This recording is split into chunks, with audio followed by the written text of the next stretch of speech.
This feels like a correction to me from the past to the future. In the way that you think about it, and in your foundation, you have the Son of Swords. I feel like this was some sort of conflict that you are correcting, at least within yourself. And this is how you're doing it. There's a blending of diverse energies through dance, through movement. There is an invitation to receive. And then there is an inspirational download coming in. Aries, welcome to your general tarot reading for January 2021. Thank you for joining me.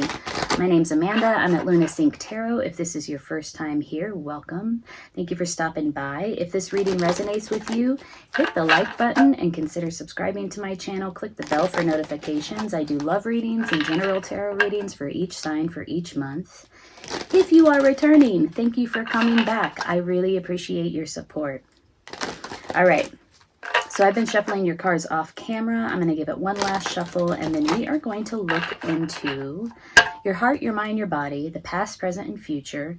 We'll pull cards of clarification all the way through and a card of guidance toward the end. So let's sync up. In the position of your heart, we have the High Priestess. Wow.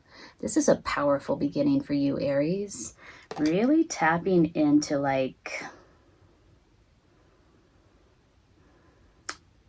I'm hearing inner goddess.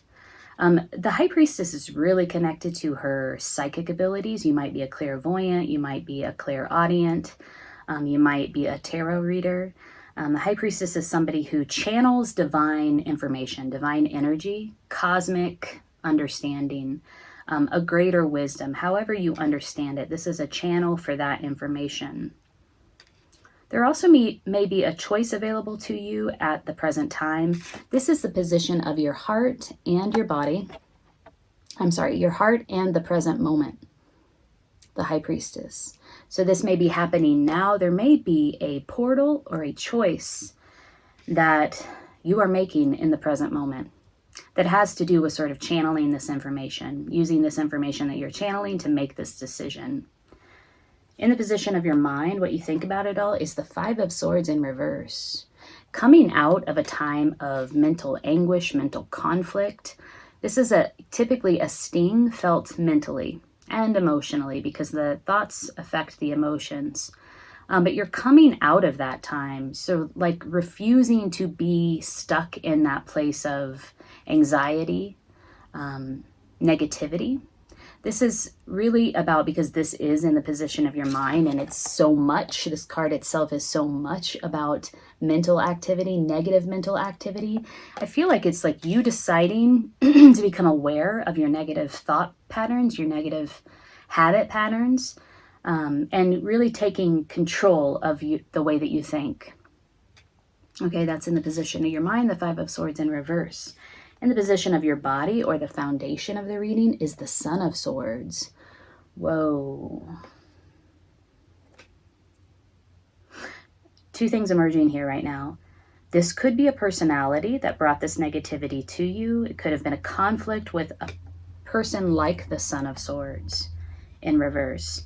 This could be, again, you exercising your will to correct a negative thought pattern, to how do I say this? To approach your goals in a totally new way. Using your emotions, using your heart, integrating the information of your emotions. Your emotions always provide information, whether they inform your decision or your movement or not. The Son of Swords in reverse suggests that you are pulling in more of that heart-centered focus to achieving your goals. This is in your foundation, also in the position of your body. Let's pull more cards. In the past, we have Temperance. Taking a more moderate approach. Blending diverse energies. two major arcanas in the past to the present progression, Temperance and High Priestess. Very similar, at least in terms of their imagery. Look at this. Look at the imagery here. Grass skirts, one is dancing, one is sitting in open invitation. It's like you manifest it. You will look how she's bringing something in. She's blending these diverse energies. She's activating this alchemical reaction through her dance. And then we have the High Priestess who's like, okay, I did the activity. I activated the alchemical reaction. I blended these diverse energies, and now I'm sitting in a posture of receptivity, almost as if she's inviting something in the present moment. Whoa. In the future, we have the Daughter of Cups. Ooh, the Daughter of Cups. So the High Priestess is sitting in a posture of receptivity and invitation. Her palms are open and out. And the Daughter of Cups is receiving inspiration. And there's activities that you can do. There's actions that you can take to put yourself in this place of receptivity, to put yourself in this place of being inspired. It has a lot to do with water. So if you are around a body of water, like an ocean or a lake, it would be wise to go there and meditate. And if it's warm enough, to sit in the water, or to like immerse yourself in the water. This could just be, a bathing ritual. But there's some sort of inspiration that wants to come in, and it's emotional. And so tapping into this water energy is a smart thing to do in order to further this download, this inspirational, emotional download. Whoa. This feels like a correction to me from the past to the future. In the way that you think about it, and in your foundation, you have the Son of Swords. I feel like this was some sort of conflict that you are correcting, at least within yourself. And this is how you're doing it. Let's see, let's do it this way.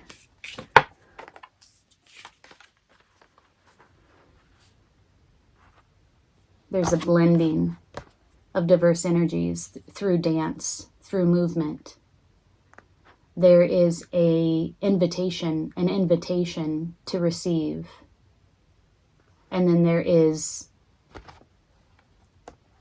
an inspirational download coming in as a result. I wonder what that is. So, how about we clarify some of these cards?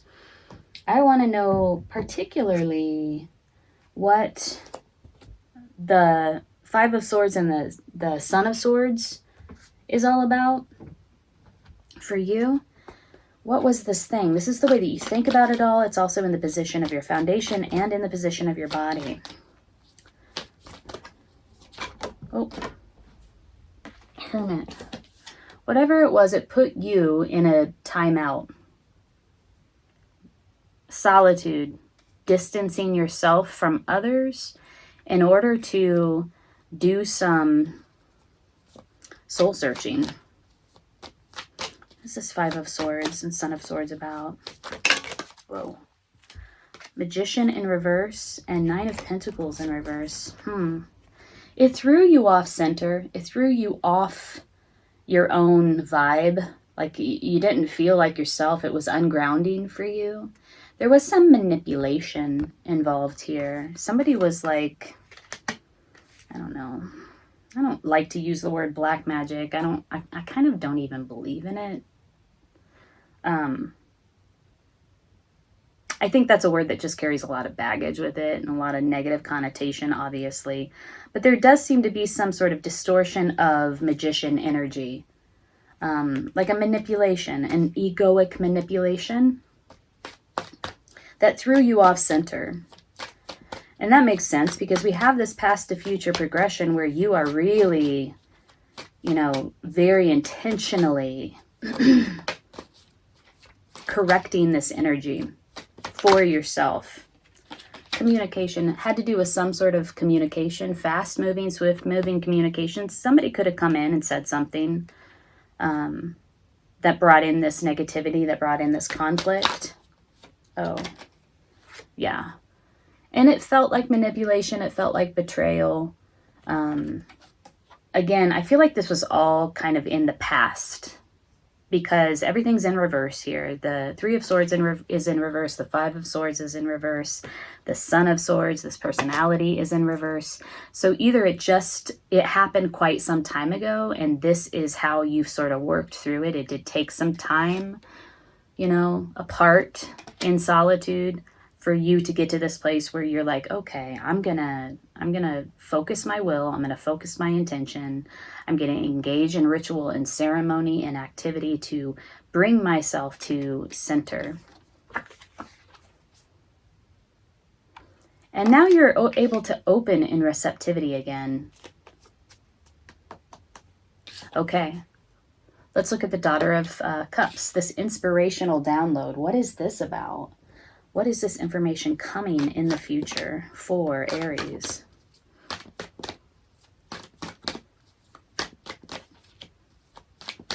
This is feeling fresh again, refreshed. Oh, wow. A lot. So, okay. I guess we'll read all of them. Friendliness in reverse. There's a new understanding that you have about blending your energies with another, and particularly where it comes to romantic relationships and intimate or intimate relationships. Some new understanding that is supportive of your personal boundaries, maybe wasn't in place before. Again, this is very similar to the friendliness card. It's also in reverse, experiencing. This card speaks to really feeling into another being in order to experience their reality. This is sort of the like walking in another's shoes or practicing empathy and compassion. And so if in the past you might have given more than you should have, according to the timing of the relationship. So I think a lack of clarity, a lack of boundary around your own emotion. This is kind of like when you become permeable, when you become boundaryless with another person, and then it starts to get a little bit confused. I hear the word codependent, you know, just a lack of personal boundary inside of collaborations, inside of romantic relationships or intimate relationships. There is a new understanding emerging here for you. This is part of this inspirational download. Wow, okay. We have the Hermit again. So here are the three other cards that came out. They all came out in the upright here, Aries. We have morality, we have existence, and we have aloneness. You are more willing than ever before to be alone, to go it alone in order to find your stability, in order to find your grounding, in order to be able to tap into this sort of cosmic wisdom that you find within yourself. Existence. This is the Magician. We had the Magician in reverse down here, clarifying this negativity, this betrayal. And he was in the reverse, now it's in the upright. Like really learning how to use what you have available, your resources, your energy, your time, your will, your focus, your intention, in order to manifest what it is that you want, what serves you best. So there's a correction here of the Magician energy. In the reverse, it's a manipulation. In the upright, it's like, okay, I have these things available to me and I know how to use them. Morality. This might be a hindrance to you at this time. The shoulds, you should do this. This is social conditioning at its worst. Like, you should, you know what it is. You should not have sex till you're married. You should take a pie over to your neighbor when they move in. You should, all the shoulds, and how they lock you down into this sort of rigid thinking. And I do see that in the position of your mind with the Five of Swords in reverse. These are things that you're unraveling at this time. The way that you think, your negative habit patterns, possibly embodying some of these shoulds that make up your own sort of personal code of ethics, your own sense of morality. It could be that there's like a clash now at this point because you're doing this work between what other people think you should do or what society at large tells you is moral, good, and right, and your own personal code of ethics, really kind of plumbing the depths of that and parsing out what is real for you. You know, what is your organizing principle? What is it that you are going to adhere to that feels right to you in terms of like, okay, these are my guiding lights. Let's pull a card of guidance for you, Aries. We'll work with the medicine cards here. I want a card of guidance for you for January. Yeah, there seems to be some sort of lesson here about protecting your energy, not giving too much inside of intimate relationships. Caring for yourself. The Daughter of Cups is very much about self-care. And being willing to go it alone, to be alone, to do this, to find your ground and to find your light, find the light within you that will guide your way forward. You could be, channeling at this moment in some way. There's like a lot of psychic energy here with the High Priestess. This is all coming after a time of sort of being thrown off center through some sort of conflict with somebody who was engaging in manipulative practices, manipulation, and like just being very manipulative, removed from their heart, had their eyes on the prize, they had their eyes on the goal. That was their only focus. They wanted what they wanted. Movement. Grouse. Okay, let's read about grouse, Aries.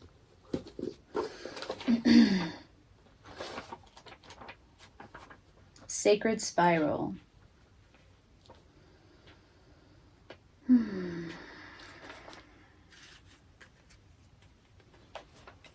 Okay. The sacred spiral is also one of the oldest known symbols for personal power. When you think about grouse medicine, visualize a whirlpool or even a tornado, for the sacred spiral will take you to the center. The spiral is a metaphor for personal vision and enlightenment. Many initiates on vision quests paint spirals on their bodies and believe that the great mystery will favor them with visions of power and purpose because of this symbol. The whirling dervishes of certain Sufi orders are masters of the spiral dance and can transcend to higher states of awareness through the repetition of this sacred movement. It's said that dervishes can travel to the center of the spiral and return with any magical power they choose.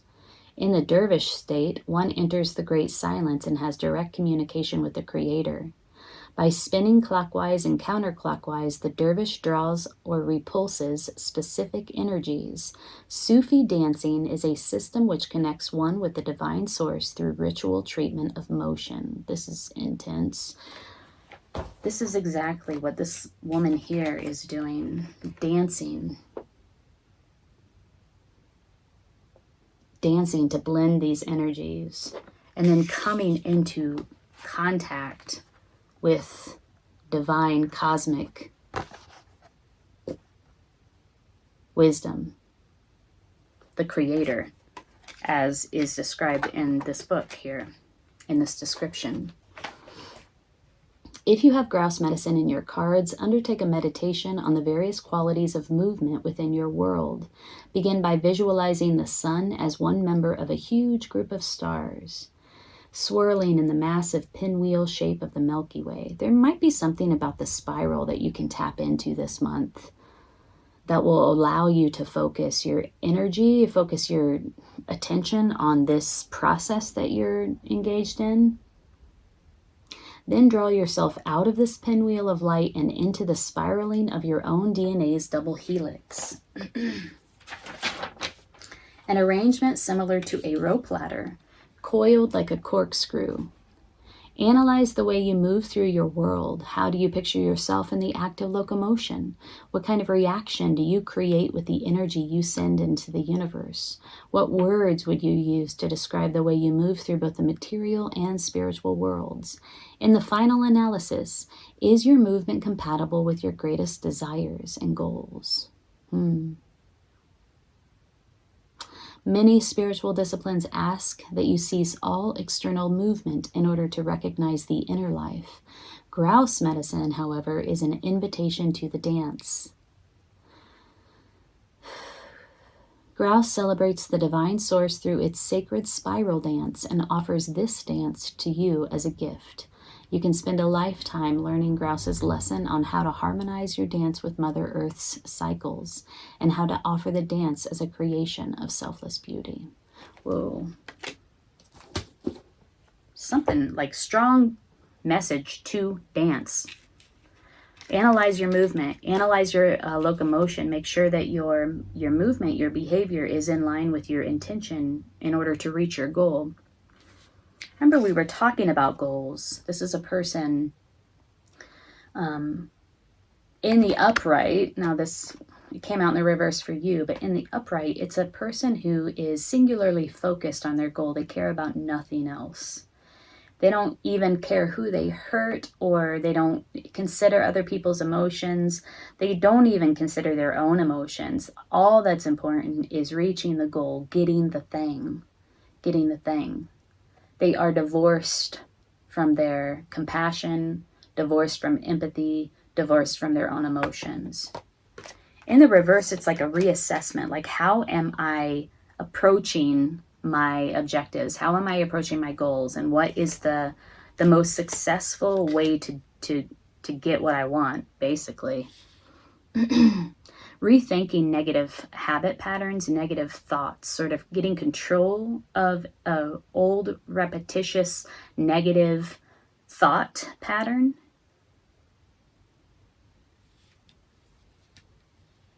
Opening to receive sort of a divine download or divine inspiration in this moment, in the future. And it's a correction of some energy here. It's almost like the way that you went about this in the past was not working for you, not correct. And now you're like, oh, I see how to do this.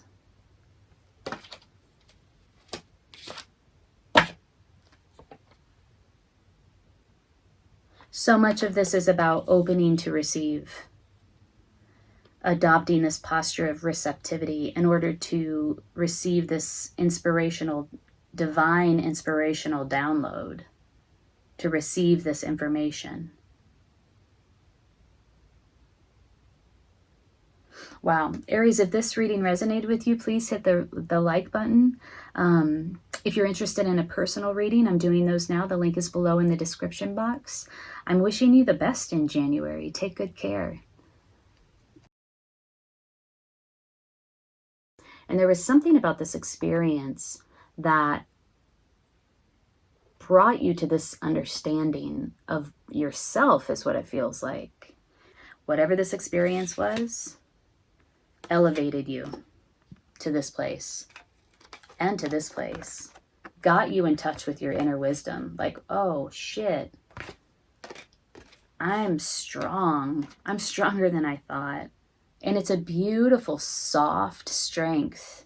It's grounded, it's mature, it's feminine. Taurus, welcome to your general tarot reading for January 2021. Thanks so much for joining me here.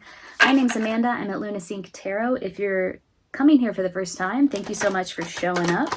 I do love readings and general tarot readings for each sign for each month. If you're returning, thanks for coming back. I really appreciate you. Thank you for supporting my channel by subscribing. And thank you for your likes. Your likes have a lot of power. They really allow the video to circulate amongst others. So if you find that this reading resonates with you, hit that like button.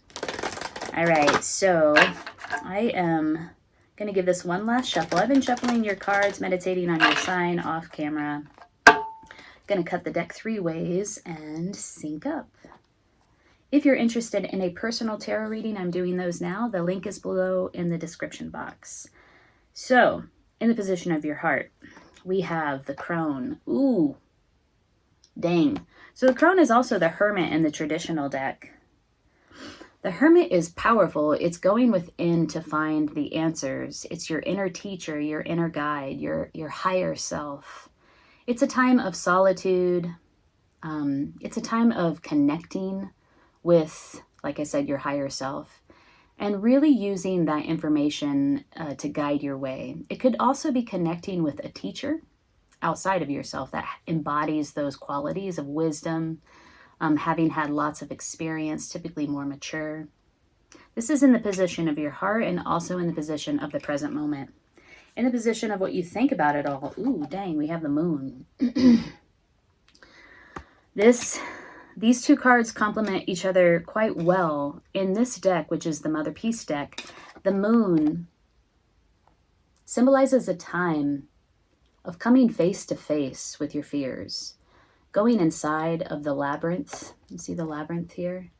Weaving your way through the labyrinth of your subconscious fears, essentially anxieties, concerns, like all of those emotions that are darker, the shadow aspect of yourself, really weaving your way through the labyrinthine of all of those darker emotions, those more difficult, more hidden emotions, and coming out on the other side. And it can feel like a dark night of the soul. It can feel like very confusing because, often it feels like a dream. It feels like a nightmare. So you know how at night you'll have dreams and you're like, what the heck is going on? You have all these like phantasmagora, like confusing symbols, like people show up in places you wouldn't expect them, or you're inside of a structure, a place that doesn't make sense.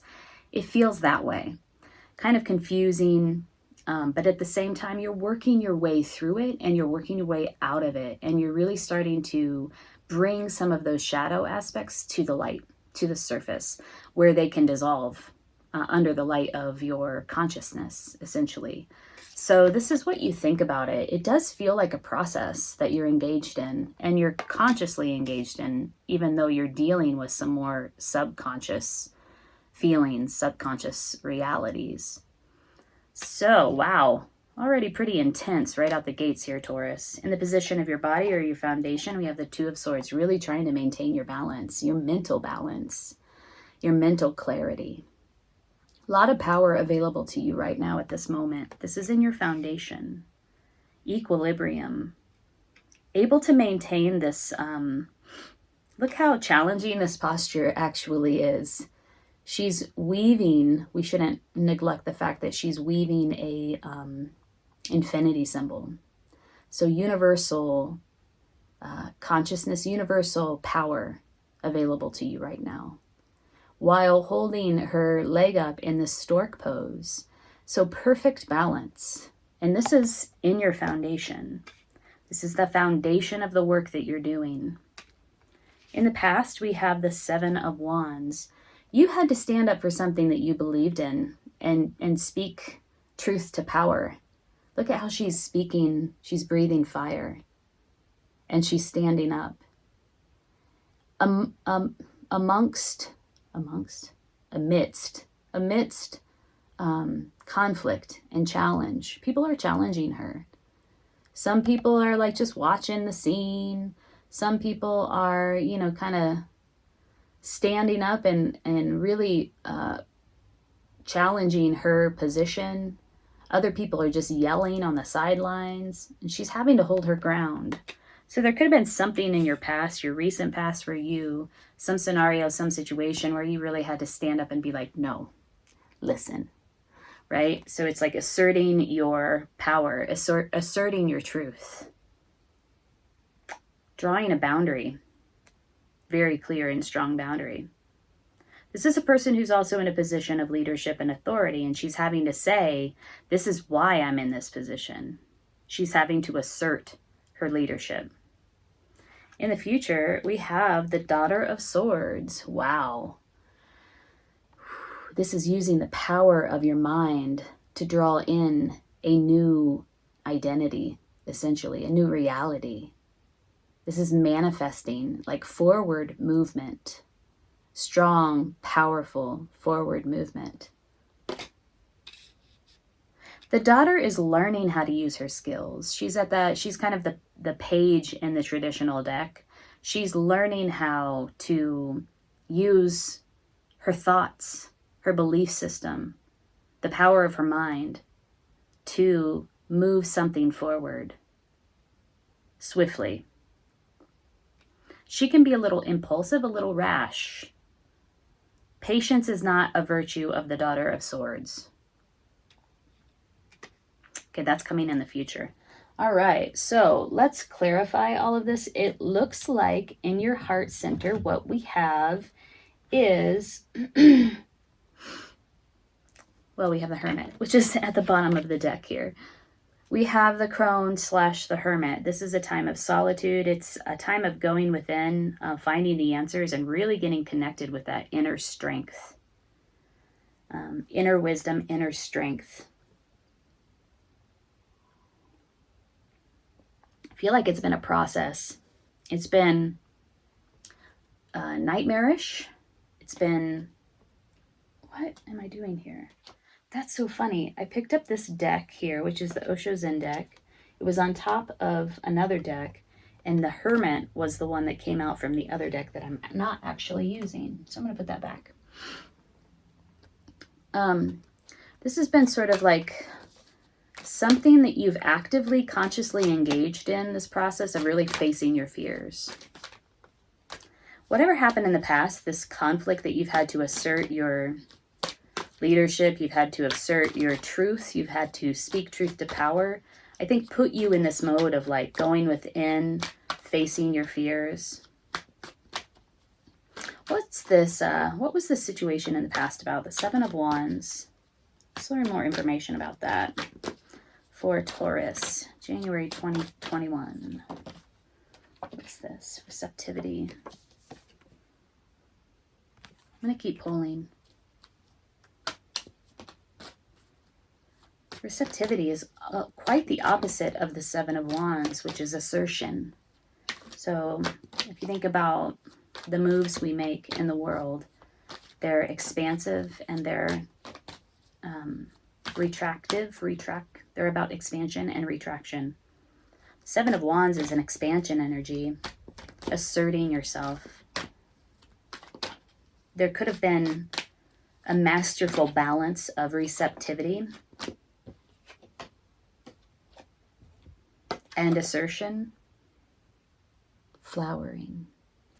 Oh, this is so beautiful. This is like grounded, divine, feminine maturity. You know, the flower, a plant at the point of flowering has reached its ultimate expression, its maturity. It's bringing you to whatever this experience was in the past. I'm going to say it was like it taught you about how to assert and receive, like that balance between personal assertion and then how important it is to be receptive. So you think about communication, which is happening here. Body language is a form of communication. Obviously, verbally we communicate. And when you think about communication, so much of communication is your ability to listen, actively listen. Another part of communication is self-expression, expressing what you think, expressing how you feel. These are like the flip side of the coin. And there was something about this experience that brought you to this understanding of yourself, is what it feels like. You feel like, it feels like to me like an elevation. Whatever this experience was, elevated you to this place and to this place. Got you in touch with your inner wisdom. Like, oh shit, I'm strong. I'm stronger than I thought.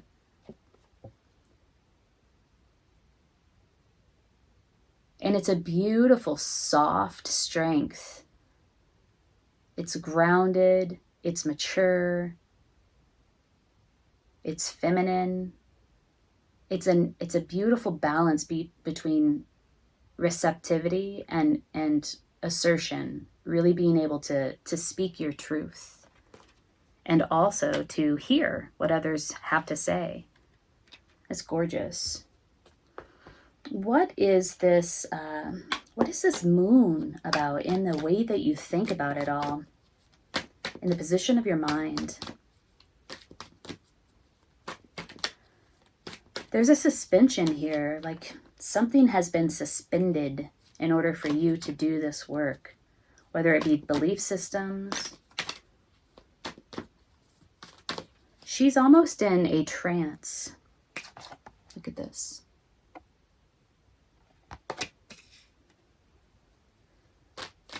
To do this work, to undergo this maze of subconscious fears. Yeah, it's about rebirth, honey. I love that these are in the position of the mind. It means that you're aware of it, that you are moving from one phase of development, as you can see in this picture. The camel, the lion is emerging out of the camel. The camel is the unconscious. See all the clouds that are floating around the camel? Just sort of unconsciousness. The lion is the ego emerging out of the camel, the active I am, right? That assertion of the ego. And then the child is the spiritual consciousness emerging out of the lion.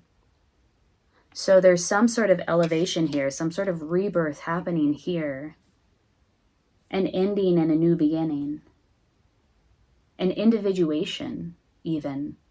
Something's coming out of the void of this moon energy, this process of you weaving through the labyrinthine of your demons, your fears, facing your fears, your anxieties. Something's coming out of that void. And it's a new you. Essentially, it's a new you. The Daughter of Swords is about calling in a new identity. Let's clarify the Daughter of Swords. What is this Daughter of Swords about in the future for Taurus? Taurus, this is deep work. Something happened in the past to trigger all of this. It was a difficult communication. It was standing up for yourself. Amidst great adversity. People were challenging you, or you were challenged in some way. And you rose to the challenge. That's the beautiful thing. And you realized, holy shit, I am strong. I am soft. I am receptive. I am assertive. I can speak truth to power, and I can maintain all of those qualities in the face of great adversity. And it just deepened your maturity. It deepened your groundedness. It deepened all those qualities I described. And it put you face to face with your wisdom, your great wisdom, which it's always yours. It's always yours. It only continues to deepen from here. It never goes away. It's ephemeral, but it belongs to you forever. I hold that up because of the infinity symbol. Wow. Okay. So we wanted to clarify the Daughter of Swords. We have control. Wow. This is reminding me of the chariot in the traditional deck.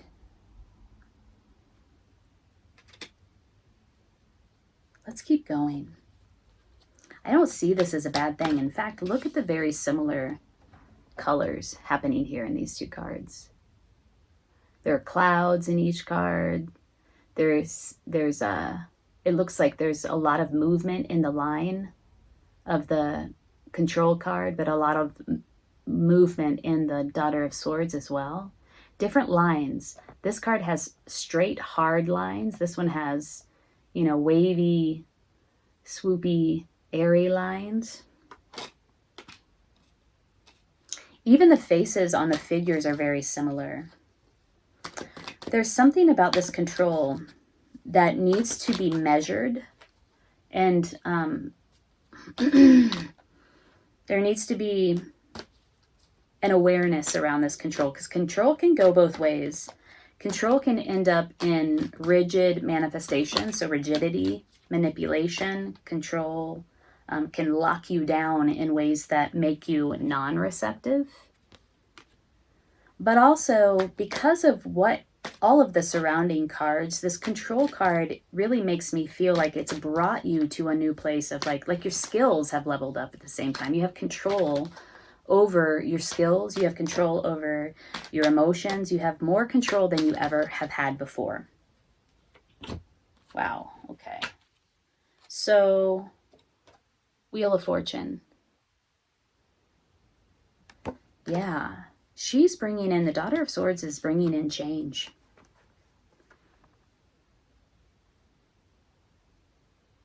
She's like, it's time for change. And she's actively engaged in this process of bringing this in. Almost like, it's just manifestational magician energy. Bringing this wheel of change in. The Wheel of Fortune is a portal into another reality. Whoa, okay. That's cool. Cuckoo. I like that. What else do we need to talk about here? I want to learn a little bit more about this new reality. This is going to fall over. I've yet to put that on the wall. I want to find a frame for it. What is this new reality for Taurus? Qualities of this new reality. It looks like it could be a new belief system, a new way of thinking about the world, a new way of thinking about yourself. The Daughter of Swords specifically draws in a new identity. It's like calling in her name, her new name. Ooh, okay. Wow, we have so much Swords energy in this reading. We have the Ten of Swords, which is the rebirth. This is Ten of Swords in the traditional deck. It's like a final ending, right? We have Control, which is of the Suit of Swords as well. And then we have the Daughter of Swords. And then we have the Two of Swords. Heavy Swords energy, which really causes me to believe that this has to do with your belief system. The ideas that you think, the ideas that you have, particularly around your identity and how you perceive yourself. You are elevating for sure. You have elevated, you continue to elevate, you've actively engaged in this process or actively engaging in this process currently. And in the future, you're calling in a new name, a new identity. You have control in a way that you've never had before. And the Queen of Swords is all about decisive decisions. Look at her. So the Daughter of Swords is calling in the Queen of Swords. Interesting. It's like you're moving from the Daughter of Swords to the Queen of Swords.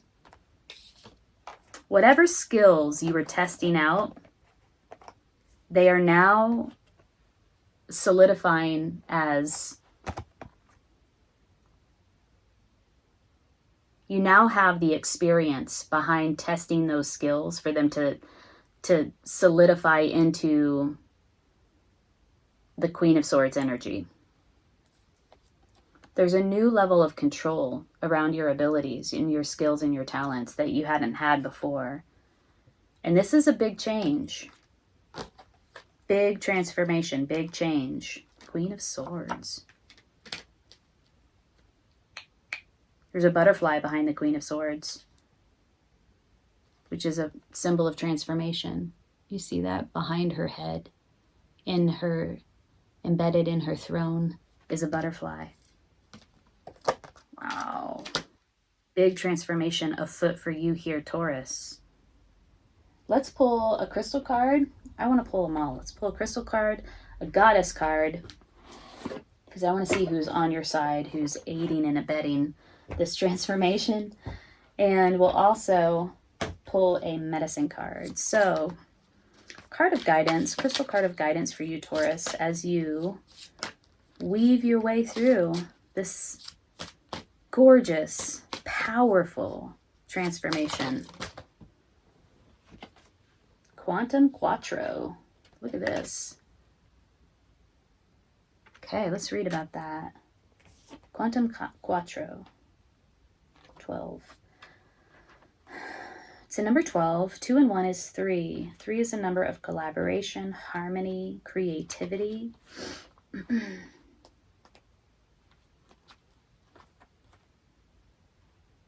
Okay.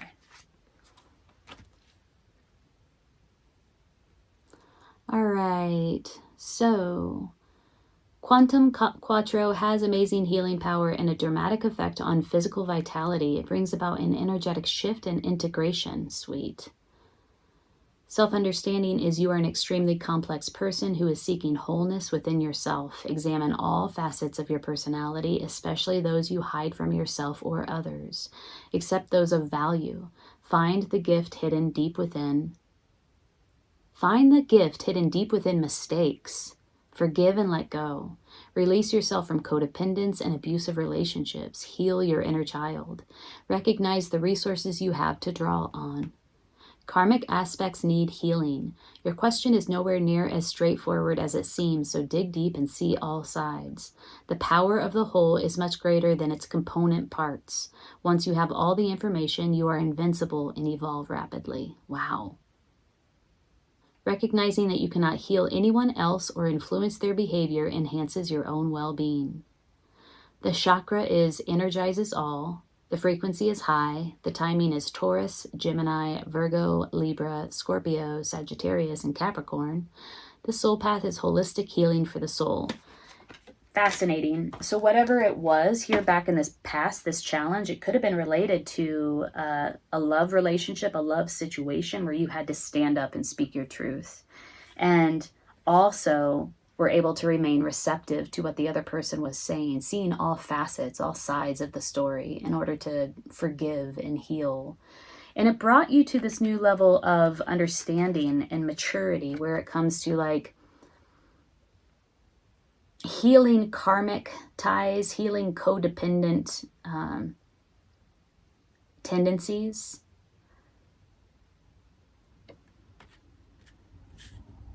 Yeah, there's a message here of releasing and letting go and integration and transformation, personal transformation. But we knew that.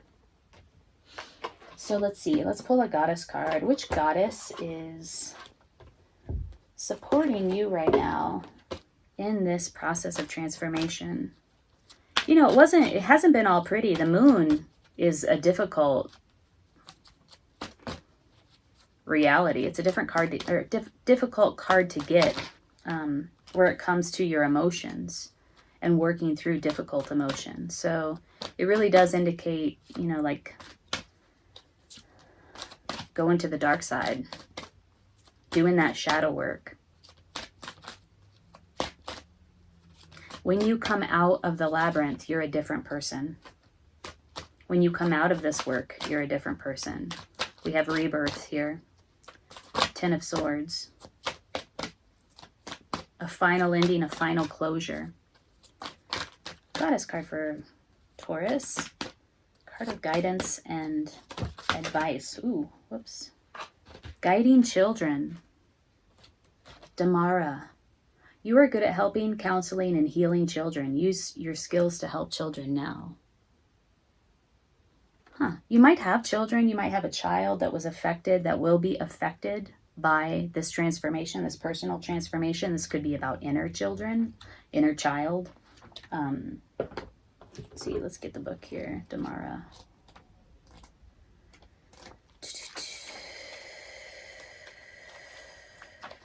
Healing your inner child.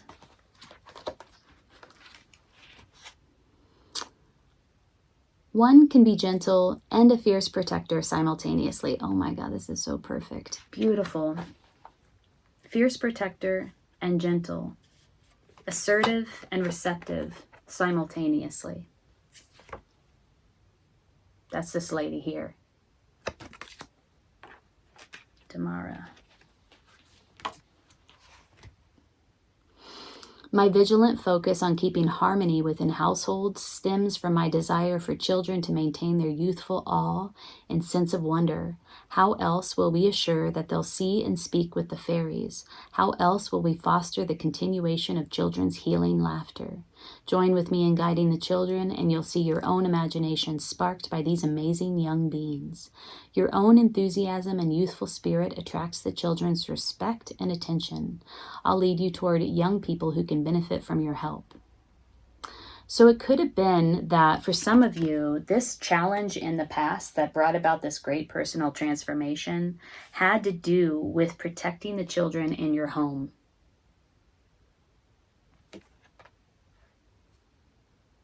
It could have even been like, for some of you, protecting your home as a safe space for your own inner child.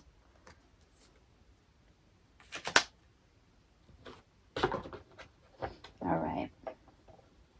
Now let's pull a medicine card for you and get deeper into this. Card of advice for Taurus, please, as they navigate January. Yeah, I mean, honey, you were coming out freaking fierce on the end of this, like in the future position. Queen of Swords, control. Look at the fierceness. There does seem to be sort of a warning about this as well. Like, don't get so rigid in your... Because it does look like you've gone through something here. And sometimes when we go through something really painful, we have a tendency to lock down and become very boundaried, very rigid, very... She's extremely decisive. She'll cut you too. And so there's a warning here about rigidity somehow. But again, you might be called to create the same type of balance with different energies. Expansion, retraction, receptivity, assertion, right? But right now in the future, you're focused on manifesting this change. Oop, that card just went away. It was the Queen of Swords. There's something about the Queen of Swords energy that's going to help you. And the Daughter of Swords. It's like the Daughter of Swords is manifesting this, but she's turning into a Queen of Swords once this change occurs. Okay, we got Beaver in reverse. This is interesting. These cards don't come out in the reverse very often for me, so let's read about Beaver in reverse. Builder. If Beaver has dunked its head underwater and is contrary, I'm going to hold it upright so you can see, but know that it's contrary. You're being asked to open new doors to opportunity and to stay aware. This could also usher in a time of laziness or apathy. I don't see that here happening for you. Find what is damming the flow and remove the impasse. The questions that may arise when Beaver is contrary are, number 1, have I forgotten to allow room in my life for new experiences? Number 2, am I willing to work with others? Number 3, am I resentful of having to work? Number 4, do I express my creativity by doing or just by dreaming about it? And number 5, has my mind created so many obstacles to productivity that I feel like a failure before I begin? Meditate upon Beaver's determination and willingness to work. Visualize the goal you wish to accomplish and be willing to work with others to achieve that end. You're being asked to open new doors to opportunity and to stay aware. Okay, so yeah, there does seem to be a word of caution here about these energies with the Queen of Swords. Like, stay open and aware to this new opportunity that is obviously on your horizon. And I do feel like it's you that's ushering this in. Like, you're manifesting this consciously. But also, be open to working with others. Remember there was the 3 here? I think it was the Quantum Quattro. And I said it was about collaboration.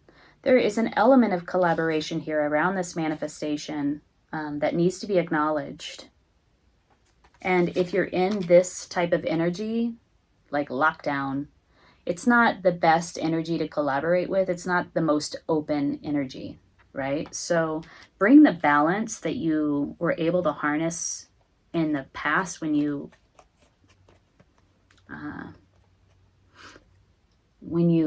encountered this challenge here. Bring the balance of assertion and receptivity, the qualities of that balance, into your future with you, and balance out this lockdown, controlled, rigid energy with receptivity as well. All right, Taurus. Wow, if this reading resonates with you, hit the like button. If you're interested in diving deeper into this, I'm doing personal readings. Link is below in the description box.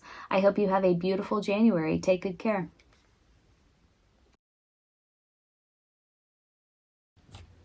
Nine of Pentacles, independence, self-sufficiency, self-reliance. And we mentioned abundance before. This woman is independent, satisfied with her independence, and surrounded by abundance. And she recognizes the abundance that is around her and appreciates it. And what you appreciate, appreciates, right? So she's really loving life right now, loving her independence. Hey Gemini, welcome to your general tarot reading for January 2021. Thank you for joining me. My name's Amanda. If it's your first time here, welcome. Thank you for stopping by. If you are returning, thank you for coming back. I appreciate your support. If this reading resonates, hit the like button. Consider subscribing to my channel. And if you're looking for a personal reading, I'm doing those. The link is below in the description box. All right, so for today, we are going to take a look at your heart, your mind, your body. We'll look into the past, the present, and the future, and we will pull a few cards of clarification and advice for you as you move through January. So let's sync up. I have been shuffling your cards, and let's cut the deck 3 ways. Okay, Gemini, in the position of your heart, we have the World reverse. Some cycle is not complete. In the position of your mind, we have the Fool reverse. Some new beginning has not begun. Okay. In the position of your body, we have the Strength card. Wow. Taming your baser instincts. Getting in control of your emotions in the foundation. Like that might be where you're at. Like I need to really get a grip on my emotional state. I need to get in control of my emotions, my instincts, my motivations in order to gain more stability. In the position of the past, we have the Shaman of Discs. I feel like you've been on a journey. Somebody's been journeying. Somebody's been on some sort of path of healing, path of deeper wisdom, path of understanding. The Shaman of Discs is, it really suggests either a phase of development that is nearing completion, or a personality that is older, more mature, that's been putting the work in, doing the work, so is pretty wise.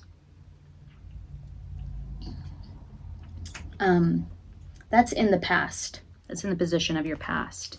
In the future, possible outcomes for the future, we see the Eight of Wands. So this could be communication coming in very fast, that will help you complete this cycle, bring something to a close. It's pointed directly at the present moment, also in the position of your heart, which is the World in reverse. Something has not quite completed or been achieved yet. So there's some sort of communication that's coming in. Could be a passionate communication. It could be a heartfelt communication. These are Cupid's arrows. Could be communication around love. Interesting. All right, let's clarify everything, shall we? So we have the World in reverse in the position of your heart, also in the position of the present moment. So let's clarify the World in reverse. Something doesn't feel completed. You might have been dealing with a Shaman of Discs type personality in the past. This might have to do with that personality, or it could be that you're embodying that energy. The Emperor in reverse and the Six of Cups. This has to do with some sort of past connection, past life connection. The Emperor in reverse is an abuse of power, a distortion of some sort, some rigidity here. So it could have been that a past connection here, a past relationship that had these Emperor in reverse qualities is not quite completed. Still feels like there's completion that needs to happen there for you. It could have been with the Shaman of Discs type personality. Now the King of Pentacles, which is the Shaman of Discs, is the minor arcana version of the Emperor. In the present moment, the energy is coming out in the reverse. The Emperor energy is coming out in the reverse. In the past, it's upright. So yeah, so you're dealing with somebody here that has that Emperor energy, sort of in a position of authority, in a position of leadership. In the reverse, it can be an abuse of that power. It can be rigidity. It can be stubbornness. It can be a desire for, an unreasonable desire for control, very controlling. Okay, so some connection here in the present moment from the past with a personality like that, or the connection has those qualities, is remaining sort of stuck and incomplete for you in the present moment. It's weighing heavy on your heart. In the future, there's some sort of communication, heartfelt, potentially passionate communication that will come in, that will help you. It's directed at the World in reverse. It's directed at the intention is to resolve, bring to a conclusion, bring to completion this past connection, or it will illuminate something for you about this situation that we just described. The Fool in reverse here, and what you think about it all, like no new beginning, not open, not receptive.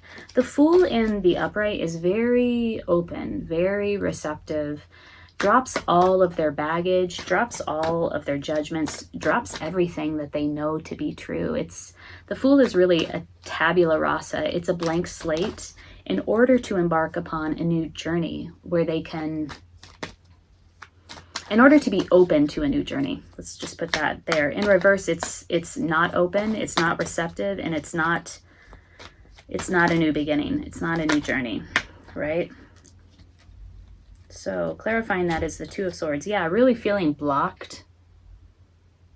Look how the heart space is blocked here. Nope, not seen, not feeling, blocked. This is all in the position of your mind, by the way, Gemini. You feel successful and like you've had some sort of achievement. That's in the position of your mind. There's been a separation. There's been a forced recuperation, a forced recovery after a betrayal. The Four of Swords follows the Three of Swords, which is a betrayal. It's taken it all out of you, and you've had to, like, you were forced to recover. Feeling very guarded. Not connected to your intuition. So these two cards are interesting. It's like you're not listening to your intuition and your heart space is blocked. This is in the position of your mind. There's no new beginning. You are not receptive. You're not open to a new possibility, a new opportunity, or a new beginning. You feel successful with this mindset. You also are sort of laid out, right? You can't, you have to, it's almost like a forced coma, right? And then guarded, extremely guarded. Wow. That's a lot here to be in your headspace. What is the Strength card in the Foundation? Getting in control of your emotions, those darker emotions, those darker aspects, the shadow aspects, really befriending them and accepting them and then containing them so that they're not running the show. They're not driving the bus. And that's in the upright. So it's in your foundation. It's in your body. Let's pull some cards for Strength in the Foundation. What is this about? Oh, yeah. You want to free yourself from this mental prison. And this is seen as part of the way that you can do that. Really getting in control of the way that you feel, those darker emotional motivations. All right, tell us more about the Strength card in reverse.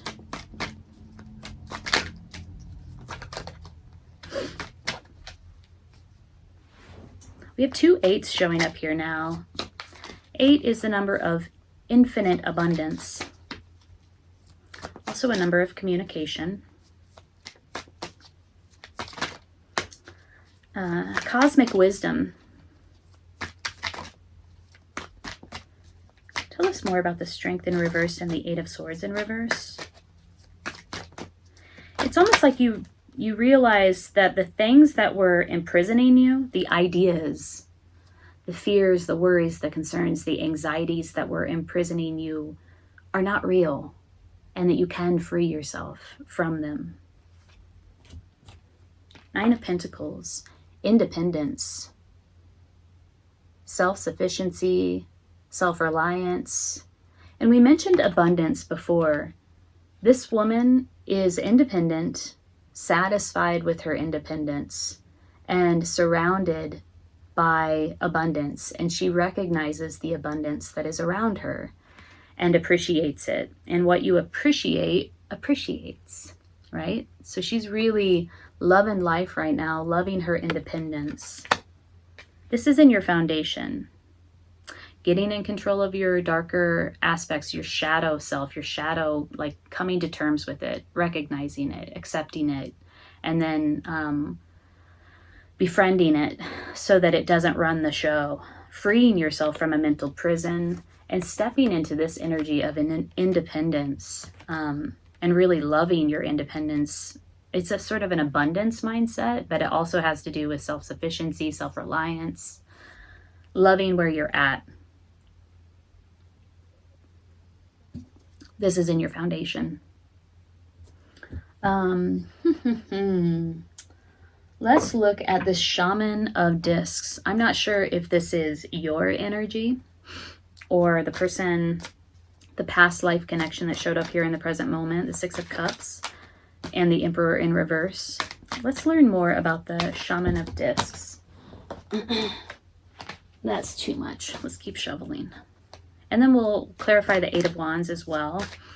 Shaman of Discs, please. Tell me more about this. Shaman of Discs in Gemini's past. Like I said, this is the minor arcana version of the Emperor. The Emperor did come out in the reverse in the present moment.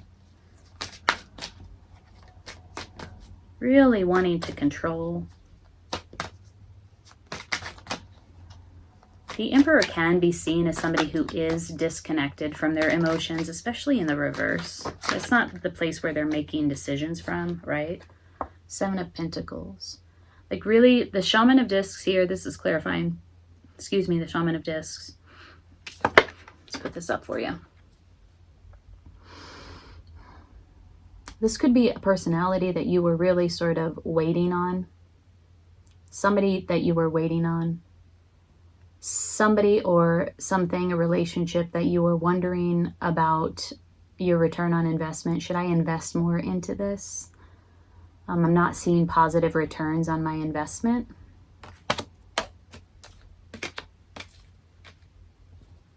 All right, let's look at the Eight of Wands here. This is a swift communication, fast-moving communication. Could be passionate and heartfelt.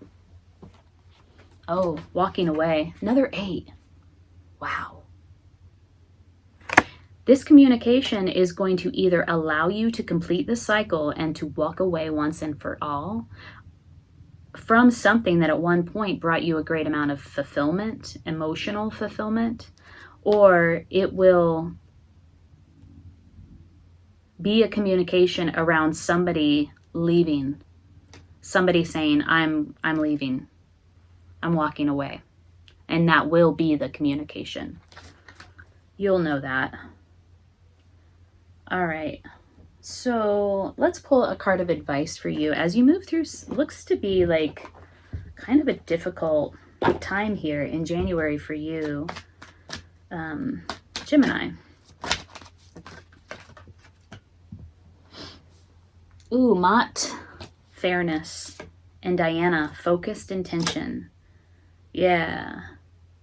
I feel like Diana belongs in the foundation with all of these cards, which is like getting in control of your emotions, freeing yourself from a mental prison, and really getting to this place where you're starting to enjoy your solitude, or your, not solitude, your independence and the abundance that surrounds you. So there seems to be some work here in the foundation for you where you're actively doing this work that requires some focused intention, right? And then Mott, fairness. If you're wondering whether this cycle, the world in reverse, will come to a fair conclusion, a fair completion, Mott suggests that there is justice and fairness here for you inside of this situation. So let's read about Diana first. Diana. High Priestess. Oh, you had the High Priestess in reverse when it came to your mind and what you think about it all. I do see, Gemini, that you are blocked emotionally, blocked from your heart, and also blocked from your intuition, not connected with your heart space, not connected with your intuition. Diana is the High Priestess.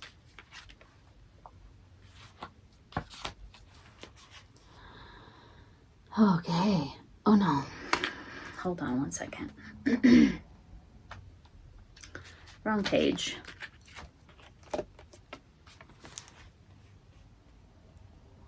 Tenacity means sticking to a decision and not allowing outside forces to sway you. Imagine yourself to be like a mighty oak tree with your roots deeply planted into Mother Earth.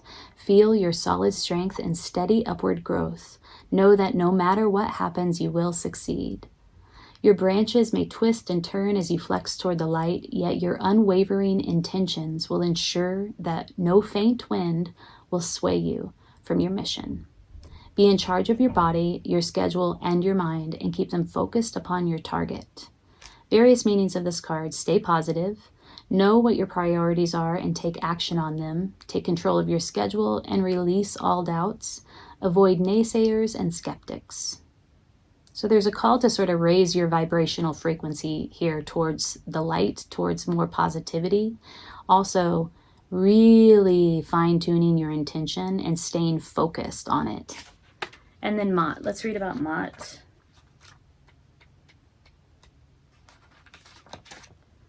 Mott says, this situation will be handled in a fair and just manner.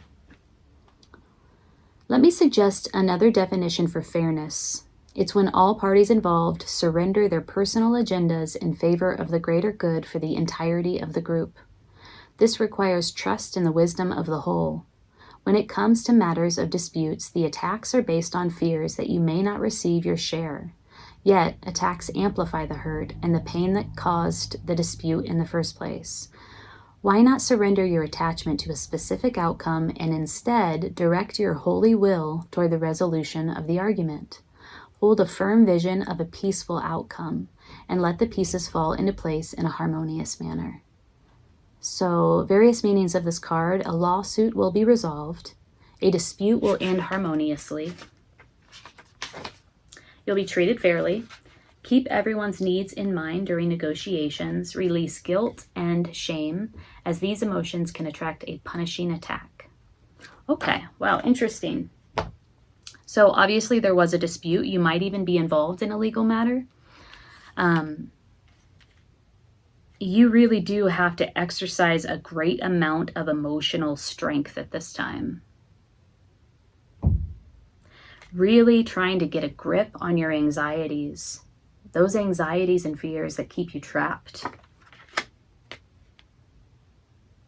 If you're concerned about your financial situation, I do see that you are stable, you are strong financially. It will resolve itself in a way that benefits you, or at least leaves you in good standing financially.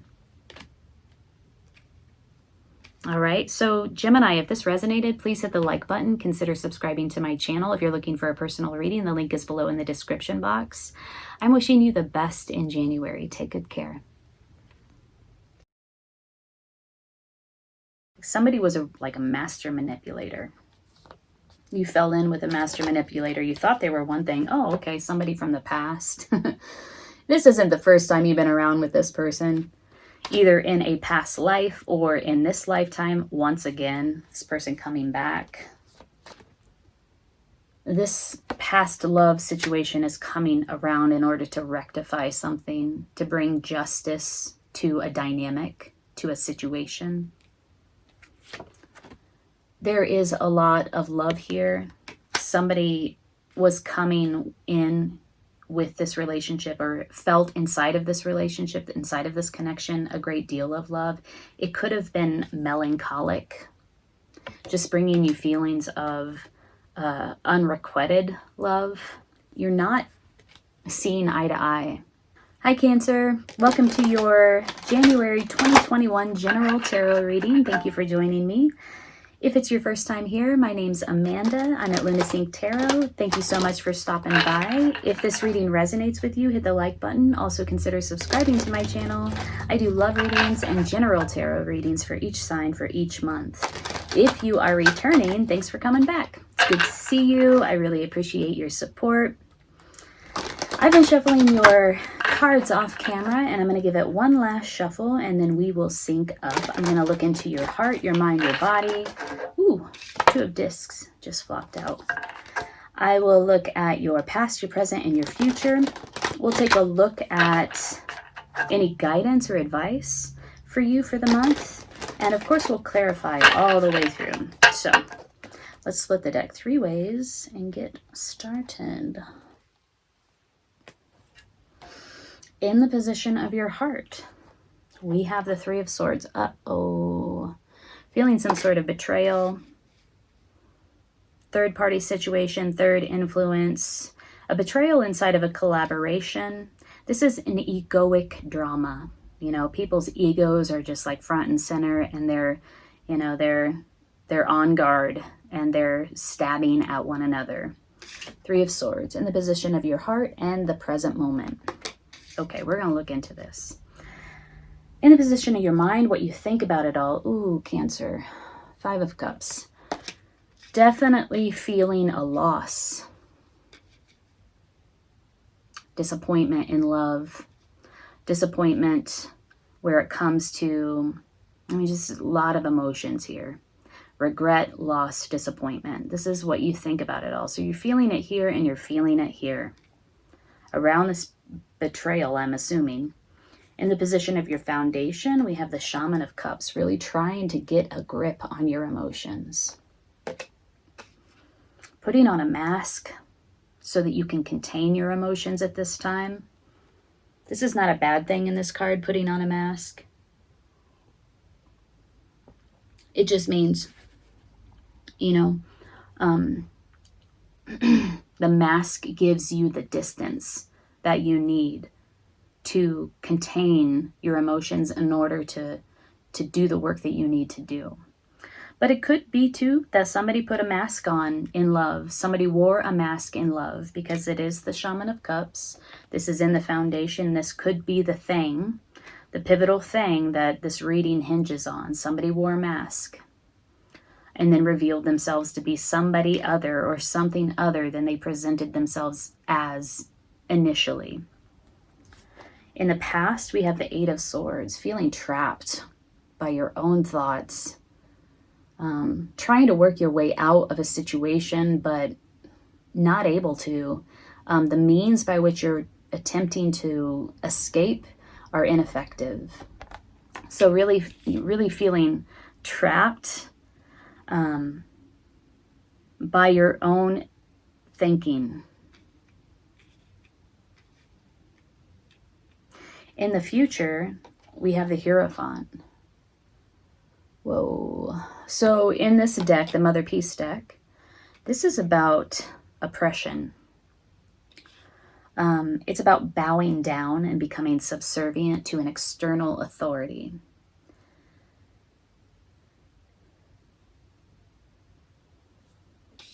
Look at this.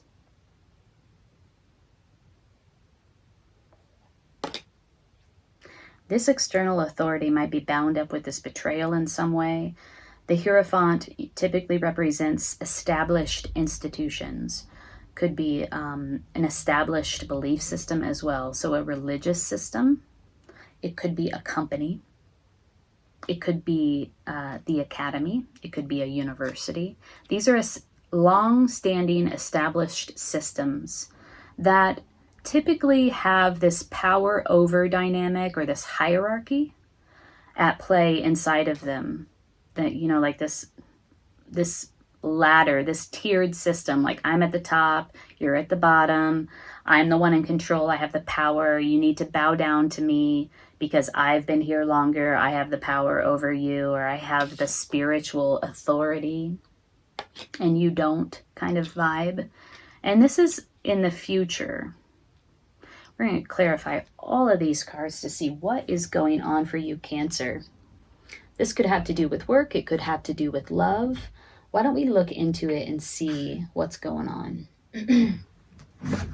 What is the nature of this betrayal, this sting that you're feeling in your heart and your mind?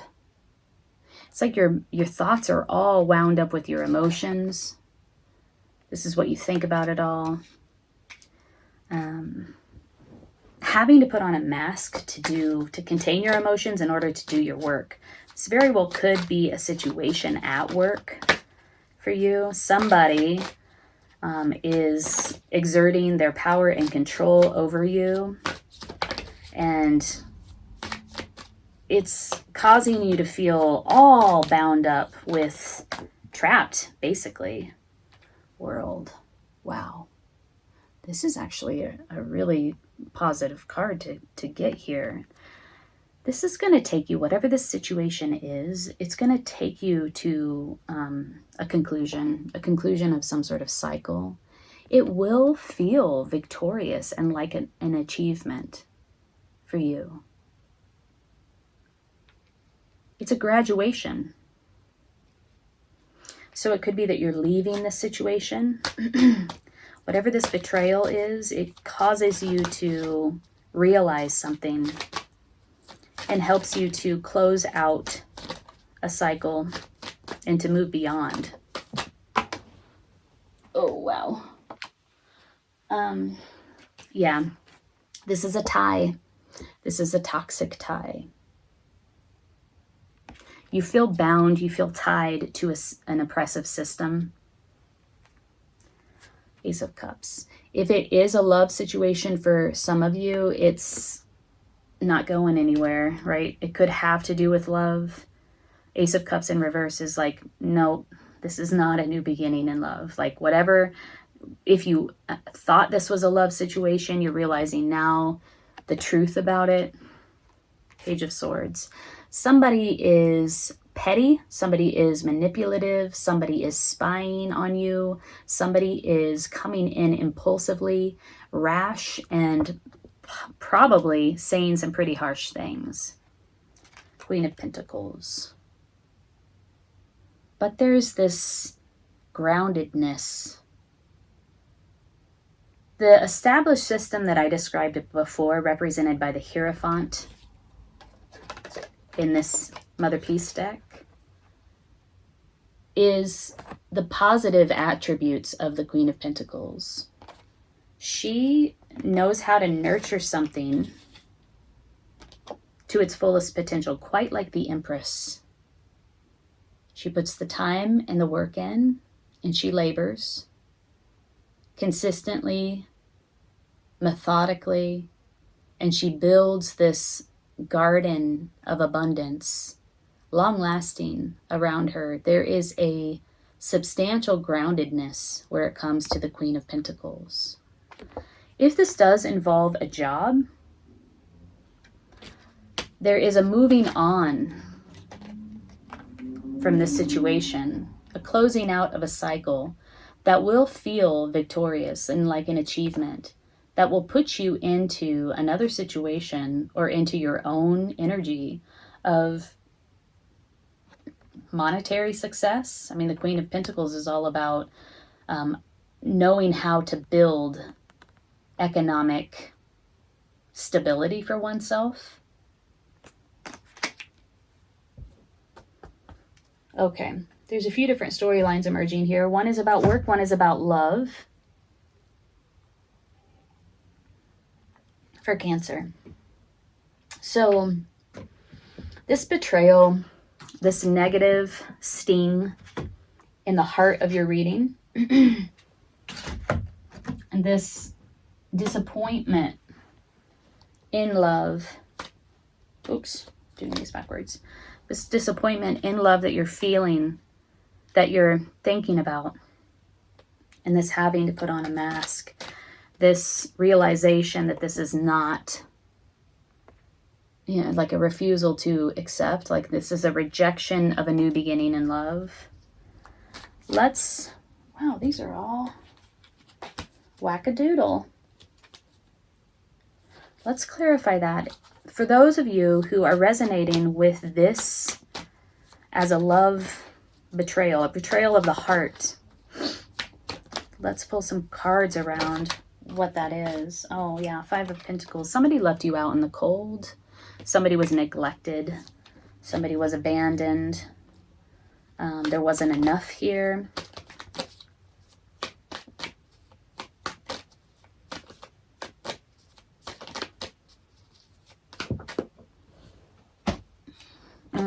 Magician. Magician upright is not a bad card, but this is giving me like a whole manipulation vibe where it comes to matters of love with the surrounding cards. Somebody was like a master manipulator. You fell in with a master manipulator. You thought they were one thing. Oh, okay, somebody from the past.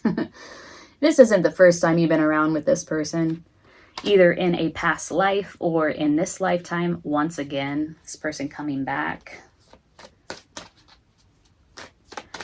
2 5s out here already.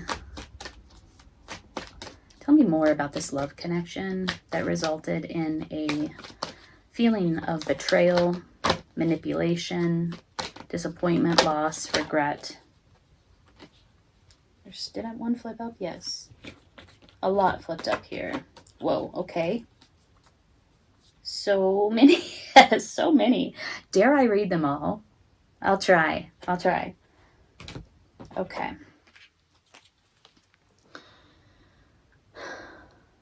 Guarded. Feel like you tried to stand up for yourself, but you felt like it wasn't very successful. This past love situation is coming around in order to rectify something, to bring justice to a dynamic, to a situation. There is a lot of love here. Somebody was coming in with this relationship, or felt inside of this relationship, inside of this connection, a great deal of love. It could have been melancholic, just bringing you feelings of unrequited love. Again, Two of Cups. We have the Ace of Cups in reverse. We have the Two of Cups in reverse. This is like, you know, you're not seeing eye to eye inside of this connection. A lot of things that are unseen here. Deception again, manipulation again, just information that you just don't have, that's not available to you, that's unseen. Somebody is keeping their emotions hidden. Somebody is keeping secrets inside of this connection. Really blocking the healing that could have resulted from this connection. Page of Wands, Four of Wands, Ace of Swords. Let's read these together. Somebody wanted the truth.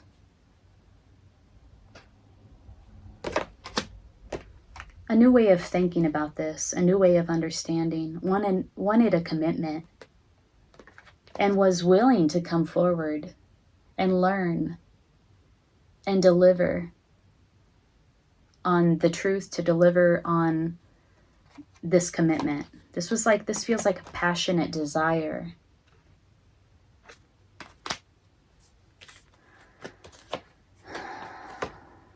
What do we got here? We have the Six of Pentacles, the Six of Swords, two sixes, and the Nine of Pentacles again in reverse. Did we have the Nine of Pentacles before, or was it the Queen? It was the Queen. Something threw you off center, caused you to feel stuck. Can I move on from this situation? How do I move on from this situation?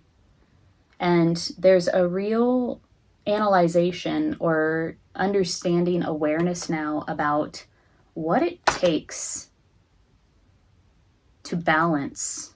You know, relationships are about an equal exchange, equal give and take. Those are the healthiest relationships where, you know, you are seeing eye to eye. You both bring what you have to the table. There's honesty, there's transparency, and there's an equal give and take. You get inside of that flow of giving and taking, reciprocity and generosity.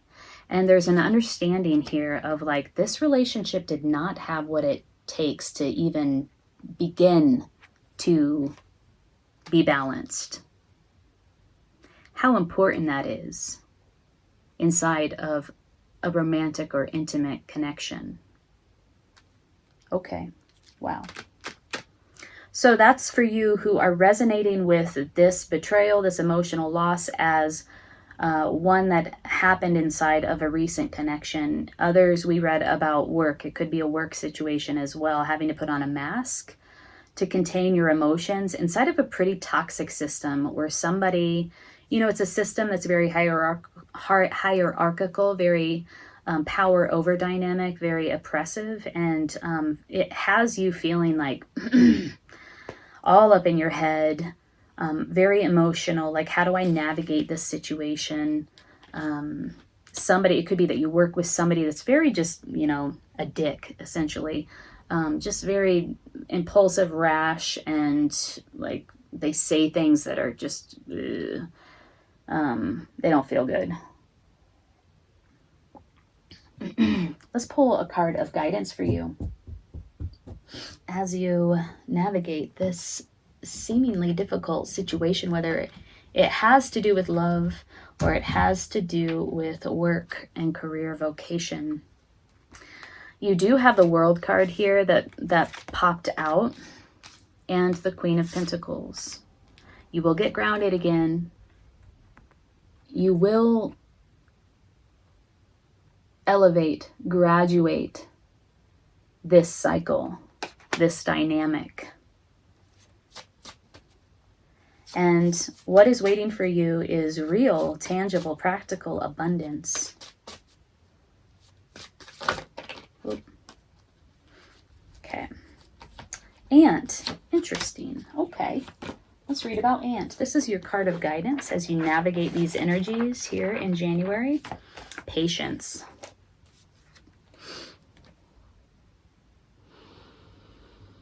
Ant people are active, community-minded folks who see the greater future needs of their town. Ant people are planners, like squirrel, and are content to see their dreams being built a little at a time.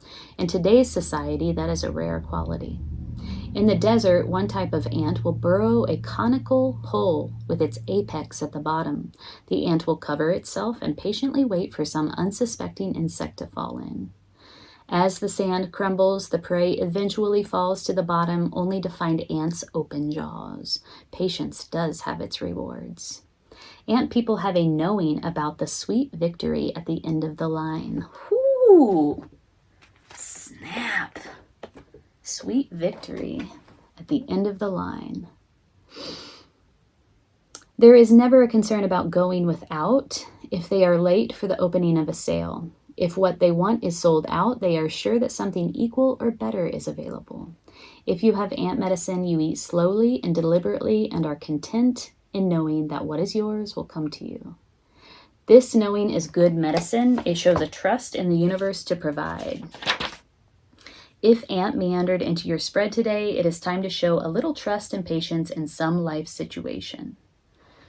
You may have forgotten that you will always receive that which you need at the time you need it. If it is not on the horizon or just around the next anthill, you may need to use some strategy. How can you put to use your power of creation until it arrives, whatever it means to you at this time? Ant is working for the good of the whole. Are you? If you are, be assured that the whole wants the same goodness for you and that it will be provided. Whoa, okay. So there's a call for patience inside of this situation, and this is really resonating for me, for the people of you that this involves a work situation. This involves patience. Patience is a strategy, right? Sweet victory is yours at the end of the line. Eventually, you will emerge victorious. You will graduate from this scenario, from this situation. It talks about strategy. So what strategy you were using in the past may have been ineffective. And so learning how to free yourself from this system, what strategy is effective, is one of the keys here. Putting on a mask in order to do magical work in the world. This is your magical work, right? There's something about containing your energy that will, or containing your emotions that will support you in navigating this situation. Let's pull a card of guidance for those of you who are resonating with the love aspect of this reading. For some of you, it could be both. It could be bound up with work and love. So, card of guidance for Aries. Okay, there we go. Waite, Tara, and Sekhmet. Be strong and sensitivity. Wow, balancing the sensitivity with the strength. Okay. Waite, Tara says you are becoming increasingly sensitive. Avoid harsh relationships, environments, situations, and chemicals. And Sekhmet says, be strong. You are stronger than you think you are, and your strength assures a happy outcome. Wow. Let's read about both of these goddesses. Waite, Tara. As you've purified your inner world of thoughts, actions, and intentions, it's natural that you seek purity in your outer world as well. This is to acknowledge your heightened sensitivity, which is as real as it seems. You've stripped away the outer protective layers of unneeded defenses, which blocked your psychic and spiritual awareness. Now you're on the path of ascension, which calls for your heightened awareness. And with this awareness comes new levels of sensitivity to the impure and harsh. Your body is a trustworthy instrument of measurement of your tolerance level. Steer clear of that which your body signals you to avoid. Take excellent care of your body, and it shall serve you well. So yeah, avoid harsh relationships. Sekhmet, be strong.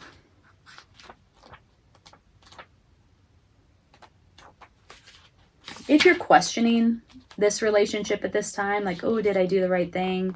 You know, if you're missing them, if you're like, oh, this hurts so bad, maybe we can work this out. This card is saying, avoid this relationship. It's harsh. Sekhmet. There's something greater for you. It talks about ascension. Waite talks about ascension, avoiding a harsh relationship and ascending. The World came out, which is about a graduation, a completing of a cycle, a letting go of an old dynamic. Sekhmet. Let's read about Sekhmet. See yourself as strong and victorious. Don't complain about anything. Don't blame anyone or any condition. You're the embodiment of strength, not victimhood. As you rise above the old tendencies and see yourself in the new light of beautiful, feminine strength, your life will automatically shift in miraculous ways. You'll attract new opportunities, forms of abundance, and relationships to help you manifest your highest potential. Being strong means seeing yourself in the most favorable light. Be real, allow yourself to feel genuine emotions, but most of all, be strong. Wow. That really is the embodiment of the Shaman of Cups. Be strong. Allow yourself to feel your emotions, but create a very strong container for your emotions so that you can practice your strength, practice your magical work.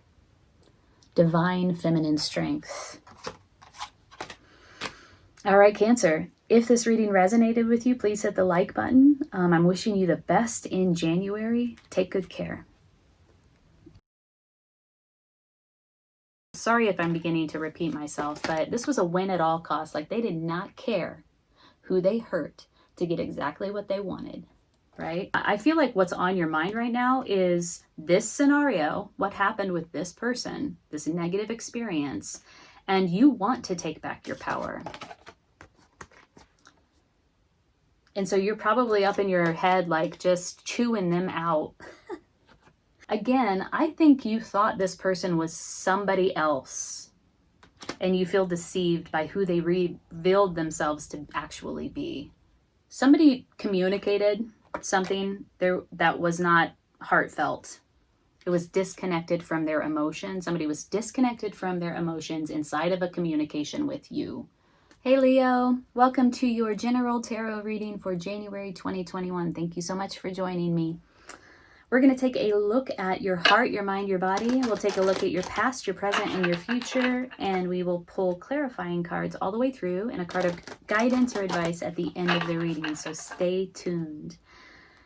If you're interested in a personal reading, I'm doing those now. The link is below in the description box. If this reading resonates with you, please hit the like button so that other people can see the video and the reading. Your support really means a lot to me. I appreciate it so much, so thank you. All right, so I have been shuffling your cards extensively off camera, meditating on your sign. In the pre-shuffle, I saw the Tower, I saw the Breakthrough, and I saw the Hanged Man.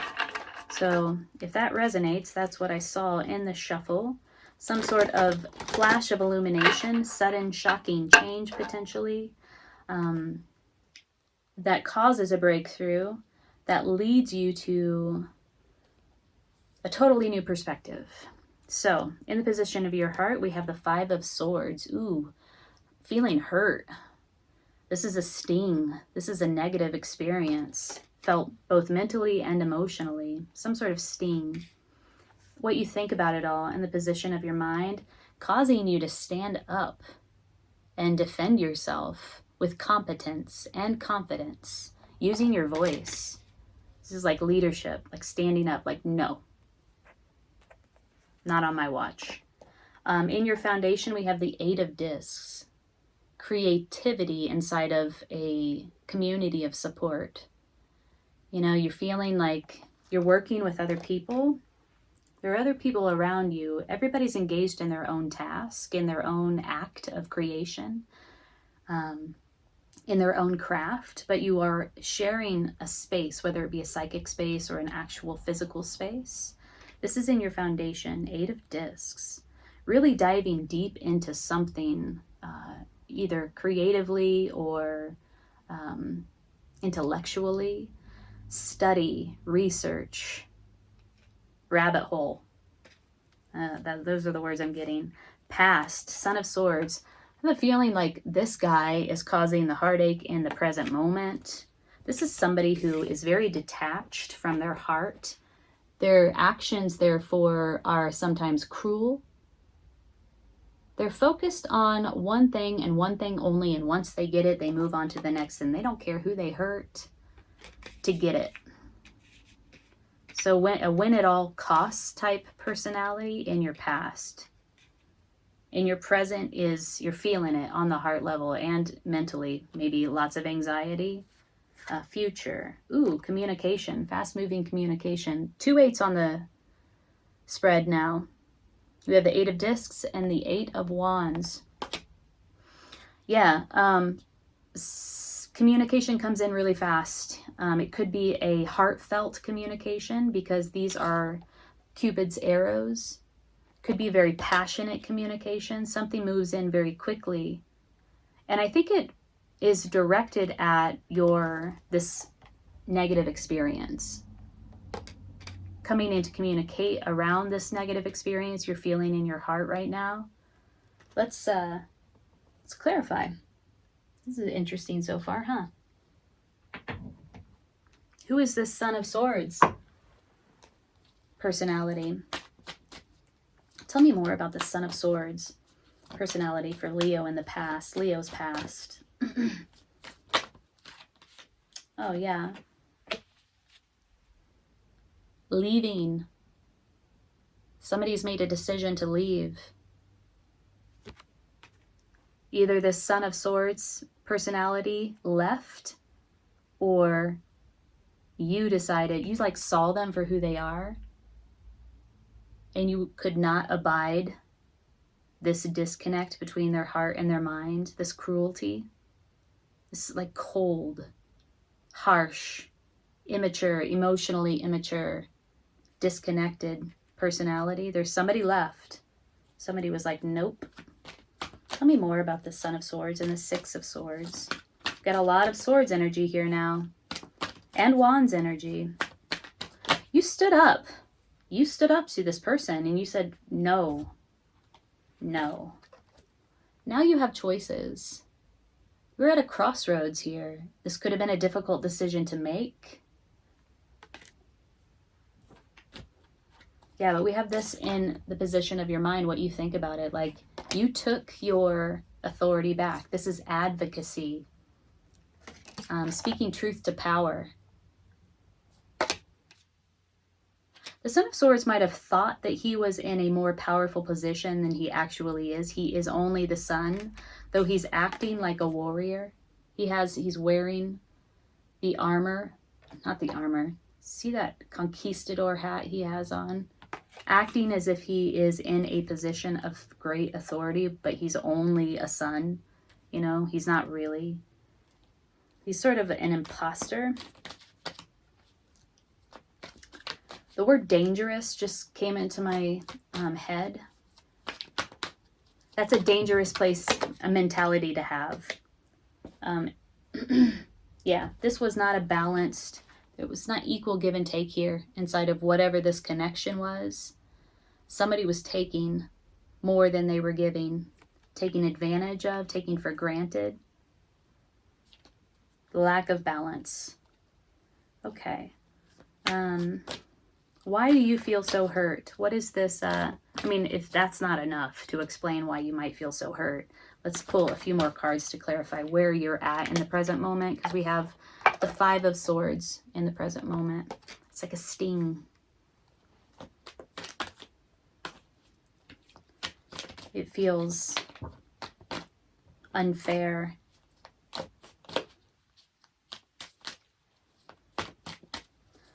Clarify the 5 of Swords in position of the heart in the present moment.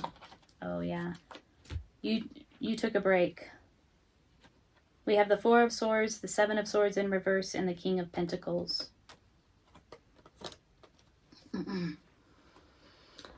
Whatever betrayal this was, this person, this personality, whatever they did that was cruel and imbalanced, caused you to, like, it forced you into like a recovery mode.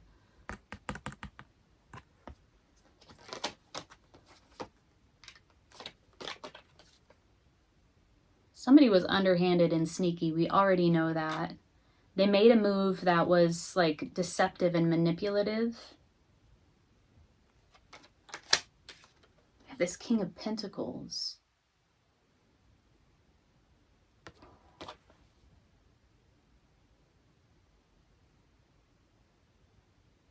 I'm not sure why the King of Pentacles popped up here. Maybe you'll know. Maybe it'll resonate with you. The King of Pentacles is somebody in a position of leadership and authority. It could be that you thought this person was the King of Pentacles and they only turned out to be the Son of Swords, right? The King of Pentacles can sometimes be, you know, he's really good at manifesting, planning, implementing, turning his dreams into reality, surrounded by abundance and wealth. Very solid, very, can sometimes be rigid, very slow moving. I feel like you thought you could rely on this person, because if you can rely on any of the kings, it's the King of Pentacles.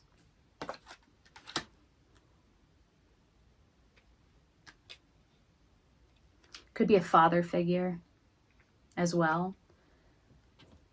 Let's clarify the qualities of this communication that's coming in for you. This communication is pointed straight at the present moment and straight at your heart. So it's like it's a passionate communication or a heartfelt communication. What are the qualities of this communication in the future position?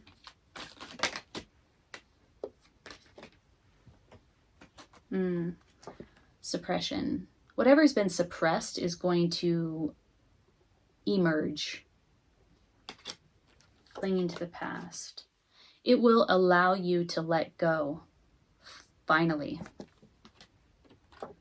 And will make you feel like, you know, you've achieved something, that there was a personal victory here for you. So some communication coming in to release suppressed thoughts, feelings, to bring them to the surface so that you can let go of being trapped inside of your head where this connection and this situation is concerned, and experience this feeling, which is like, I'm on top of the world, right? Okay, I can put this away now. I came out on top. Interesting though, the 8 of Discs in the foundation. Could be that this is what you're focused on now, since it's in your foundation, is you're focused on your craft, and there are other people around you that are supporting you in that focus. Let's work with the Rose Monaco deck. I want to learn a little bit more about what this is, the 8 of Discs in your foundation. This is not a bad place to be. It's certainly not a bad card to have in your foundation. It could be what is sustaining you through this somewhat difficult connection or experience here. Again, the 6 of Swords, and what is this? Temperance or balance in reverse. Yeah, something, you know, this leaving, somebody left or you left, this connection or this experience, this person. This leaving has you out of balance. And this is where you're getting your balance back, is focusing on your craft, working with others. There's some sort of like communication or connection with others around this craft that is supporting you in navigating this out of balance with disconnection feeling. Somebody disconnected for sure.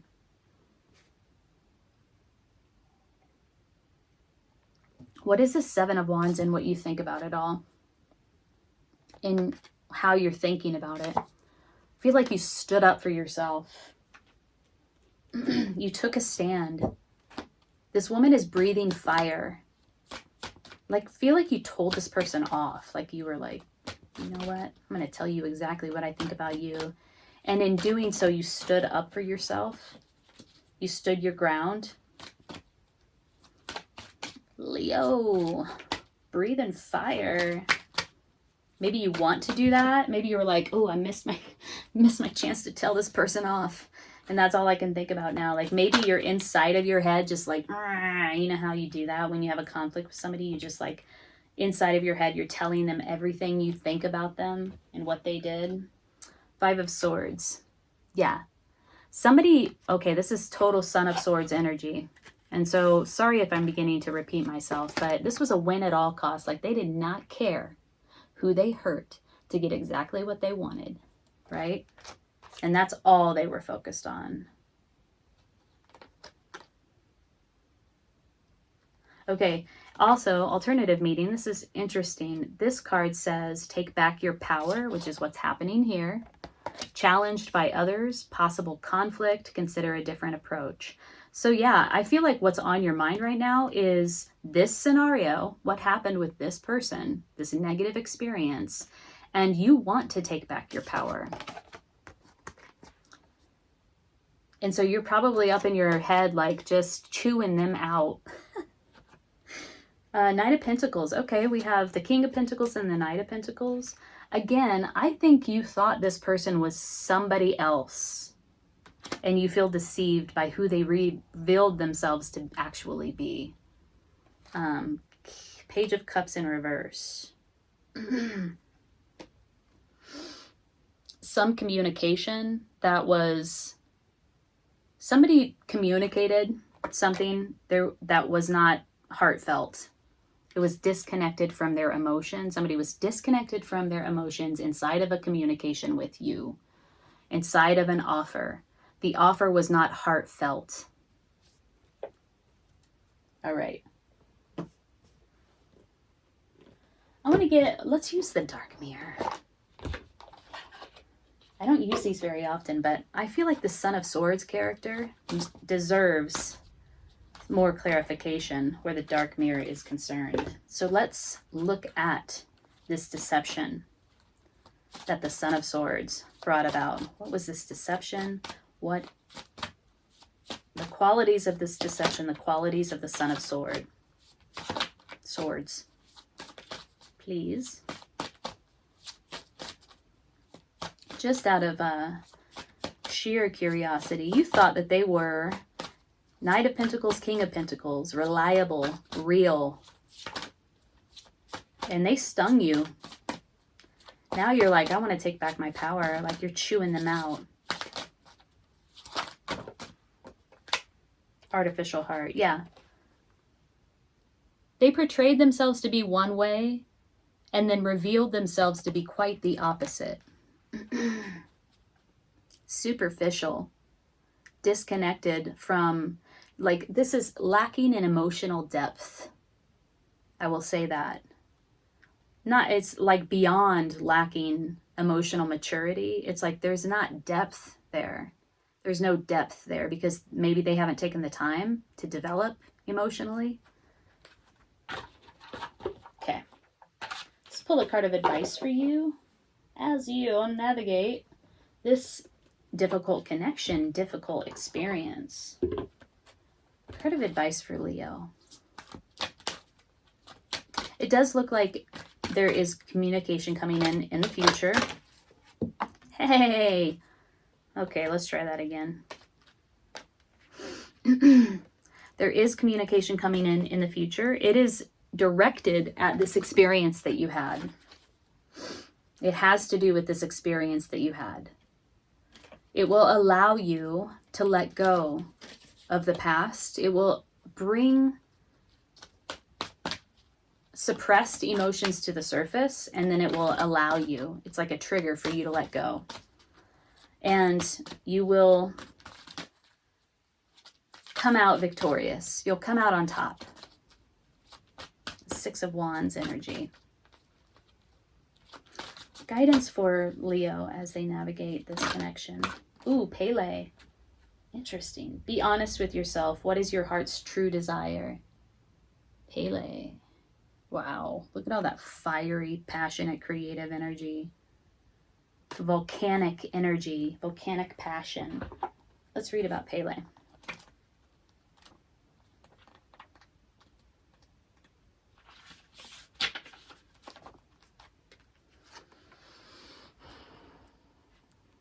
This is reminding me, look how she's breathing fire.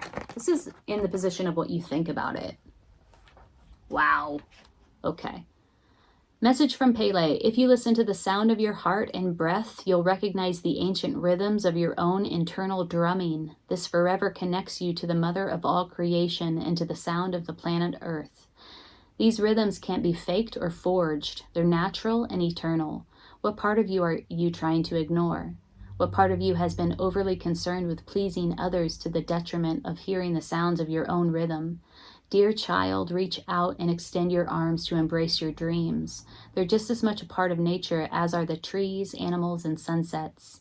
Don't your own dreams deserve the same respect that you accord everyone and everything that you love? Listen to them, my child. Listen to your dreams. They'll activate the powerful eruption of passion in your life. Don't be afraid of your own passion, for it will propel you naturally and will excite and invigorate you. When you dance to the rhythms of your life, you're truly alive and always. Various meanings of this card. Make sure your career matches your true interests. Take a class or start a hobby that really excites you. That's kind of what you're doing here in the foundation. Focusing on a craft.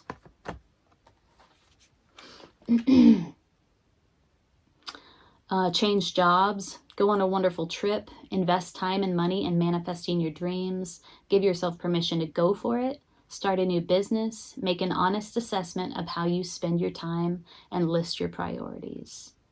I wonder if this negative experience here in the past didn't have something to do with somebody in a position of authority at your workplace, this negative sting. But there's this call for you to engage your passion and to get connected with what you really want. And it does seem that there is an opportunity for you to switch careers, switch vocations, that is more in alignment with who you are, your power, your passion. Wow, Leo.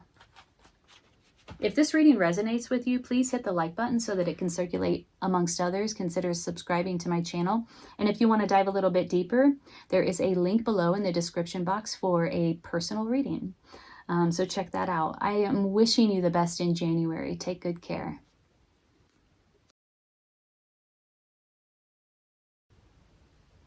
It's like the mission was aborted.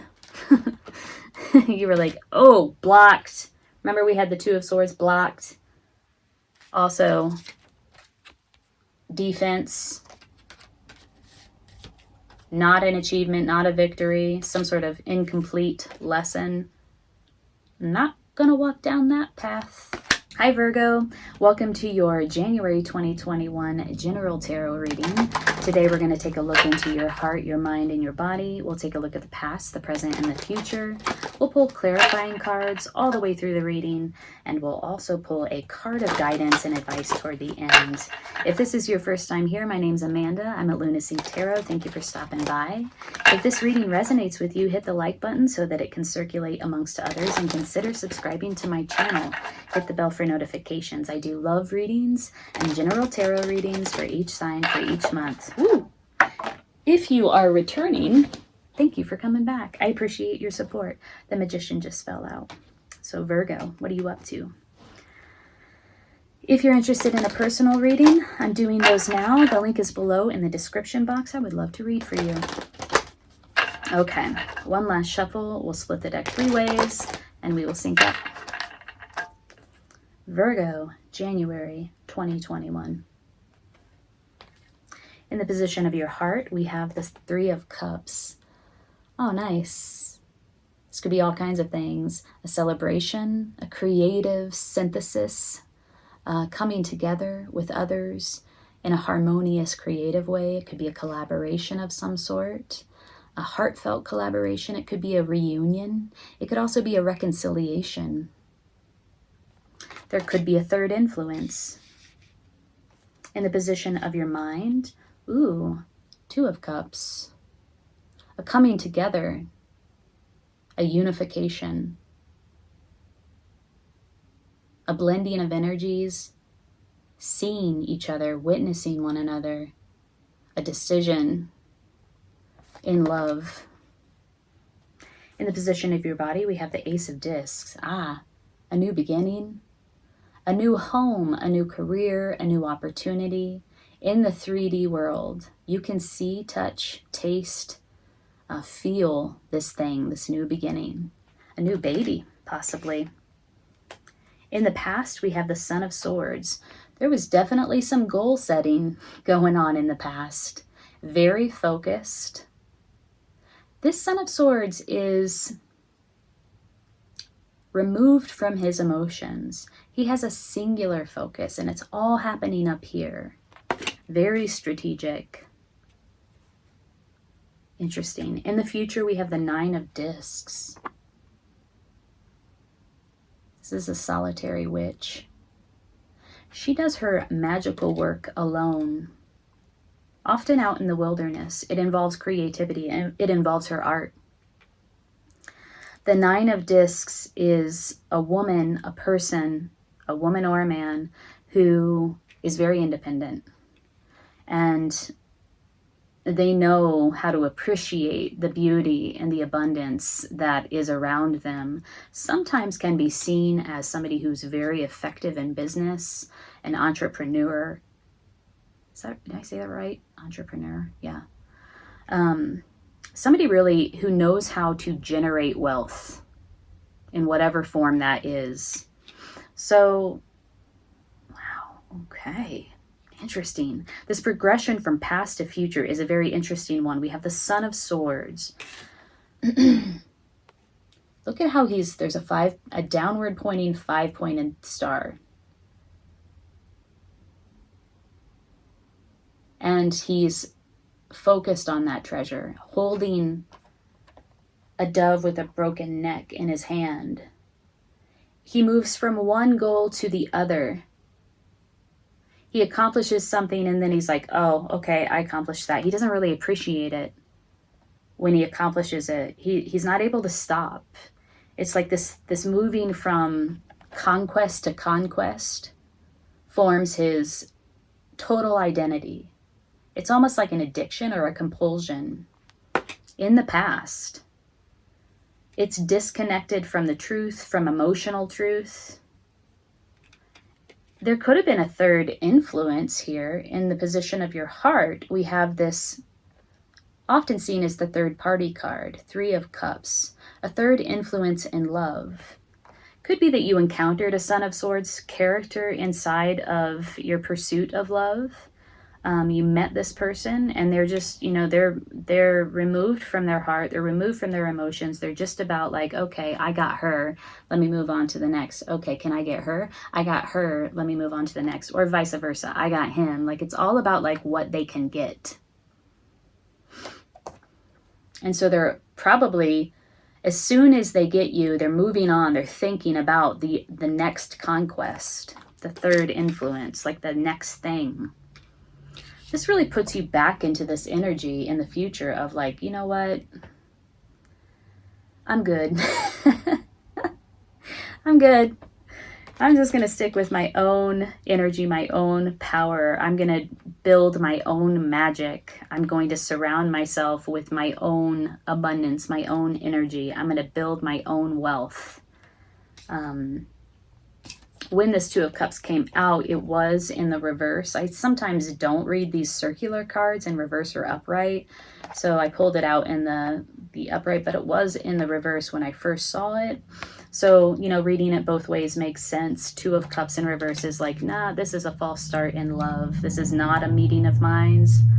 And there is in your foundation some new beginning. It could have put you, this connection with this person could have put you in a place where you had to, move to a different place or take another job or, find another place to live. Could have actually brought a new life. There could have been a conception.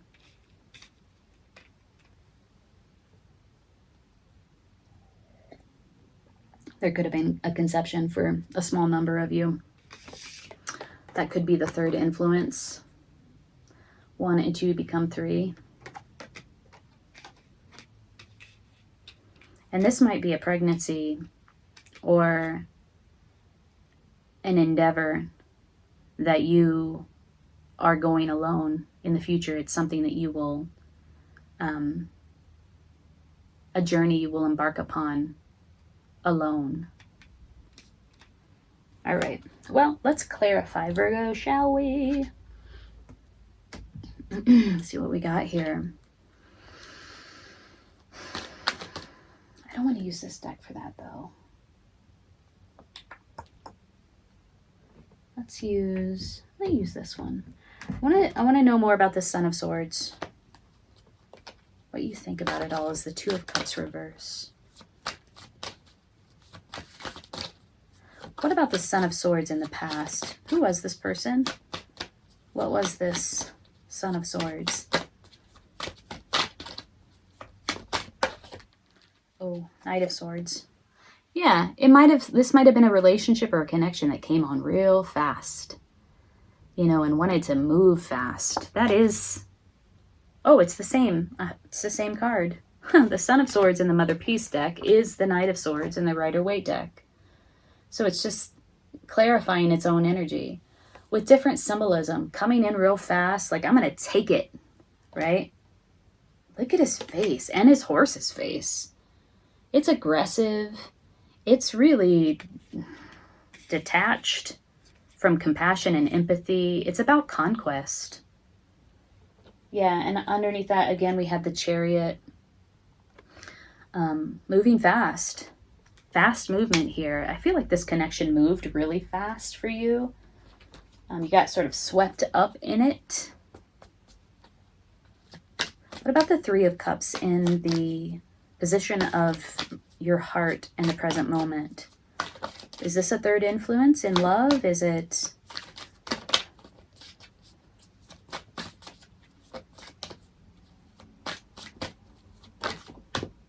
Oh, yeah. We go from 3 to 2, blocked. Yeah. If there was a third influence here, somebody got blocked as a result of there being more than one person involved inside of this connection. I feel like it was you that said nope. And I feel like it's you because we move. This is the past to future progression. We move into the solitudinal space that you're in now. Like, no, I'm good. I'm going to focus on me and me only. You're blocked. Ooh, past love. You might have known this person in the past. You might have known them from childhood. You might have known them in a past life. And they're coming back around to sort of, I don't know, a lesson needs to be learned again. Some lesson wasn't learned to its fullest completion. Weird. Some lesson is not complete. Knight of Cups in reverse. Yeah, false promises, fantasy around love, idealism. This is just an ungroundedness where love is concerned. It's a flakiness. It's an emotional flakiness, very flighty. Just, you know, in love with love, but not really down to do the work that it takes to build love or to even do love.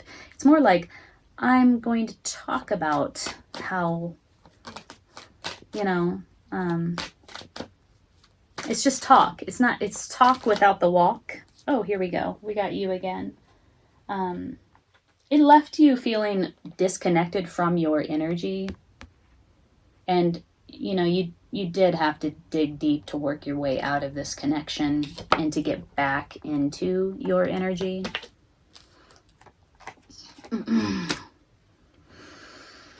Okay. Let's clarify the 9 of Discs in your future, since we're moving from past to future now in this progression.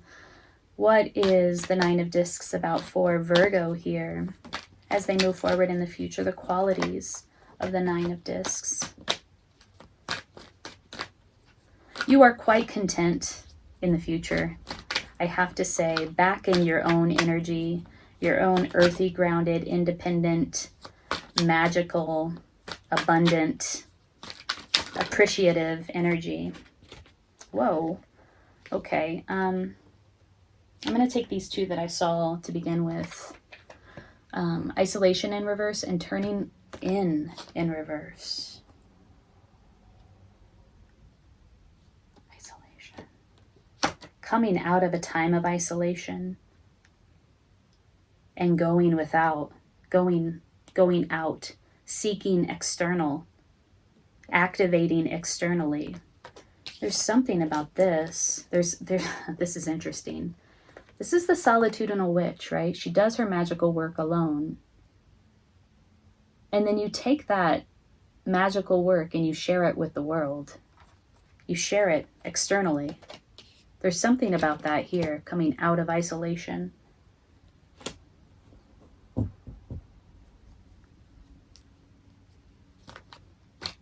Okay.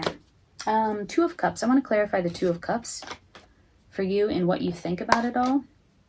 And then we're going to look at this Ace of Discs in the foundation. Oh, you know what? Let's look at the Magician tarot deck to clarify.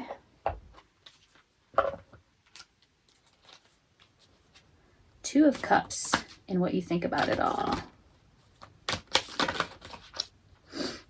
Virgo. Oh, here we go. Seven of Wands. You had to be very guarded.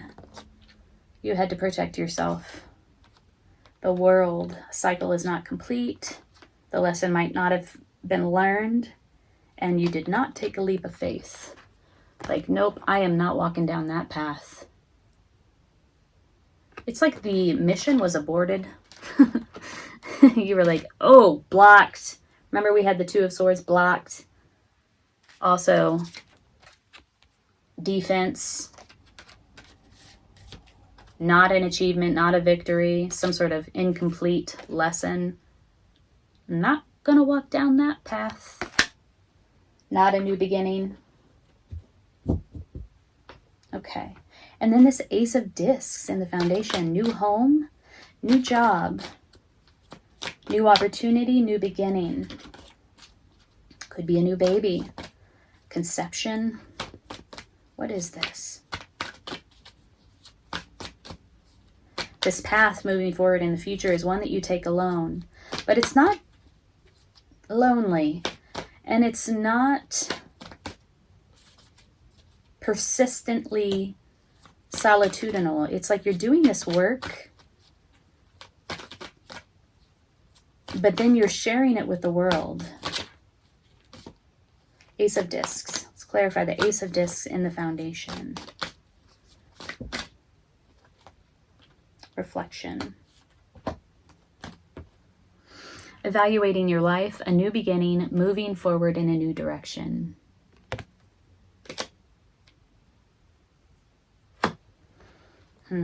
So it could just be a new beginning for you. Like, okay, this didn't work out. This is not the thing for me. Time for me to move on and pursue a new beginning elsewhere. Move forward in a new direction. Okay.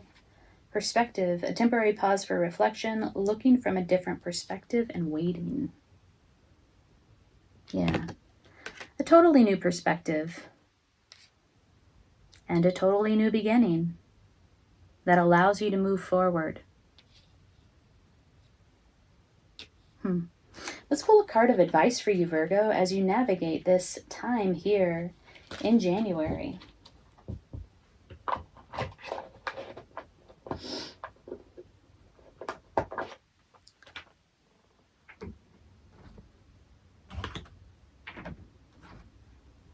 Card of advice for Virgo. There's hair in my mouth.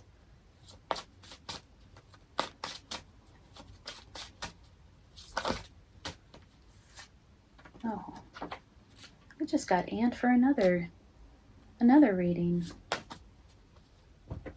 And I did shuffle this deck, but maybe this is a message for you as well. Patience is what Ant is about.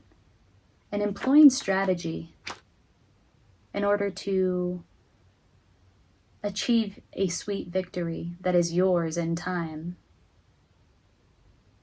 So let's pull another card here, a goddess card. Something about having patience in order to gain this new perspective. Card of guidance for Virgo, please. Ooh, Bridget, don't back down. Okay, so you are having to stand up for yourself or what you believe in. Stand up for what you believe is right. Let's read about Bridget. Might be a message here for you.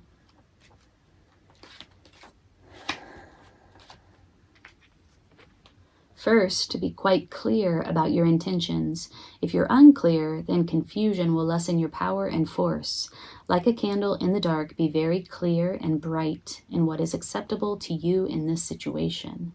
Make no mistake, I will guide and protect you. And yet think of the unparalleled rise in your own viewpoint if you are able to stand up for yourself and speak about your needs and your deepest truths. Now is the time to touch your power, for its heat and flame will ignite your passion, which will propel you forward in countless ways. Even in the face of fear, you can still stand up for your ideals and your truth. Be unwavering and make your stand today. Wow, new perspective. Very similar looking women in these two cards. Stand up for what you know is right. Speak your truth. Virgo, if this reading resonated with you, hit the like button so that it can circulate amongst others. I'm wishing you the best in January. Take good care. Oh, badass. Wow. So the Shaman of Swords is a beautiful advocate for social justice. She or he uses their voice to speak the truth, to advocate for the truth, speaking truth to power. There's something about, again, we have an elevated view. Look at this kite on top of this ladder. This suggests ascension, ascending to a greater height, to take this perspective. I feel like this perspective that you have earned feels like earned. Like it was a process, you've earned it. Has allowed you to climb this ladder and have a totally new perspective, a totally new idea, a totally new line of sight of the truth. Hi Libra, welcome to your general tarot reading for January 2021. Thank you for stopping by. If you're new to my channel, my name's Amanda. I'm at Luna Sync Tarot.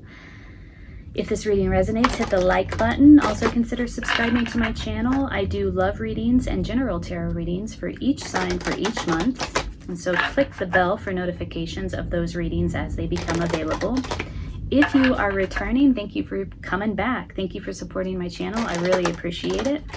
I have been shuffling your cards off camera here. I'm going to give it one last shuffle and then we will sync up. If you're looking for a personal reading, I'm doing those now. The link is below in the description box. All right, so Libra, let's see what's up for you in January 2021. Okay, in the position of your heart, we have the 10 of Discs. Wow. This is a powerful card to have in the position of your heart, also in the position of your present moment. It is giving birth to something new inside of a community of support. Look at this circle of women who have brought their shields, their mandalas to this great event. This woman is actually giving birth to a baby, bringing a new life onto the planet. Tens are a number of completion, but also new beginnings. It's that sort of, that peak moment where you have the culmination of something and it's coming to a conclusion, and it's also dipping into a new opportunity, a new beginning, a doorway that takes you to something totally brand new. So there's a feeling of gratitude here. There's a feeling of like vulnerability, as if you've ever had a baby, you know that you are in great vulnerability when you give birth, but there's a tremendous amount of support here. It's spiritual support. Something feels like it's come to its natural conclusion. Something feels like it's sort of built over time. It's grown over time into this beautiful expression of abundance. And this is in the position of your heart. In the position of your mind, we have the Priestess of Wands. Oh, this is the archetypal energetic witch. She knows how to use her energy wisely. She knows how to cultivate, generate, contain, distribute her energy in a very masterful way. She's a master of energy. Sexy, magnetic, like just knows how to tap into that sort of libido, kundalini energy and like turn it into sort of creative manifestations, creative energy. Okay. Wow, this is what you're thinking about. This is in the position of your mind. Could be a personality around you. It could be someone you're thinking about, someone that is influencing you in some way. It could be your own energy. In the position of your foundation or your body, we have the Four of Cups. Wow. So this is a retreat. Look how she is wading through these shallow waters. She has the 4 vessels that are anchor points here, suggesting stability. This suggests a time apart, a time alone in order to wade through emotions, to sort out your emotions. This involves a process. This involves a process of sort of sorting and sifting through your current emotions. There's stability here for you to do that, to engage in that process. This is the foundation of the reading. So this is like a process that you're engaged in that is sort of serving as the foundation of your time here in January. It's also in the position of your body.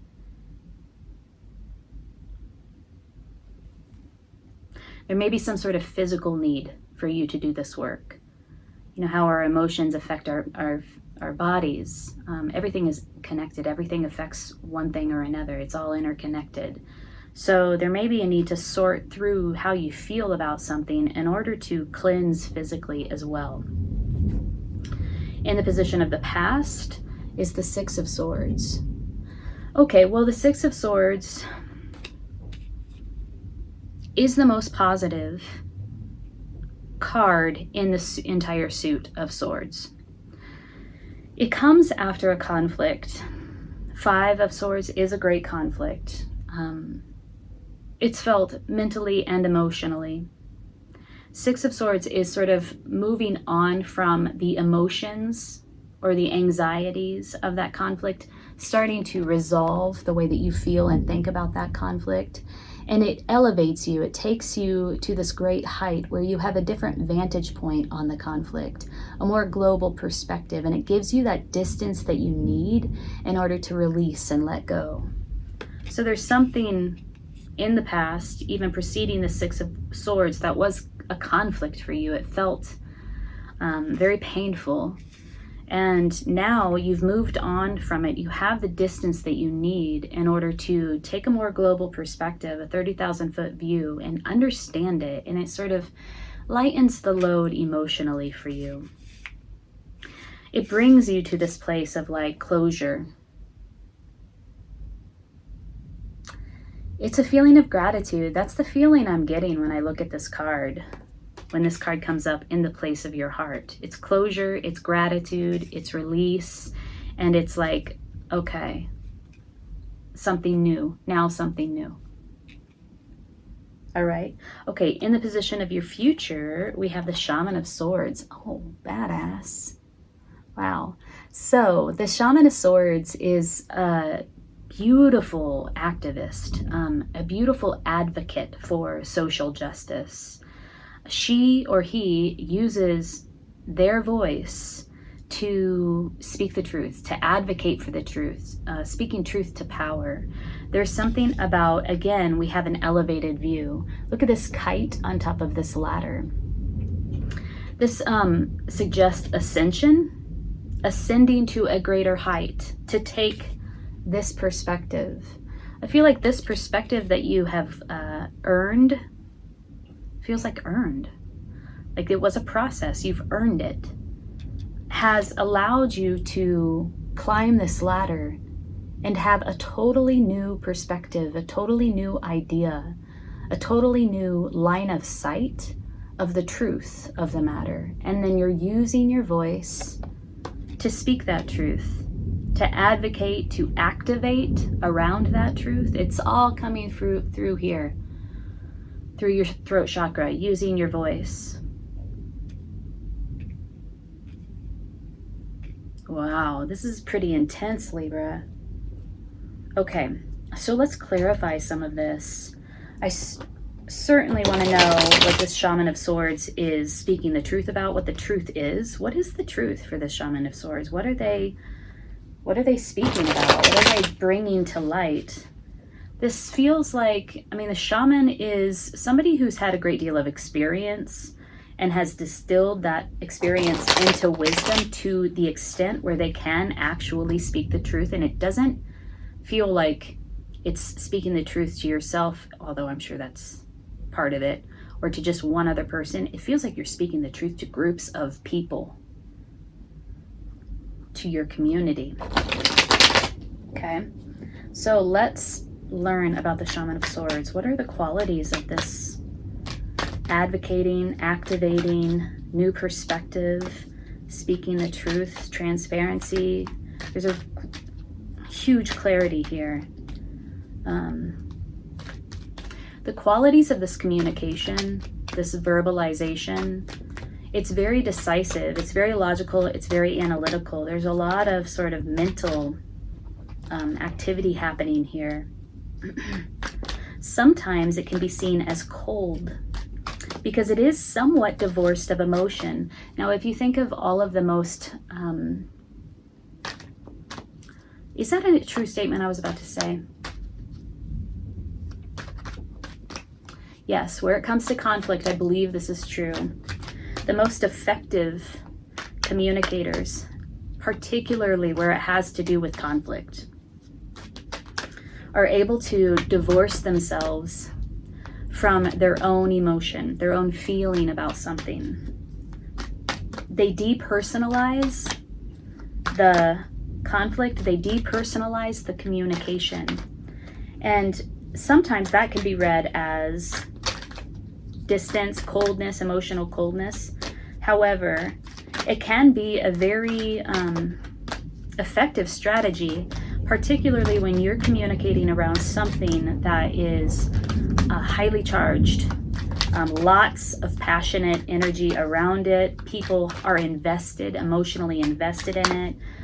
If there's been abuse of power, if there are people that have experienced oppression, and now I'm tapping into like the activism of this card, to be able to speak very clearly through that emotional, through all of that emotional energy. That is the Shaman of Swords. Okay, sorry. These cards, not quite sure. I'm going to put these down. They're very sticky. They have been uncooperative. So I'm going to take that as a sign, as a sign that we need to move on to a different deck. So let's try working with the Magician deck by Rose Monaco. I need to get a frame for this Ishtar image so that she can have somewhere stable to live. All right, so I just rambled on about the Shaman of Swords. I hope that was helpful and wasn't just like me pontificating. But let's clarify the Shaman of Swords. What is this about for you, my dear? Oh, the Magician. Wow, and the Four of Swords. Well, that's fascinating. Okay, so the Magician and the Four of Swords, clarifying the Shaman of Swords. Do feel like you are using your voice to manifest something, to bring something into reality. So this isn't all just about talking or communicating or expressing an idea. Coupled with this is turning something into reality. It's like very practical. It's very tangible. Like you're bringing something with the power of your voice. You're bringing something into reality, into the 3D world. We have the Four of Swords. Don't rush decisions. That's really sticking out to me because Swords energy is very swift moving, very fast moving. Sometimes can be very impulsive, sometimes can be very rash. We have 2 fours on the spread now. 4 of Cups in your foundation, and 4 of Swords clarifying the future, clarifying the Shaman of Swords and the Magician. There is something here, some advice here for you about taking your time, retreating, creating a safe space for you to clarify your emotions, process your emotions. And that has something to do, directly to do with your thoughts as well, how you think about it. There's some sort of mental, physical, emotional integration that is occurring here inside of this reading. Okay, well, let's keep clarifying. What was the situation in the past, the 6 of Swords in the past, that allowed you to gain this greater perspective? What is this greater perspective about? The qualities of this 30,000-foot view. It's like there was a heartbreak. It felt very painful, but now you've had some distance from it. Oh, wow. I don't believe I've ever even seen this card. Reflection. That's really beautiful. Evaluating your life. Yeah, this is like the evaluative stance right here. Evaluating your life, a new beginning. What do we have here in the heart space? A new beginning, an ending, and a new beginning. Moving forward in a new direction. Whatever it was that felt painful, you got enough distance from it to process it, to evaluate it, and to see it from a new vantage point, from a higher perspective. Remember, we have the kite on the ladder. It allowed you to elevate in some way that was significant, that is significant. There's some sort of integration happening here, mind, body, emotions. We have the 4 of Cups and the 4 of Swords. This is a retreat, a recuperation, a restoration, a clarification of your emotions and your thoughts around this situation, your current situation. Okay, we got to clarify the Priestess of Swords. Then what is she all about? This is in the position of your mind, what you think about it all. Priestess of Swords, very magnetic, very networked. She knows how to leverage her network to make things happen. Very visionary. Wow, okay, so Justice. There's something here about either this is a personality, the Priestess of Wands, or it's an energy that you're stepping into. There's something here about getting what is owed you, or some just and fair resolution in your favor. Right? Like if you felt in the past like, hey, this wasn't fair. There was an imbalance here. There's inequality. I need to see a fair and just outcome. It's tied somehow to this Priestess of Wands energy, to this personality that you're thinking about, or this energy that you're thinking about. It might have allowed you to step into this Priestess of Wands energy. Something came around that was a long time coming, some sort of truth, some sort of clarity, some sort of balance that pulled you into this Priestess of Wands energy, where you really started to see, I am more powerful than I realized. And now there's like an advocation that's happening in the future. These 2 energies are very similar. Bringing justice. The shaman uses their voice. They communicate. They use their powers of communication to bring justice to a situation or to a people. To have these together, holy shit. The Magician, the Shaman of Swords, and Justice.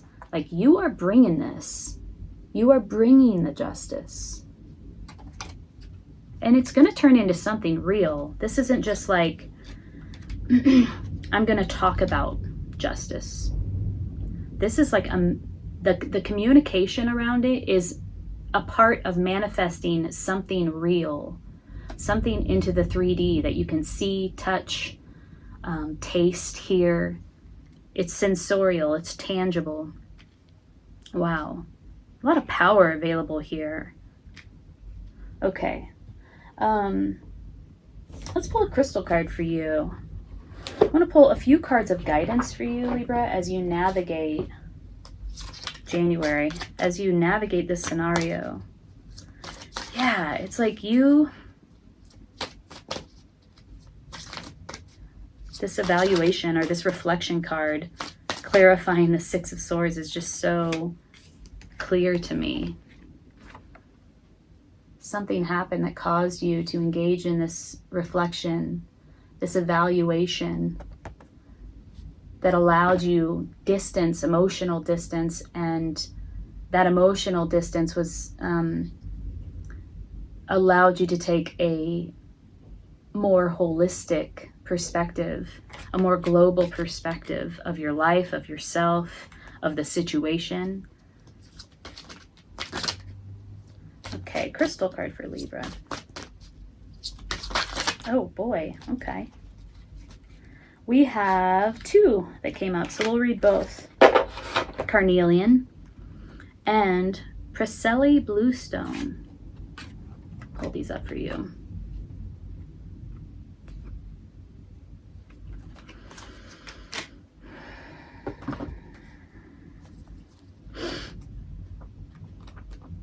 One is 33. The Preseli Bluestone is 33. That is a 6. 6 is the number of achievement, of success. It's catching the wave and riding it to shore. What are we looking for here? Preseli Bluestone, the inner compass. Check it out, Libra. Preseli Bluestones planted healing energies from the land of the ancestors into a sacred healing landscape. The stone accesses past, present, and future. Self-understanding. You are an ancient shaman. Ooh, you had the Shaman of Swords in the future. And the Priestess of Wands. Very similar energies. You are an ancient shaman who has much wisdom to impart and the ability to journey through multiple dimensions in search of healing. You have unshakable core stability, those 2 4s, and an inner compass that directs you with integrity. Yeah. There's something about, remember when we were talking about the integration? There's some process of integration, retreating, taking a retreat so that you can process your emotions and engage in that cleansing. That's what that's reminding me of. There's something about that that is crucial to you stepping into this Shaman of Swords energy. Use natural medicine for ailments. Pay attention to your boundaries. Dig deep into the past. Access your memories and cut yourself free. Fucking love that. Cut yourself free.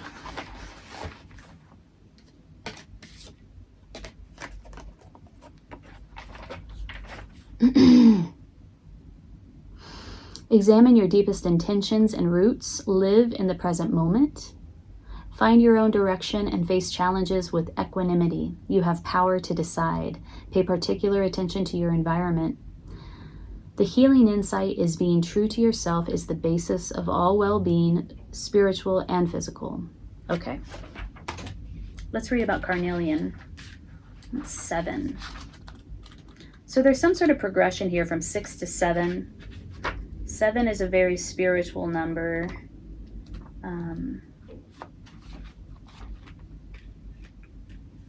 Here we go.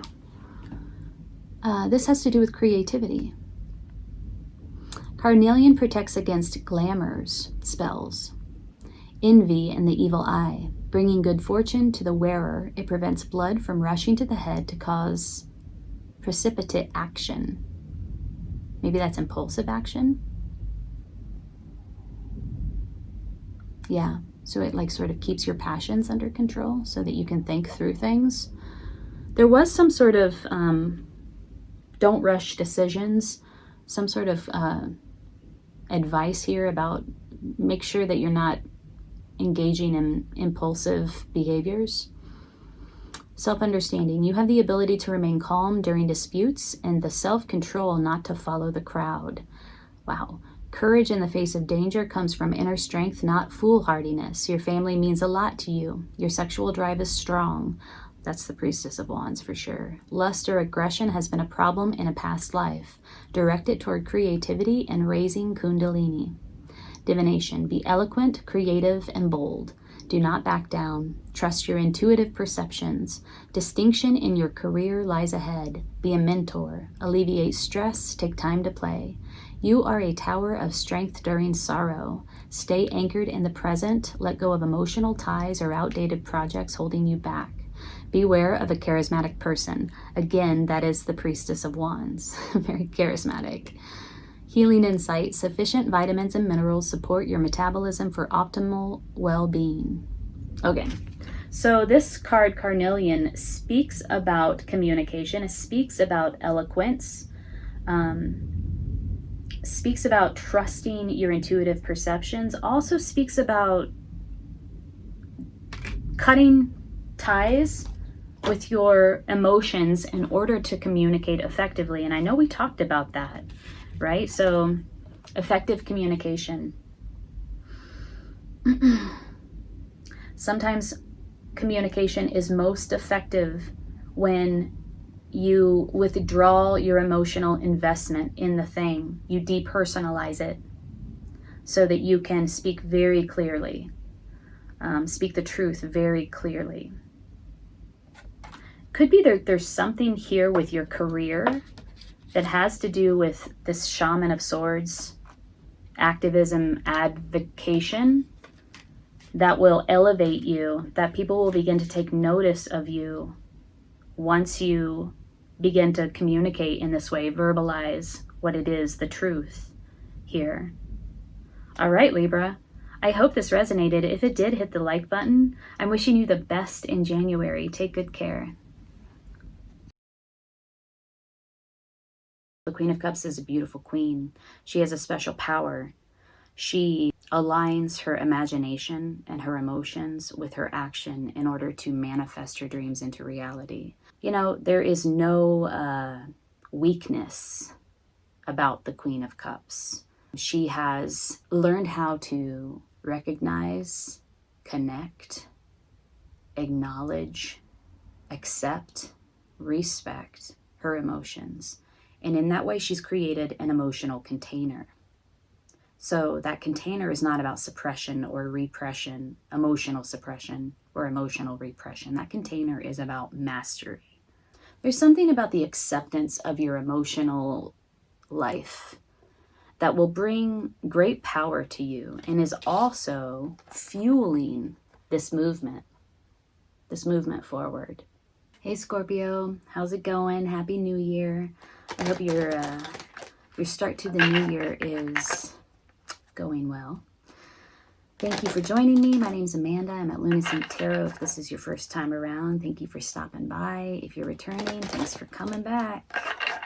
We're going to be taking a look at your heart, your mind, and your body. We'll take a look at the past, the present, and potential future.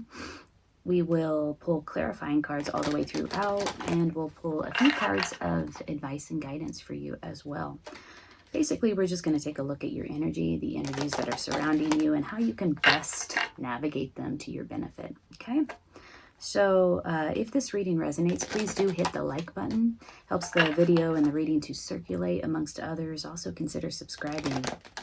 I do love readings, and I do general tarot readings for each sign for each month, so there's that. If you are interested in diving deep into your personal situation and you would like a personal reading, there is a link below in the description box.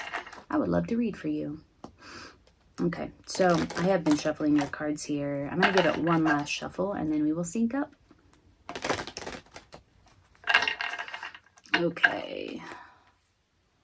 Cutting the deck 3 ways. In the position of your heart, we have the crone in reverse. This one shows up for you quite a lot, Scorpio.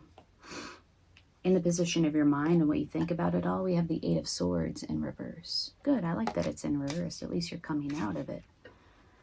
In the position of your body, we have the 9 of Wands in reverse. Wow, a lot of reversals. Sort of like a nervous system flare-up, a burnout of some sort. You're feeling it in your body. It's an output of a lot of energy. Even if you feel like you're not doing much of anything, it still feels like there's a lot of energy pouring out of you, and it's just like frying your nervous system. In the position of your past, we have the 10 of Discs in the upright. Thank you, Lord. That's beautiful. In the position of your potential future, we have the Chariot, and this is also in the upright. Gorgeous. Major arcana. 2 major arcanas here and a pull of 5 cards. Okay, so let's dig into each one of these cards here. In your heart, inability to make a decision, essentially because you are somewhat disconnected from your intuition, your wisdom. Probably, or possibly, I'm not going to say probably, but possibly because of this energy here, this output of energy that has you feeling fried. There's a call to go within to find the answer to the decision that you have to make, to the choice that you're entertaining at this moment. What you think about it all. 8 of Swords. This is a lot of anxiety. It's trying to figure your way out of a situation with sort of illogical means, illogical behavior. Look at how she's she's stabbing at this brick wall with a sword. That's not going to work. And the crows know it. They have this different perspective, and they can see the folly of this human behavior.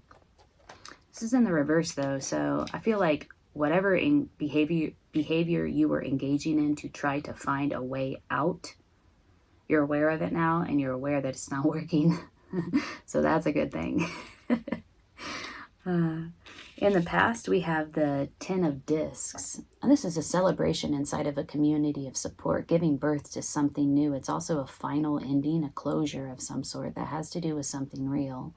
Could have been that you moved out of a situation or moved from one place to another. It's in the 3D, an ending in the 3D, but with every ending, there's a new beginning. So as you can see in this card, she is giving birth to a baby inside of a spiritual community. Look at all the strength that is surrounding her, all the support that is surrounding her, spiritual strength, spiritual support, giving birth to something new inside of this circle.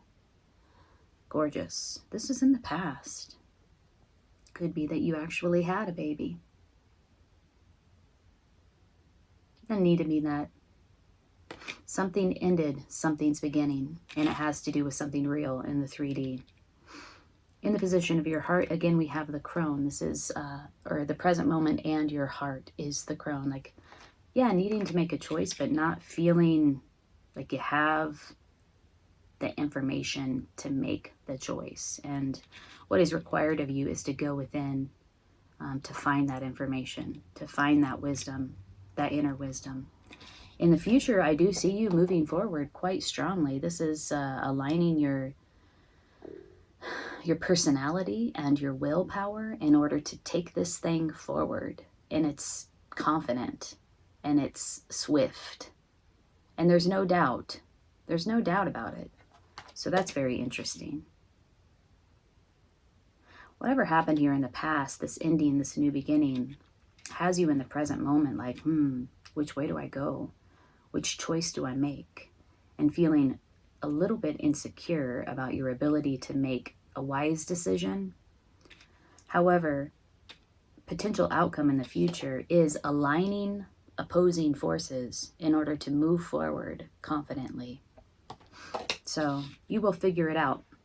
If you're feeling hesitant, reticent, if you're feeling like you don't know that you have the answer, you don't know what choice to make, you're at a crossroads, you don't know which path to choose, the potential outcome in the future is that you will be moving forward confidently. So Trust in the process. All right, let's clarify. I want to sort of get behind what this burnout, nervous system flare-up in the body, position of the body and the foundation. So it's like pivotal because it's in that position of the foundation. 9 of Wands in reverse. When it's in the upright, it is wise use of energy. It's having a great deal of energy available to you, vitality available to you. And it's wise use of it. It's knowing how to cultivate it. It's knowing how to store it. It's knowing how to distribute it wisely to your greatest benefit. It's like just feeling on top of your game energetically, right? In the reverse, it's sort of like an overwhelming output of energy that has your nervous system feeling frazzled, fragmented. Kundalini energy. Patience. Okay, so we have 2 images here of pregnant women, one giving birth and one waiting in the gestational period. So there could be, for some of you, an actual pregnancy or gestational period. You're inside of a gestational period currently, feeling very overwhelmed energetically. This is very, look at the imagery in this, very similar. Woman, woman, woman in yogic pose, woman in waiting pose, an array of moon power, an array of Shakti energy. These are very similar. This is clarifying this 9 of Wands in reverse. So yeah, feeling very overwhelmed energetically. Universe is calling on you to have patience. Understand that this is part of the process. Understand this is part of the cycle. You are in that phase of this cycle. Okay, let's clarify the 8 of Swords in reverse. What you think about it all. It's like you're realizing that the way that you've been going about this is not working. I don't know if you know the answer though. What will work? So what is this 8 of Swords about? Clarify the 8 of Swords in the position of your mind and what you think about it.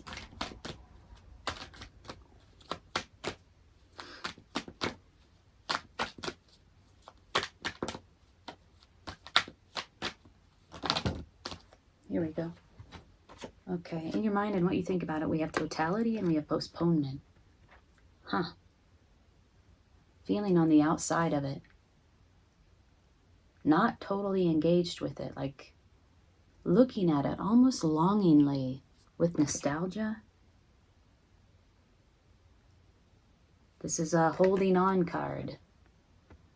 Stalemate, holding on, not going anywhere. There's some I want to say rigidity, emotional rigidity here. It also feels like depression to me. There's something about engaging with the present moment that is required for you to snap out of this mental prison. Totality. This is an orchestrated dance, an orchestrated activity, an orchestrated exercise. It takes 3 to trapeze, right? And there's something to do with the timing here as well, paying very close attention to timing. Having trust, having faith. Look at how much trust. And I say trust, and I don't necessarily mean trust in the universe. I mean trust in each other. These 3 have practiced this over and over and over again. They all have their part to play. Timing is really essential. That's part of the practice. And they trust in their practice. They trust in the work that they put in to do this dance with one another, to execute this activity effectively. There's something about working together, timing, trust. It's like, no, we practice this. We practice this over and over again. And I have faith. I have trust in the work that we've put into this. Totality, total mind. You know, in this exercise, there's no individualism here. This is one mind as they engage in this activity, for what it's worth. What is this decision you're making? I'm going to switch the deck. I guess we'll use you. What is this decision you're making? We're going to clarify the crone in reverse here. You're at a crossroads. You might even be coming out of a time of feeling as if you're at a crossroads and having to dig deep, because it is in the reverse. So it's one or the other. It's like feeling as if you're at a crossroads and not quite knowing what decision to make, what choice to choose. Or you're coming out, like you're coming out of that crossroads energy. Because we do have the Chariot in the future. It's like this thing, you're going from, I don't know what decision to choose, to like moving forward very confidently, right? Like, no doubt. So what is this thing? Clarify the crone. Did one flip up there? Yeah. Ooh, the world. Yep. One cycle ending, a new cycle beginning. Success, victory, achievement. Talked about endings here. Maybe you're leaving this behind, this indecision behind, this sort of lack of confidence in your own wisdom behind, that insecurity, that sort of, that's over. Stepping into this new cycle. You know, the World card is a really powerful card, not only because it is the final card in the deck, but it also speaks to integrating all of the experiences that have come before, an integration, like to reach a new level of wholeness. It's an integration of the experiences that you've had, the knowledge that you've gleaned from those experiences, and it's a sort of distillation of that into wisdom. And when it gets to that point, there is a cosmic leveling up. There's a spiritual leveling up. And this is clarifying the crone in reverse. Like, if you had any doubts about your ability to make decisions or your wisdom in and of itself, and that's over. We're moving on.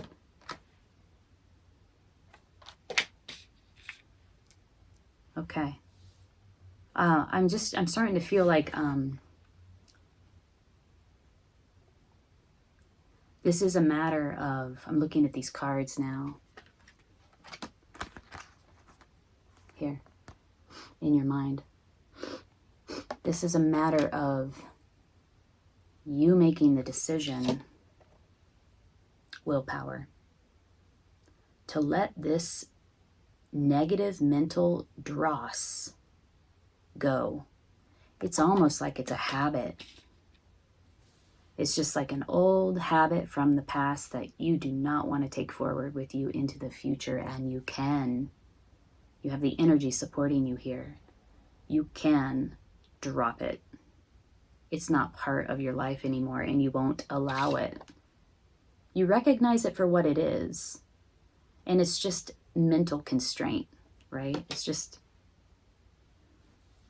I use the word dross. It's just this negative habit pattern that you can let go of now. Okay, so let's clarify the future. What's coming for you? What are you moving toward? I mean, it's a new cycle. It's a new cycle. What is coming? I'm gonna flip some of these cards over. They were already flipped up for some reason. We flip you back over. Okay, so Chariot, clarifying the Chariot.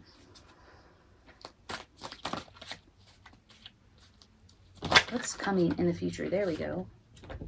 Ooh, fuck yeah. Queen of Cups. Hey, Queen of Cups, beautiful. Now this card has some of its description on here. I'm going to read it to you. Compassionate, kind, empath. Care for others, but don't forget yourself. Healthy boundaries, follow your heart.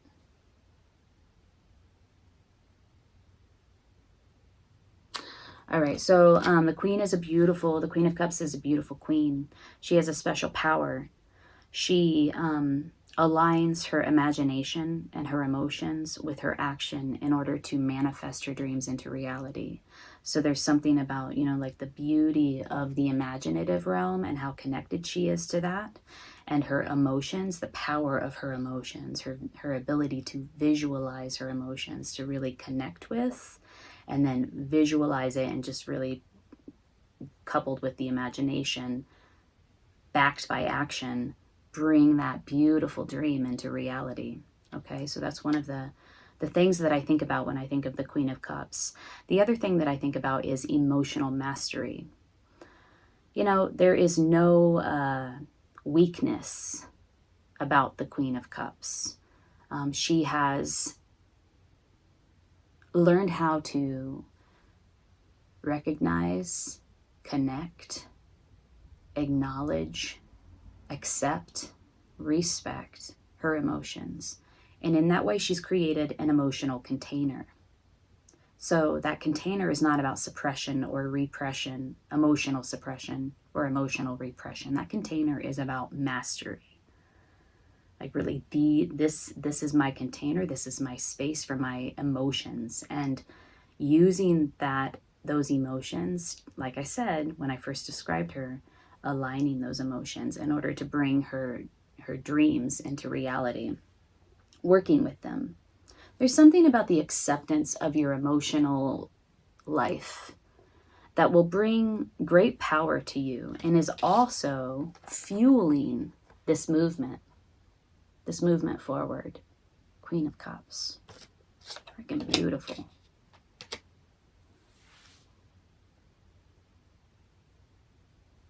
I'll let you look at this. I much prefer this image of the Queen of Cups to the Ryder Waite image. However, in the Ryder Waite image, you can see the Queen just like her determination as she stares down her cup. You know, it's like she's willing her emotional dream into reality, right? In this image, she's looking straight at you. Look at the confidence.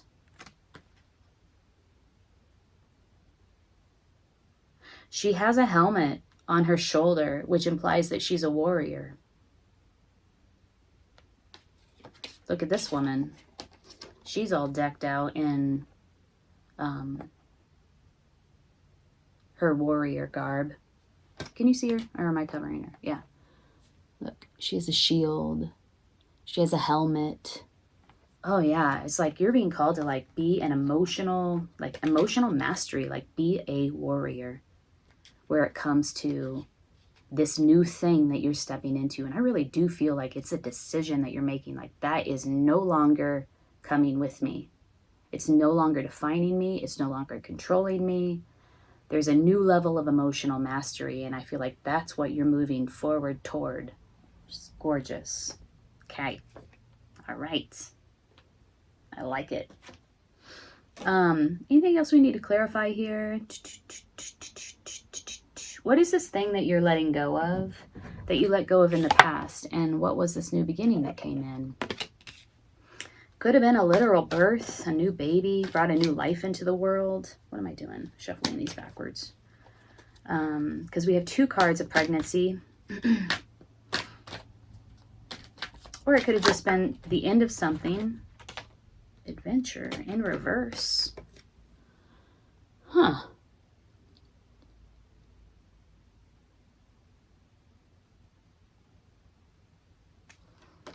Well, this speaks to me of a sort of reluctance to step into the juiciness of an adventure. Let's keep going. Did you not fully accept this, the end of this thing? Oh, yeah. Okay, so here we go. New beginning. Unavoidable. It's a major arcana. If you are reticent about stepping into this new beginning, this new juicy beginning, you better get connected because it's coming for you no matter what. And then stress. In the traditional deck, this is about defense. Dropping the defense in the reverse. Some work there around dropping the defense. Also some work about stepping into your power. Speaking your mind confidently, stepping into your power and saying, you know, no, this is mine. And I'm going to fight for it. In this deck, though, it's stress. This reminds me a lot of this burnout. They're both in reverse. It's almost like you're trying to figure out how to manage your energy. It feels very physical to me. That's why I described it as like a nervous system flare-up. This is a big contributor to whatever is going on right now for you, Scorpio. This is a big contributor. It's in the foundation. It's also clarifying the past.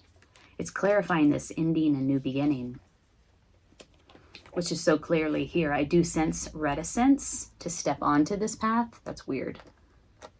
Let's try this. I do sense reticence to step onto this path, into this juicy glow of goodness, this new adventure, this new beginning. But it's coming for you no matter what. Dropping the defense. Ooh, I wonder if there's something about this energetic output or outpouring of energy, this uncontained energetic outpouring of energy that has you feeling flared or stressed, physically compromised, that is part of your defense. Like, no. It's like it's part of your identity. And a component of that identity is defense. Like, you know how you have coping mechanisms that don't serve you any longer? This feels like it to me. Like, oh yeah, that's the way I used to defend myself. It became a part of my identity. Like, yeah, this illness that I have is part of my identity. I'm not saying that you're ill, but like this does remind me of an illness. This illness is a part of my identity, and it's also the way that I've defended myself against certain things, certain realities that I don't feel safe around, that I feel like I need to defend myself against. So dropping the defense in order to step into this new beginning. And part of dropping the defense is rectifying this, whatever this reality is for you, because it has become part of your identity that is no longer serving you. Emotional mastery coming for you.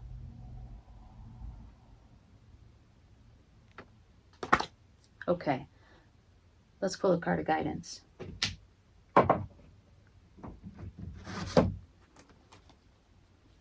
Card of guidance for Scorpio as they navigate January 2021.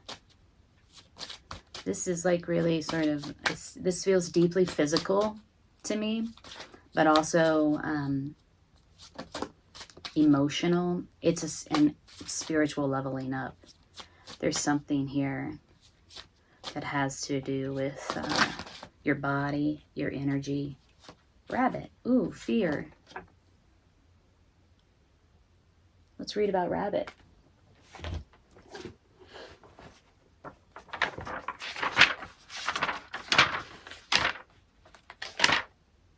Fear.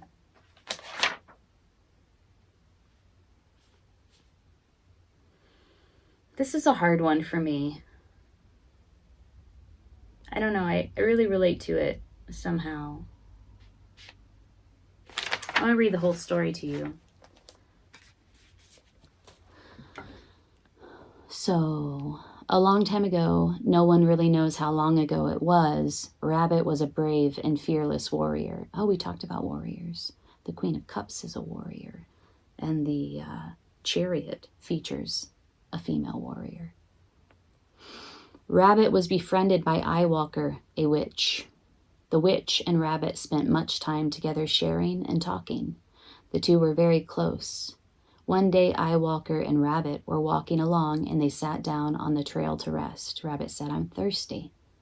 Eyewalker picked up a leaf, blew on it, and then handed Rabbit a gourd of water. Rabbit drank the water but didn't say anything. Then Rabbit said, "I'm hungry." Eyewalker picked up a stone and blew on it and changed it to a turnip. She gave the turnip to Rabbit to eat. Rabbit tasted it and then ate the turnip with relish. But still, Rabbit didn't say anything. The two continued along the trail which led into the mountains. Near the top, Rabbit tripped and fell and rolled almost to the bottom. Rabbit was in a very sad condition when Eyewalker got to him. She used a magic salve on Rabbit to heal his great pain and mend his broken bones. Rabbit didn't say anything. Several days later, Eyewalker went searching for her friend. She searched high and low, but Rabbit was nowhere to be found. Finally, Eyewalker gave up. She met Rabbit quite by accident one day. "Rabbit, why are you hiding and avoiding me?" the witch asked. "Because I'm afraid of you. I'm afraid of magic," answered Rabbit, cowering. "Leave me alone." "I see," said Eyewalker. "I've used my magical powers on your behalf, and now you turn on me and refuse my friendship." "I want nothing more to do with you or your powers," Rabbit countered. Rabbit did not even see the tears his words were bringing to Eyewalker's eyes.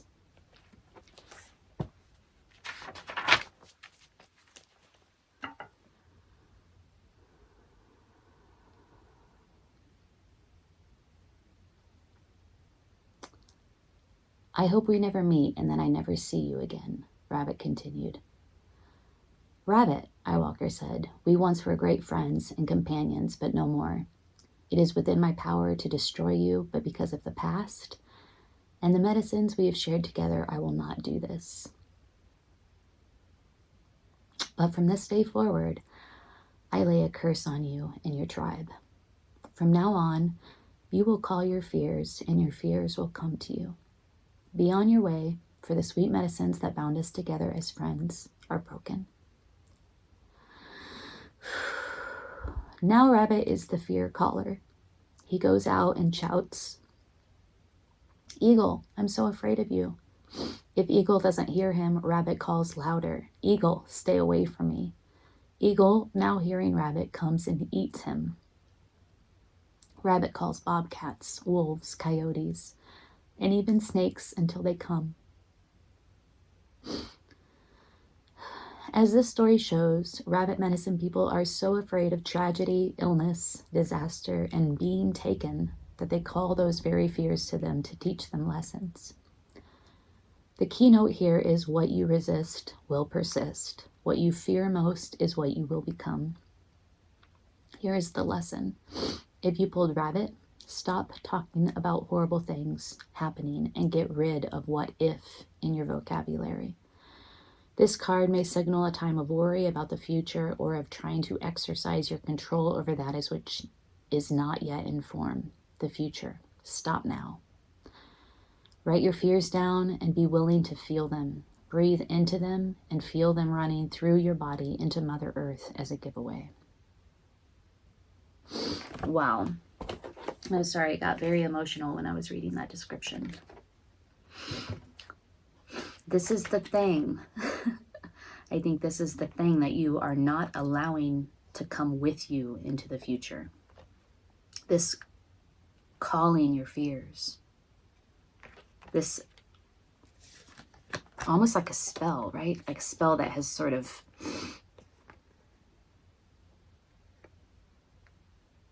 turned into a habit of calling your fears to you. This is the thing that you're dropping.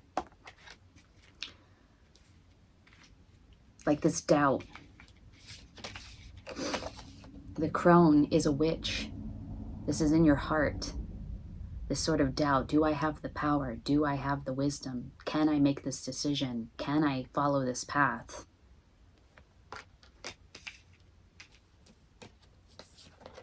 That is the cycle that's ending. This is clarifying the crone. And this is the new cycle that you're stepping into.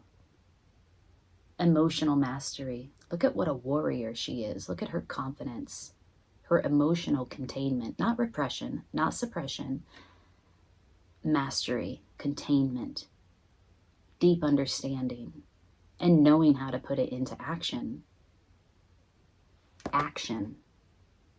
Moving forward confidently. Scorpio, I am wishing you the best in January. You are on a powerful and beautiful path. Thank you so much for joining me. If it resonated, hit the like button. Consider subscribing to my channel. If you want to dive deeper, I'm doing personal readings right now. I'd love to read for you. All right, take good care. Look at these two guys.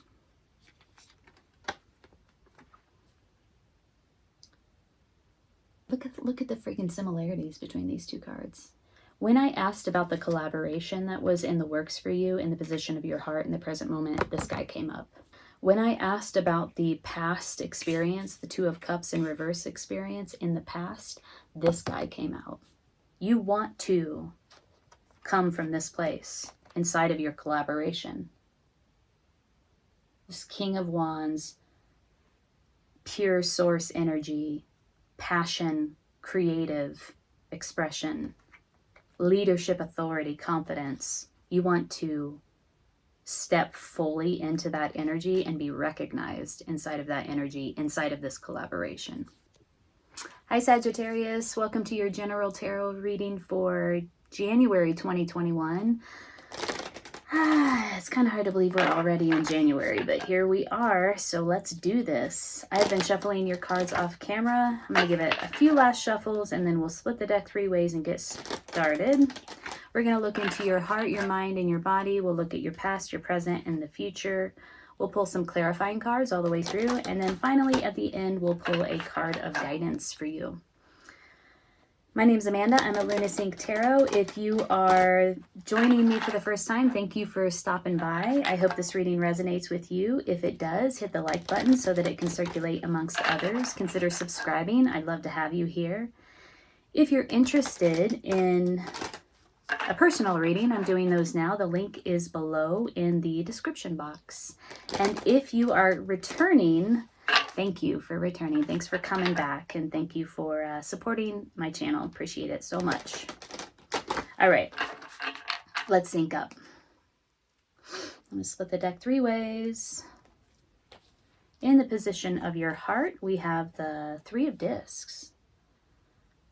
So, collaborating with others to build something long-lasting. Each one of these women has their own individual roles. However, they're working together to accomplish something important. And it's tangible, it's real, it's in the 3D. This is in the position of your heart. What you think about it all is the 8 of Discs. Interesting. So I think work is on your mind or playing an important focus for you right now. So the 8 of Discs is really diving deep with something.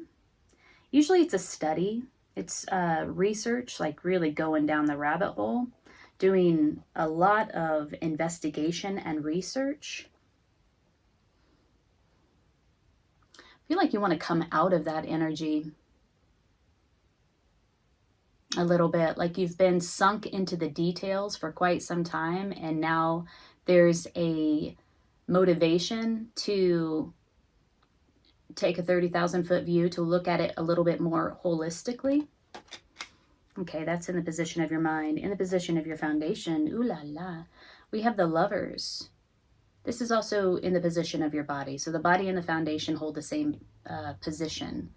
The foundation is like the foundation of the reading, the foundation of the information that we will be discussing. but also it's the body. It's where things are stable. It's where things are secure. And we have the Lovers. So the Lovers, this reading could be about an actual love connection, or it could be about a choice that needs to be made. A choice that will ultimately unify two opposing forces or factors and integrate them, bring them together. See how I just did this with my hands? And that's this as well, to symbolize integrating two opposing or differing factors. Could be a choice as well, all wound up there in the foundation, in the position of your body. In the past position, we have the Two of Cups reverse.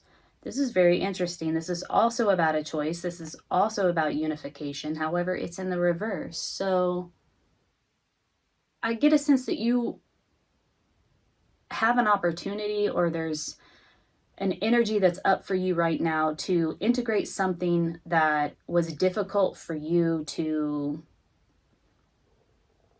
approach or assimilate in the past, with the Two of Cups being in reverse. Two of Cups is the love card. It's like two people coming together, seeing eye to eye, really witnessing one another, and offering each other a heartfelt, emotional connection, like coming together in love. Okay, so there's something about this here, because this is in your foundation, which is very similar to coming together as one, where you're finally being presented with an opportunity to integrate some understanding that was difficult to integrate in the past. Okay, in the future, Three of Wands in reverse. Interesting. There may be a challenge around creative expression. Again, we have the number 3, so there's a collaboration happening here to build something long-lasting. And there's some component of creative expression that is not coming through in its like rightful expression, or rightful, like it's not coming through and correct. So there's some stifling around creative expression, expressing yourself, expressing your passion, expressing your creativity in the future. Some challenge there. All right. Let's clarify. Let's clarify with the Osho Zen deck. What is this collaboration about? It's the heart of the matter. It's in your heart. This is like where your heart's at. It's also the present moment. 3 of Discs. It's a recognition of everybody's role, but also an awareness that of how your part interplays with other people's parts, with their roles. How, it's teamwork. It's working together. And there's a respect there. There's like a mutual respect. 3 of Discs. What is this collaboration about? There's something that's not coming. Wow. Good Lord. I'm going to take the Creator. This is the one that I saw first. Let me finish my thought. There's something here something that has to do with creative expression that is a little bit under the surface, or like I said, stifled, that needs to come through in its truer form. Like it needs to express itself more fully. Let's say that. So I asked the question, what is this collaboration about? And we got the Creator. This is connecting with source energy. So root chakra, kundalini, creative, libido. It's where all life originates, right? This source energy. It's where creativity originates. And so that's what this collaboration is about, essentially. I do get a strong like passionate, creative energy around this collaboration. But it also has something to do with, it's very tangible at the same time because we have the 3 of discs here. And it seems like it might be very long lasting. I mean, look at them building this structure that will last the test of time. So whatever collaboration is in your heart, on your mind at this time has the qualities of creativity, libido, expression, passionate expression, creative expression. On your mind, we have the 8 of discs, like wanting to look at this, like really look at it from a vantage point, a great vantage point, so that you can see all of the parts and so that you have all of the information available to you. Okay, so you know when you go to university and you start to study something that you're really interested in, excuse me, and at one time it opens up your mind to like this, whoa, wow, totally new information, totally new way of seeing things, totally new perspective, new understanding. And then at the same time, at the same time, you're diving so deep into it. You're getting like all of the details. You know, it's all very granular. This is sort of the opposite of that. This is like hindsight.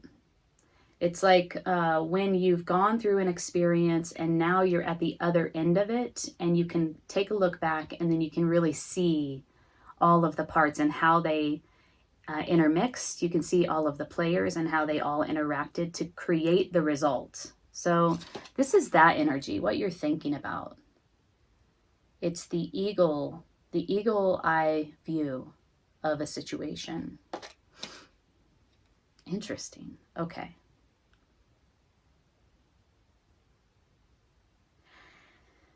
It's almost as if here in the 2 of Cups in the past, 2 of Cups reversed in the past, that there's something that, some coming together, could have been a former partnership, could have been a former love connection, a former collaboration that did not work out exactly as you had hoped.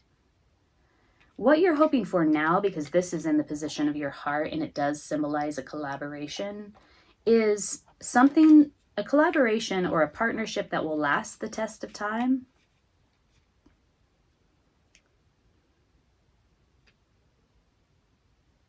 That's real, but also incorporates this sort of passion, creativity,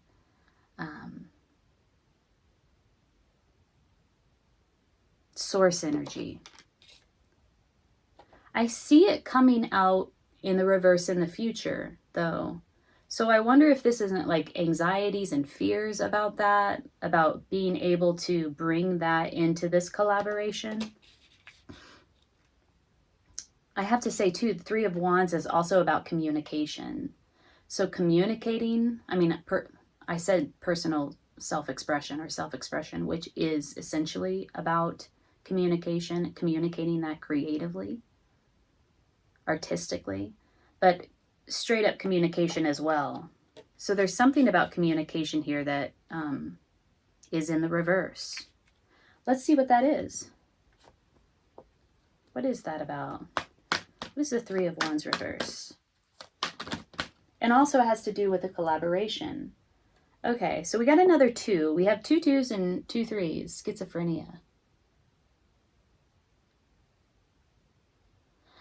See the opposing forces that I talked about? Opposing forces in the Lovers. A choice coming together. Again, opposites. There's a lot of dualism here, a lot of duality. I wonder if this has been a challenge for you in the past. It makes sense. This is a challenge we all face. But there's something about hanging between 2 choices or 2 opposing forces, wanting to hold on to both. or serving as a bridge between two opposing forces. Like something from the past is still very present for you. And it's almost as if it's, this is in your foundation. It needs to be this lesson, this experience you had in the past that feels sort of like a failed partnership or a failed integration is calling to be integrated. It's in your foundation. There's something about your body too. It could be that you can facilitate this integration through work with your body somehow. Because we see a body here as well. This came up to clarify this sort of stifled creative expression, self-expression in the future. Yeah, so there's something about your body.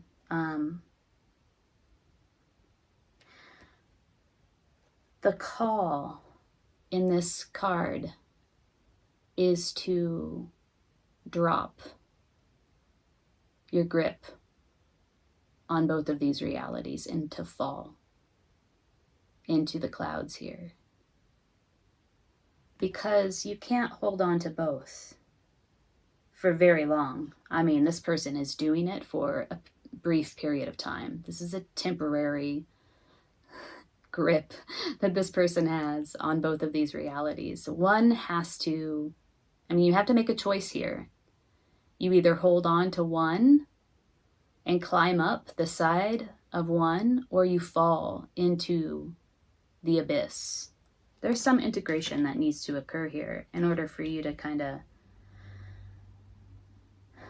fully connect with your creative expression, your passion. And it has to do with partnership. It has to do with bringing two together. And it has to do with collaboration. A collaboration in the present moment. Okay. What is this Lover's card about in the foundation?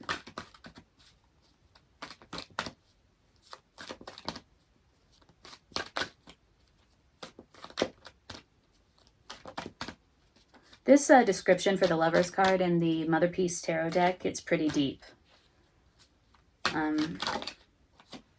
Beyond illusion. Ooh, wow. Look at that. So whatever you're integrating here is going to help you take it to the next level in terms of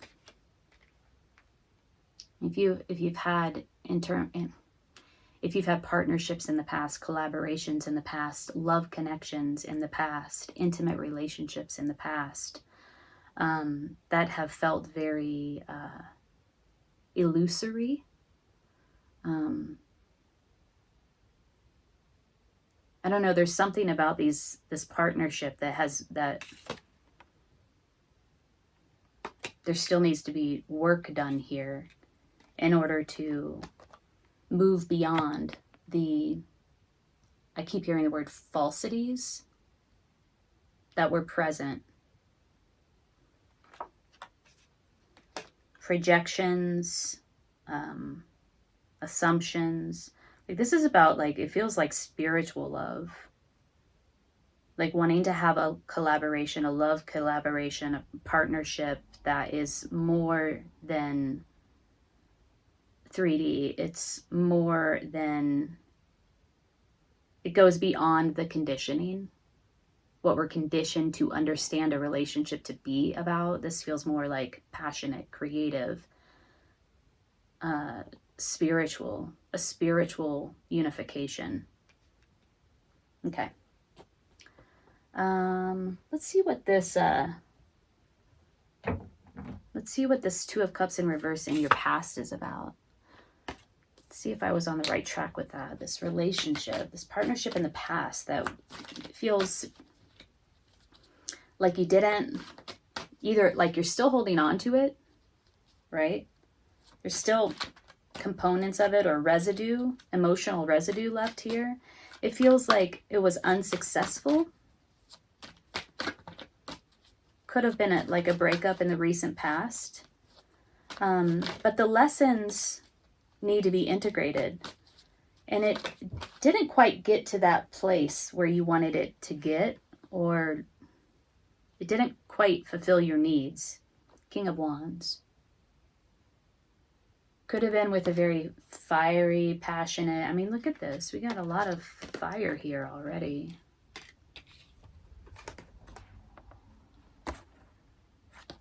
Okay, so I'll read a few different interpretations here for all y'all. So it could have been with somebody who is very highly networked, very magnetic, very passionate and intuitive. This is often seen as somebody who is a visionary, has a lot of ideas, and they know how to leverage their network to make these ideas reality, turn them into reality. He is a king, so they're, you know, he's powerful, he has authority, and he has confidence. He's sort of risen through the ranks, right? He's had his experiences and he's gotten to this place of personal power.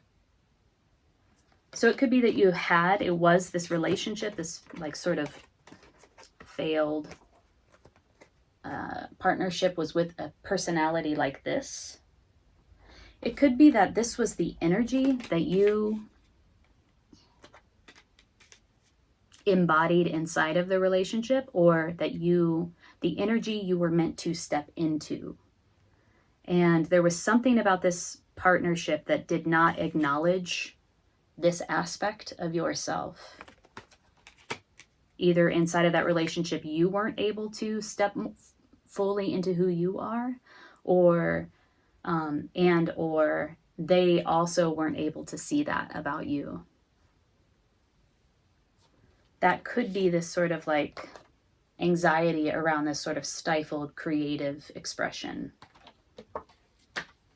passionate expression, holding on to one, or like holding on to a past reality. There's emotional residue here that needs to be sloughed off, and there's something about like integrating some lesson so that you can move beyond an old paradigm or old conditioning about relationships that have prevented you potentially from stepping into King of Wands energy, which feels like your native energy. So take it how it resonates. It could also be that you were with somebody who was quite a lot like this. However, I'm just kind of feeling like this is your vibe. Look at how the king, can you see this? Look at how the king, it was like this. Look at how the king was looking at this past experience. Still looking at it, still trying to sort it out.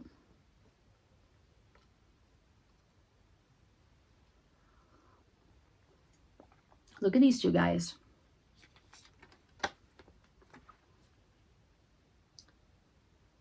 Look at the freaking similarities between these two cards. When I asked about the collaboration that was in the works for you in the position of your heart in the present moment, this guy came up. Okay. When I asked about the past experience, the Two of Cups in reverse experience in the past, this guy came out. These are like one and the same. You want to come from this place inside of your collaboration. This King of Wands, pure source energy, passion, creative expression, leadership, authority, confidence. You want to step fully into that energy and be recognized inside of that energy, inside of this collaboration. Okay? There's still some work for you to do though here. Letting go and integration. Like a release work, sloughing off. And then integrating the lesson.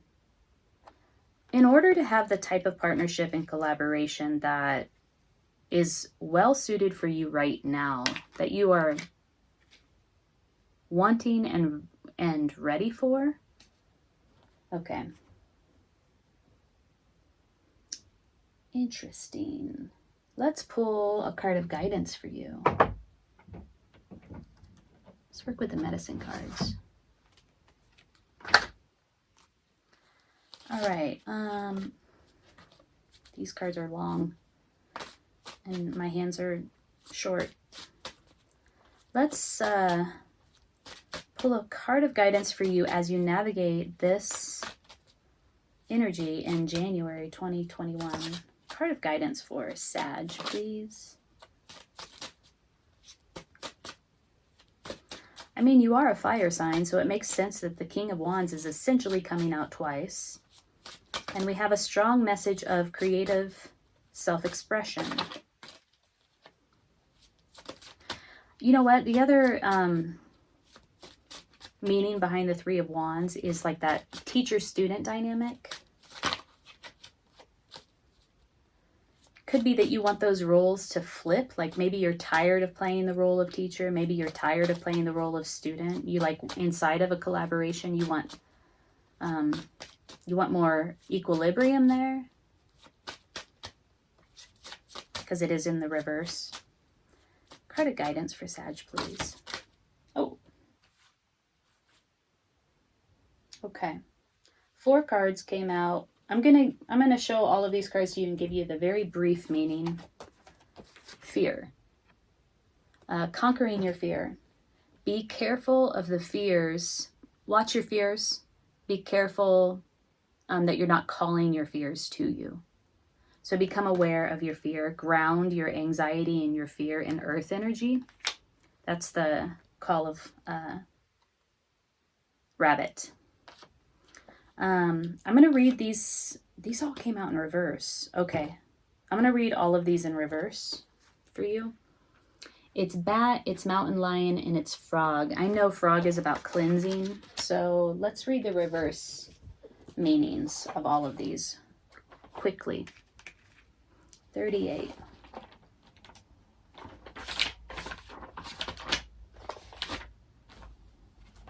Okay. Frog slipped in the mud and is lying on its back, unable to right itself. Get ready for more mud in your eye. The contrary position of frog can denote an unwillingness on your part to wipe the mire out of your life. Mud can turn from mire to bog to quicksand if you don't recognize its effect on your present situation. Is someone draining your energy? Are you allowing yourself to ride down the tubes with them? Have you tried to settle someone else's quarrel and gotten in the line of fire? Stop. Recognize what it is that is mucking up the lily pond. Swim with frog. Frog's bug eyes see it all. Dive deeply and then hop to the next lily pad to catch the sun. In this way, you may see exactly what has been draining your energy. At times, all of life's activities can be overwhelming and everyone occasionally needs a break. Contrary frog can signal one of these moments, but can also portend a time of feeling waterlogged. In feeling waterlogged, you may be dealing with too many emotions or feelings. This is to say that the world is too much with you, or that you have immersed yourself in one idea or activity to the exclusion of all other facets of your life. I feel like that's already on your mind because we have the 8 of discs in reverse, sort of like really understanding, starting to realize that you've been hyper-focused on the details of something and needing to take a step back and take a different vantage point, a higher vantage point, an eagle eye view of your life so that you can see all of the parts. You can see it more holistically. Hop to other lily pads or visit other ponds for a while. Negativity is drawn to you when you refuse to give yourself the time and space needed to assume a new viewpoint. Frog in the contrary position is an omen that you are courting disaster if you don't stop and smell the lilies, eat some flies, bask in the sun, and ribbit until the rain comes to refill your spirit. So there's this strong message here of recognizing what it is that is mucking up the lily pond, right? That's how they described it here. And I described it as sort of an emotional residue that needs to be sort of sloughed off and cleansed, like clean yourself of this sort of emotional residue that has you hanging in this quite uncomfortable, precarious position that you cannot assume for any great length of time, right? So that you can decide, make your choice. Am I going to hold on to this reality, or am I just going to let it all go? Just let it all go and fall, right? Okay, so that was Frog reverse, Mountain Lion in reverse. This is about leadership. So we have the kings that came out. The creator is a king, and then we have the King of Wands. Oh, that's Raven. And kings are about leadership and authority. So if your Mountain Lion card is reversed, you may be playing with fire. A leader who tries to lead through tyranny or dictatorship has forgotten the medicine of truth. Through the reversal of this medicine, you may be tricked into believing that nothing else has validity except the ideas created by yourself. Watch out, Rome crumbled for this very reason. If this aspect of the contrary medicine does not apply to your situation, then look at other messages which Mountain Lion brings in the reversed position. For example, if you're avoiding taking your place of leadership, it could be because the whole idea scares you silly. This is a normal state of affairs for one who has never been a leader before. In this instance, it is necessary to call upon the courage of lion and to begin by learning the lessons of the lion-hearted. Another message of Mountain Lion reversed is to not let yourself be led down the primrose path by a leader who is abusing power. Become Mountain Lion by refusing to hide in the cave of your own shyness or uncertainty. Roar with conviction, roar with power, and remember to roar with laughter to balance the medicine. That's so interesting. So like a shyness around stepping into your power. We talked about that, like this past experience, this past relationship or love connection. And I'm saying that because Cups is the suit of love. 2 is a unification coming together. So some connection inside of love, inside of your heart, inside of your emotions that involves your emotions. You're looking back at this, and I also get a sense of you wanting to step more fully into who you are, more fully into your power. Like this past experience called your attention to the fact that you weren't inside of your power. It wasn't, the connection did not allow you an opportunity to fully express who you are. Okay. And then finally, we have Bat reversed. Let's read about that. I haven't pulled Bat in a long time. Rebirth. Ooh, heck yes. If Bat is still hanging upside down in the cave and immersed in darkness, you have met its contrary medicine. This position leads to stagnation of the spirit and a refusal to acknowledge your true destiny, which is always to use the talents you have to the fullest. Remember when we talked about like sort of a stifled self-expression or stifled creative expression? Using your talents to the fullest. And I was saying it's not coming out in its fullest expression.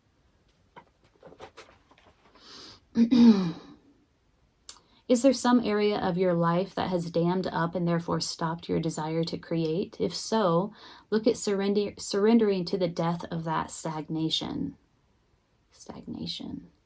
That can also imply that in the reversal of your natural cycle of rebirth, you are trying to go at life in a backwards mode.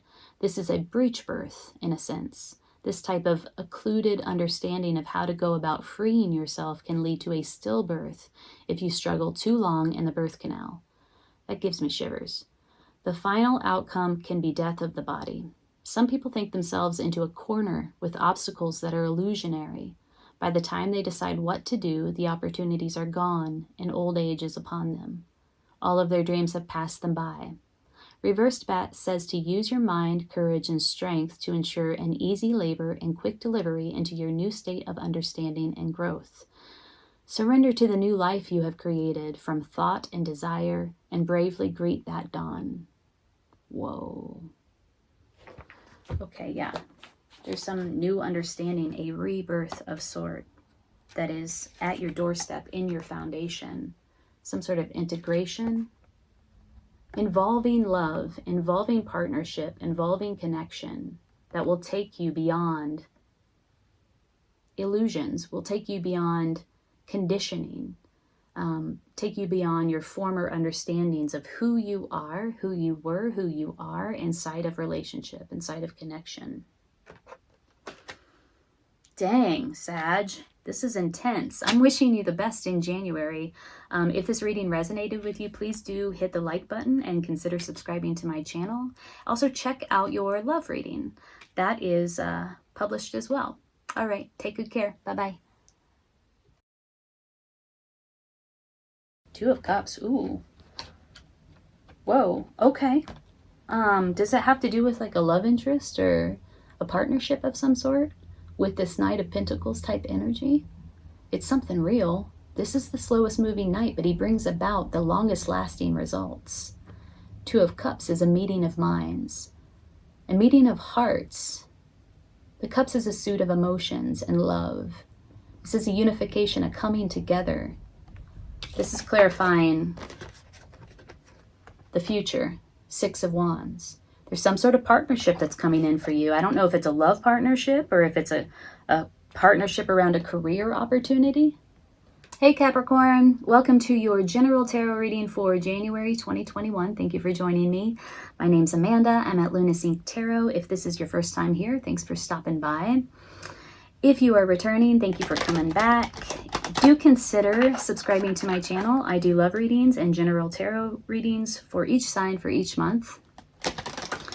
Also, if this reading resonates with you, hit the like button. If you'd like to dive deeper into your personal situation, I am doing personal readings. The link is below in the description box.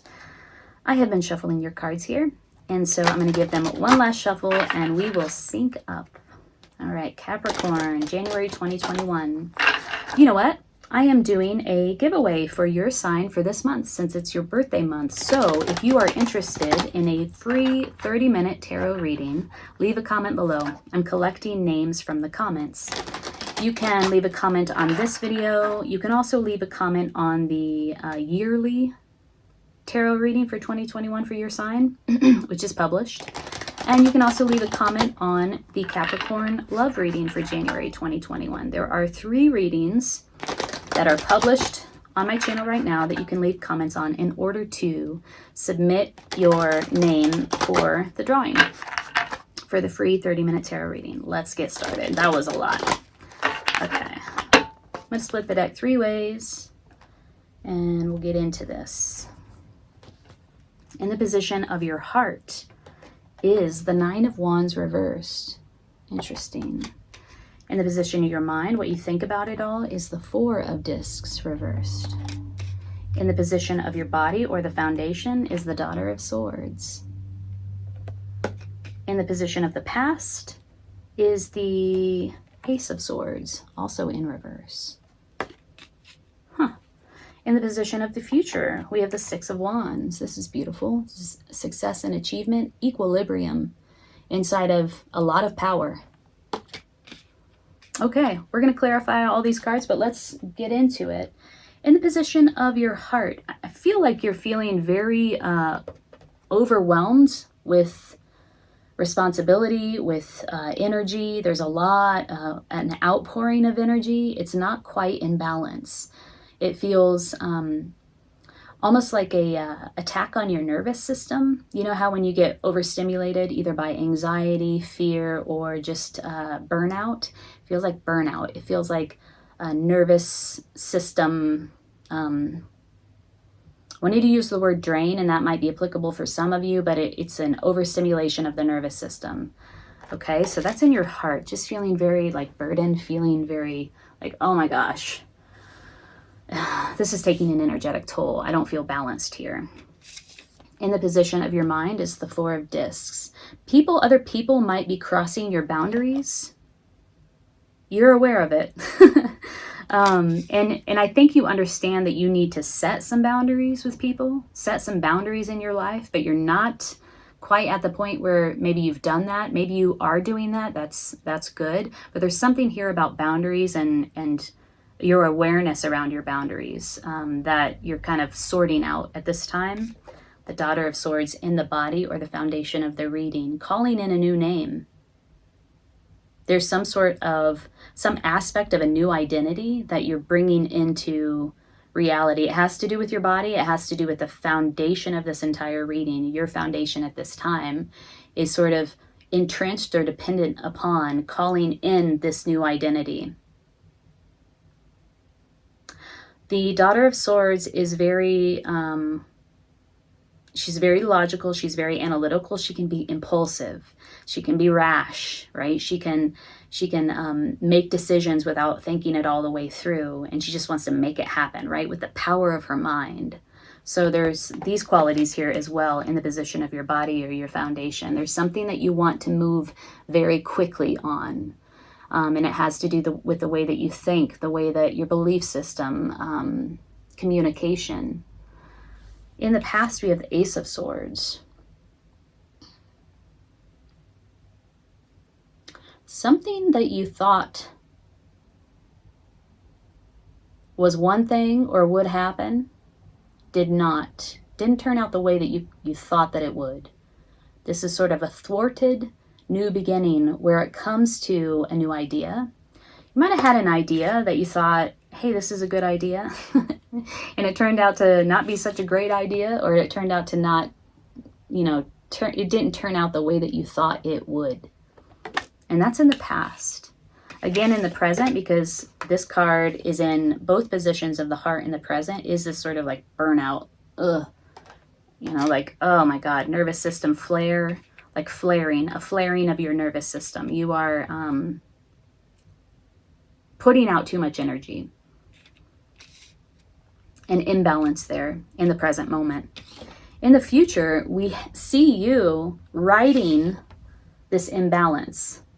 This is somebody who maintains perfect equilibrium inside of a spinning wheel of fire and energy. This fire represents energy. It's also a card of success and achievement. So whatever burnout is happening here for you in the present moment will be resolved. You will find your equilibrium here. This is a power stance, Shakti energy. Success and achievement in the future. Let's clarify. Setting boundaries with other people, setting boundaries in your life somehow, maybe with yourself, like taking a time out might be an issue for you. You need to, but you don't. Or it's a challenge, it's a struggle for some reason. I'm going to clarify the Daughter of Swords and the foundation, because this is the foundation of your reading. It also has to do with your physical body. And you're calling in something. You want something to happen. You want it to move fast. It's a new idea. It's a new identity. It's a new way of thinking about yourself. A new way of thinking about your life. Oh, wow. Yeah, so what we have here is clarity and the Six of Pentacles. So what you're calling in is a flash of illumination. This is, if you look at the card, seeing things with fresh eyes. It's a new understanding. It's an awakening. And that is what you're calling in your foundation. Like I said, calling in a new idea, a new way of thinking. This is an awakening that you are summoning. It's like you're summoning it with the power of your mind. And then the Six of Pentacles. Is it a career opportunity as well?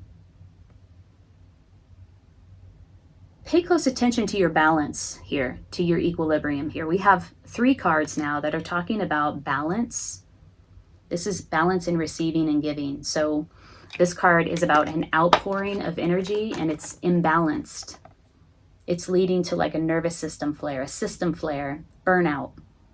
This is about balance in giving and receiving. So if you're giving too much, if you're putting out too much, bring that back into balance. I do see that you're going to be successful in doing that. So whatever you're pulling in, whatever you're summoning here, Capricorn, pay attention to the flow of give and take, giving and receiving. Pay attention to your balance. Yeah. Needing to take a time out, wanting to take a time out, but not quite doing it, or just struggling with it in some way. Maybe you're doing it, but you need to do it more. You need to create more of those boundaries so that you can bring yourself back into balance here. I feel like you've tried this before.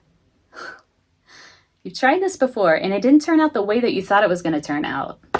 in the past. And so now you're summoning it again with the information that you gleaned from this sort of past experience, this failed past experience. And you're coming at it from a stronger place. But there's a lot of energy you're pouring into it, and it doesn't feel in the present moment quite balanced. There's something about balance that's important here for you. All right.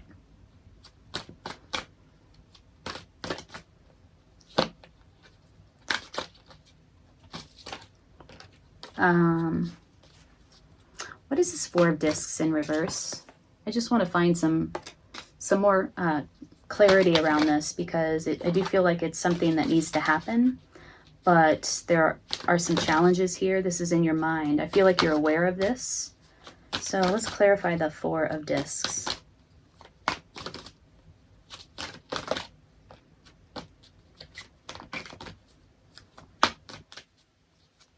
We're using the power of your mind here to pull in a new reality, a new understanding, a new realization, or an awakening. And in the position of your mind, you have the Four of Discs in reverse. This is deciding who comes in and who stays out. And there's maybe a lack of clarity around what boundaries need to be put into place in order for you to achieve this balance. I do feel like this balance is critical to the success of whatever it is that you're pulling in.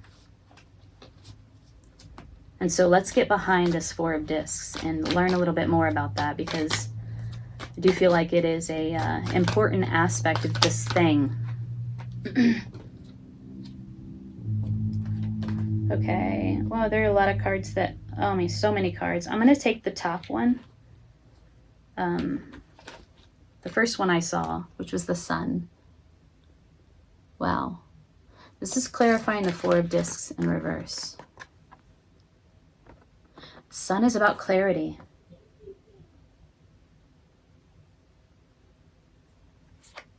Happiness and joy, confidence. I'm going to read this as boundaries need to be put into place to ensure ultimate clarity, mental clarity. Oh, we have clarity as well. Look, clarity in what you're pulling in, what you're summoning in.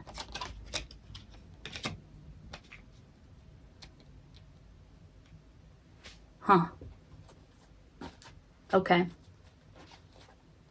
So does that make sense? Four of Discs in reverse, in the position of your mind, some time out, deciding who comes in, who stays out, which is essentially about boundaries, setting boundaries.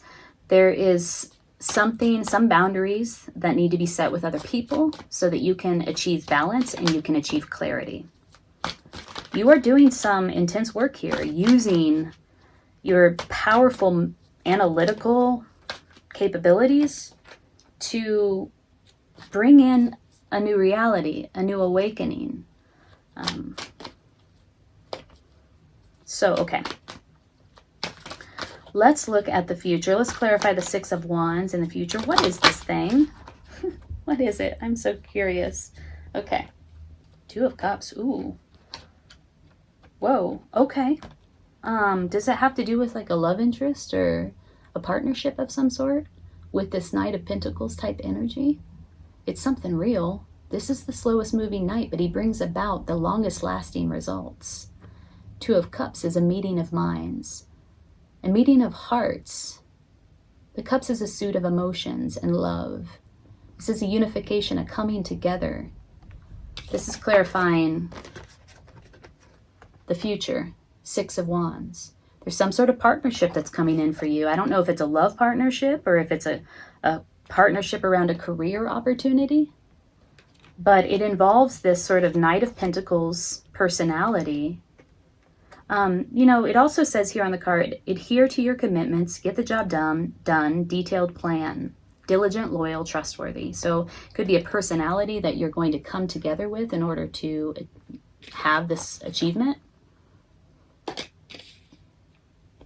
have this success. It's going to be different for everyone, or it could be the type of energy you need to step into in order to move this thing forward that you're summoning in. But there is a partnership here. There's some sort of partnership for sure. And it could be a love connection, or it could be a partnership in the way of your vocation. But it definitely has something to do with the thing that you're summoning in. And in order for, this is all in the future that we just read for, Two of Cups, Knight of Pentacles, Six of Wands. In order for you to have this achievement, this equilibrium, the success, and this partnership, to bring in this partnership, or to move forward with this thing that you're summoning,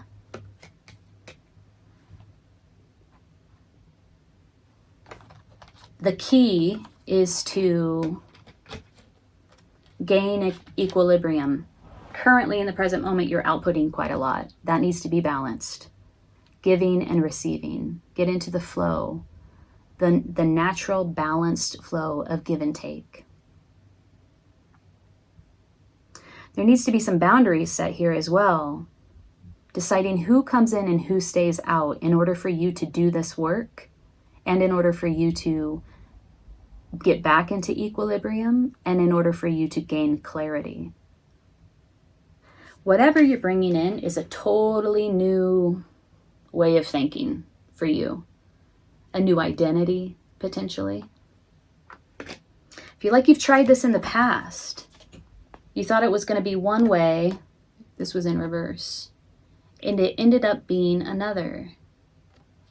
And so from that past experience, you took the information from that past experience, and now you're trying it again.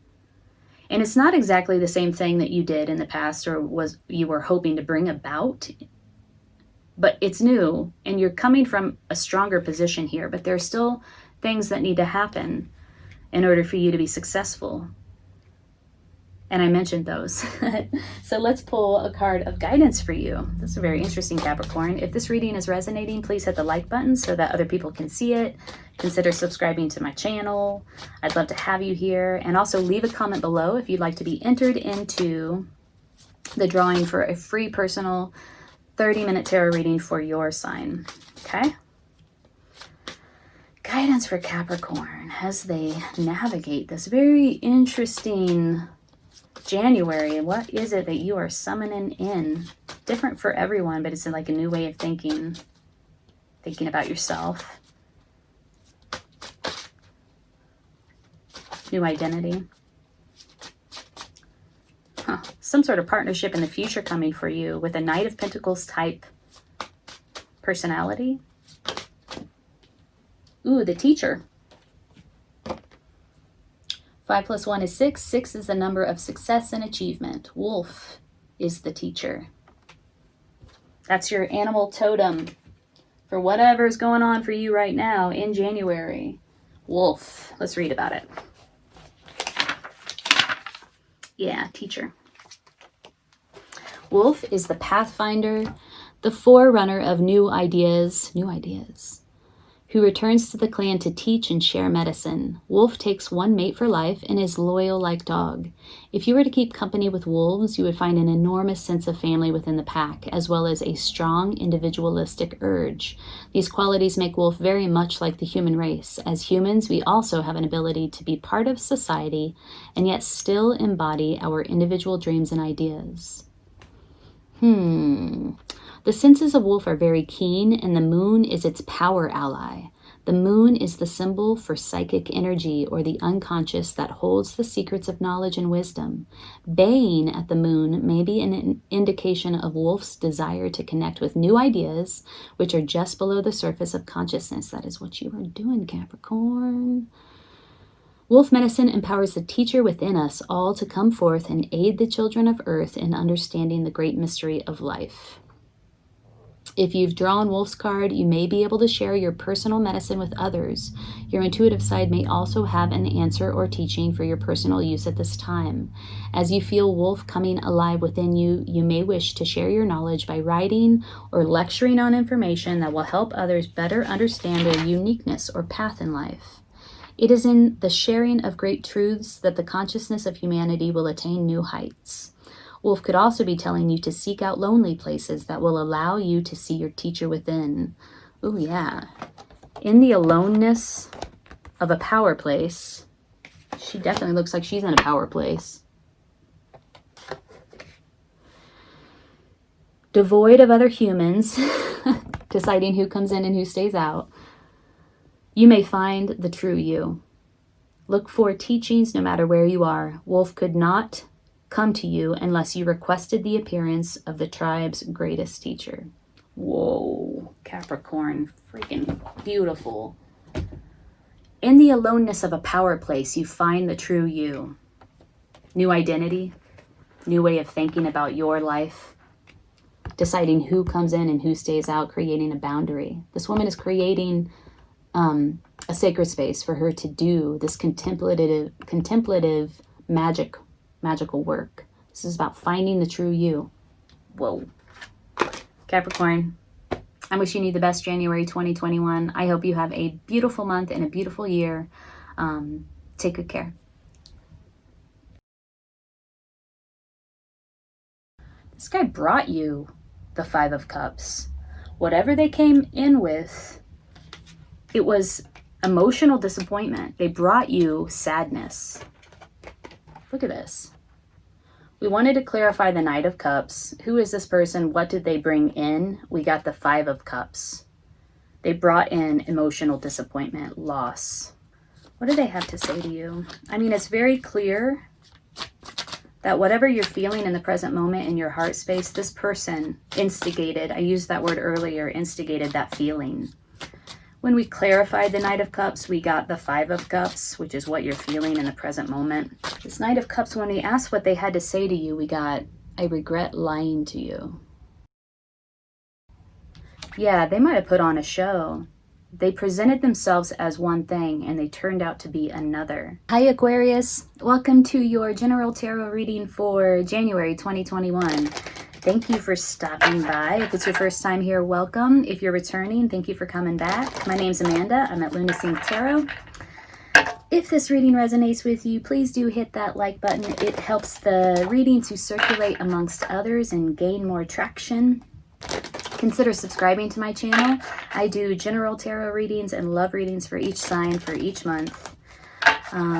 If you're interested in a personal reading, I'm doing those now. The link is below in the description box. Today we're going to take a look at your heart, your mind, your body. We'll look at the past, present, and the future. And we will pull a few cards to clarify and a card of guidance or advice towards the end. So let's sync up. I've been shuffling your cards off camera. I'm going to give it one last shuffle. And we'll split the deck 3 ways and we'll get going here. Aquarius, January 2021. This is in the position of your heart, the Five of Cups. Ooh, are you feeling some sadness right now? Focusing on what is lost. This also indicates regret, disappointment, particularly emotional disappointment. I mean, disappointment where the heart is concerned, where matters of love are concerned, because it is the Suit of Cups. That's in the position of your heart and also in the position of the present moment. In the position of your mind, what you think about it all. We have Judgment. Wow. A shift in your perspective. You might have learned something. Some information might have come your way that has sort of blown open your perspective on a love matter. This also indicates a new awakening, you know, taking it to the next level in terms of your own personal development. Something has come in, you've heard the call, and now you're able to move forward in a direction that is entirely new. So that's in the position of your mind and what you think about it all. That's a very global perspective, a 30,000 foot view perspective. So that's, I see that as a positive thing. In the position of your body or your foundation is the Eight of Cups. Walking away. I feel like you've walked away from a situation. It's really caused you to go deep with your feelings, with your emotions. I mean, this is a walking away that came after a time of contemplation. It wasn't hasty. It wasn't impulsive. Like you'd been thinking about it for a long time. This was something that at one point brought you emotional fulfillment, brought you happiness, that satisfied you, emotional contentment. But now it's time. It's time. There's an element of divine timing here for you to move on. This is in your foundation, the foundation of your reading. In the past, we have the Fool. Interesting. Yeah, taking that leap. Open, receptive, trusting, full of faith. Also dropping your baggage in order to move in a new direction. This is like beginner's mind. It's also like a tabula rasa, a totally clean slate. A new beginning in your past. In your present, you are feeling like you're feeling it. Like, oh, this hurts. Emotional disappointment. In the future, we have, Five of Swords. This is a sting. I don't like to see this coming in the future, but we'll clarify. This is like a conflict. Yeah, it's like a winner takes all conflict. It is a conflict that's devoid of compassion and empathy. And then if it's not an outright conflict in the material world, like an actual conflict with someone, then it is just sort of a sting felt in your mind, a negative sting. It's like anxiety, mental conflict, mental anxiety. Okay, so we'll clarify that. I see a lot of really strong positive cards here, particularly where it comes to judgment and the way that you think about it, and the Fool in the past. However, there is emotional disappointment. There's some sort of conflict that's felt mentally and emotionally. You had to walk away from something, leaving something behind. But I feel like that was a wise choice made after a time of contemplation. So you really thought it through. Let's clarify these cards. What is this emotional disappointment about? I feel like you have, like, it's like this new opportunity became available to you. Oh, you're pursuing your ultimate emotional happiness. Like, this is what you want. Whatever was happening in the past here that you're feeling this emotional disappointment about, that you had to walk away from, it's in pursuit of this. Like, you knew that it was only going to take you to a certain level. And what you wanted was the Ten of Cups, your ultimate wish fulfillment, your ultimate emotional fulfillment, your ultimate joy. But yeah, when you're in pursuit of what is truly going to make you happy, sometimes things have to fall away.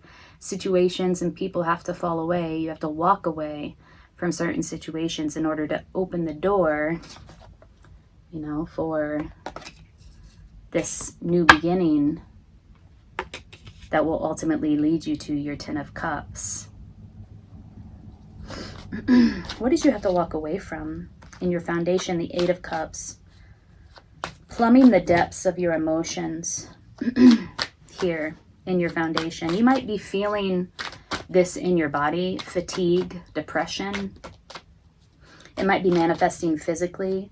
You might be somatizing. I think that's the word, where when your emotions begin to manifest physically. King of Wands. Was it a King of Wands character that you needed to walk away from? A personality? What are these called? The cards that show the pages, the knights, the queens, the kings. These are personality cards, typically indicating energies that are surrounding us, people that we are interacting with in our daily lives. We asked the question, what you had to walk away from, and the King of Wands came up. This is somebody who is older, more mature, has a network that he or she knows how to leverage, in a position of leadership and authority, highly charismatic, sexy, visionary. So I feel like maybe you walked away from a partner, a love connection with this type of personality. What is this judgment in the way that you think about it all? This is a completion of some sort. Oh, Okay. Yeah, I feel like you walked away from something that was established for you, that you built with another person, but wasn't bringing you the satisfaction that you expected it to. And now you're looking at other options. You're looking at your own personal passion. You're looking and learning about what it is that makes you feel alive, that brings you that zhuzh, you know, that zest, that passion for life. This is a personal sort of development quest that will result in the completion of a cycle, but also a brand new awakening, a new beginning for you. What is this Fool in the past? I love the Fool. The Fool is one of my favorite cards in the tarot deck. So wise. Think about how sort of skilled psychologically, psychically, or emotionally, maybe both, skilled that you must be in order to adopt beginner's mind, in order to clean the slate, to approach something with a blank slate, to embark upon a journey with no baggage. A bunch of cards fell out here, so I'm going to read them all. Whatever this new opportunity, new beginning is in the past, you did experience a great deal of anxiety around it, sleepless nights, insomnia, waking up from a nightmare but still feeling like you're in it. It might have made you feel ungrounded, disconnected from your self-reliance, self-sufficiency. Like maybe it made you feel like, oh gosh, I don't know if I can do this. I don't know if I'm strong enough. I don't know if I have the connection and relationship with myself that I need in order to embark upon this journey. Wow. This is an ending, but it's in the reverse. So there's like a lack of acceptance about it. Like a refusal to see. Yeah, Tower moment. Came in quite suddenly. Everything, the foundation, just shook to the ground. Shook you to the core. Kind of came in very suddenly. Was maybe surprising or shocking. But something that you had built upon. Reminds me of this Ten of Pentacles energy here. Something that was established. Something that took a long time to get established. Something that took a lot of effort to get established. Came crashing to the ground.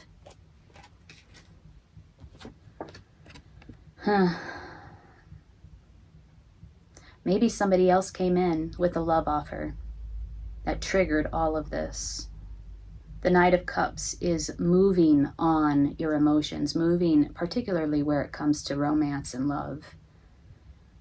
You know, somebody takes action around their feelings and comes forth with an offer of love. Because then we have this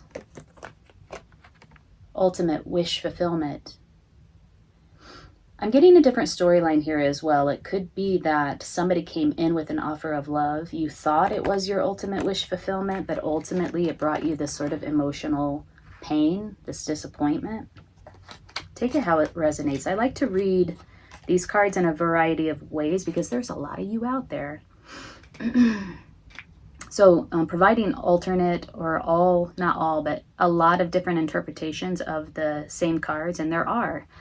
You can interpret these cards differently, is important, I think, for that reason. But what we have here in the present moment, again, is this emotional disappointment. And it could be that you thought that this thing was one thing and it turned out to be another. It could be that you're going in pursuit of your ultimate wish fulfillment, the thing that truly makes you happy, but there's also this sadness, regret, associated with walking away.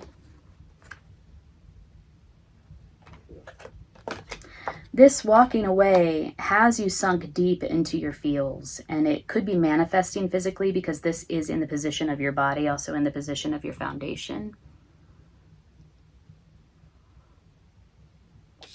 Okay, let's get to the Five of Swords and the potential outcome, potential future outcome. I say I'm not really liking that card there. Good. So what is this Five of Swords about? In the future for Aquarius. Here we go. Harmony in reverse. So now listen, this is the Ten of Cups in reverse in the Osho Zen deck. These are the same cards. Harmony in reverse. Disharmony. Yeah, for some of you there is something shook to the ground. You left something behind in pursuit of your emotional wish fulfillment. It's bringing about some feelings of depression, emotional sadness, disappointment, loss. In the future, I feel like there was the reason why you walked away is that you were in pursuit of this ultimate wish fulfillment. But in the future, it's almost like you're finding out that this wasn't what you thought it was. We have the Ten of Cups upright. And then, like, immediately, this is in the past to future progression. In the present, we have the Ten of Cups upright. In the future, we have the Ten of Cups in reverse. Causing some sort of mental conflict, anxiety, anguish. Let's dig a little bit deeper into that. Clarify the Five of Swords and the Ten of Cups in reverse, please. There is a disconnect between your heart and your mind. King of Swords in reverse. Temperance. Gosh, this is a lot. These are a lot of cards. I'm going to read them all quickly. Somebody's acting very cold, distant, disconnected. A call for balance, patience. A blending of energies. This one speaks of divine timing to me as well. Whatever new beginning was happening in the past, it's now showing up in the reverse.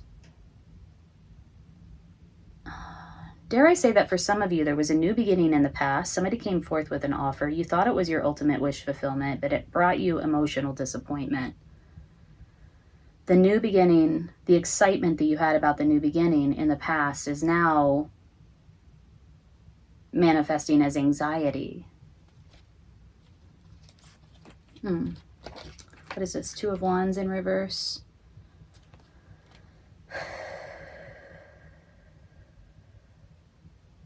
There's something here about a choice. It's like the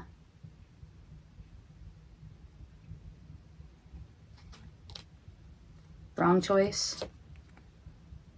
Reunion, reconciliation.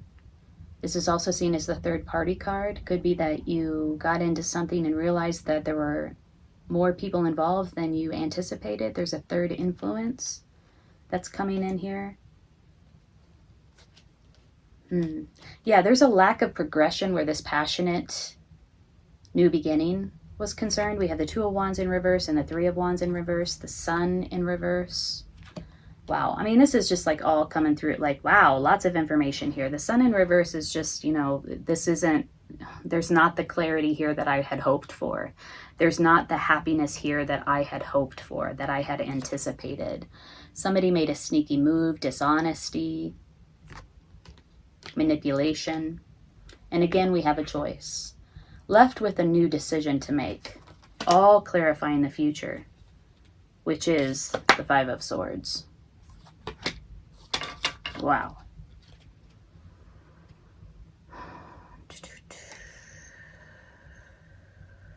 This is a lot, Aquarius. Let's recap. In the position of your heart, in the present moment, you're feeling disappointed, loss, regret. Walked away from something.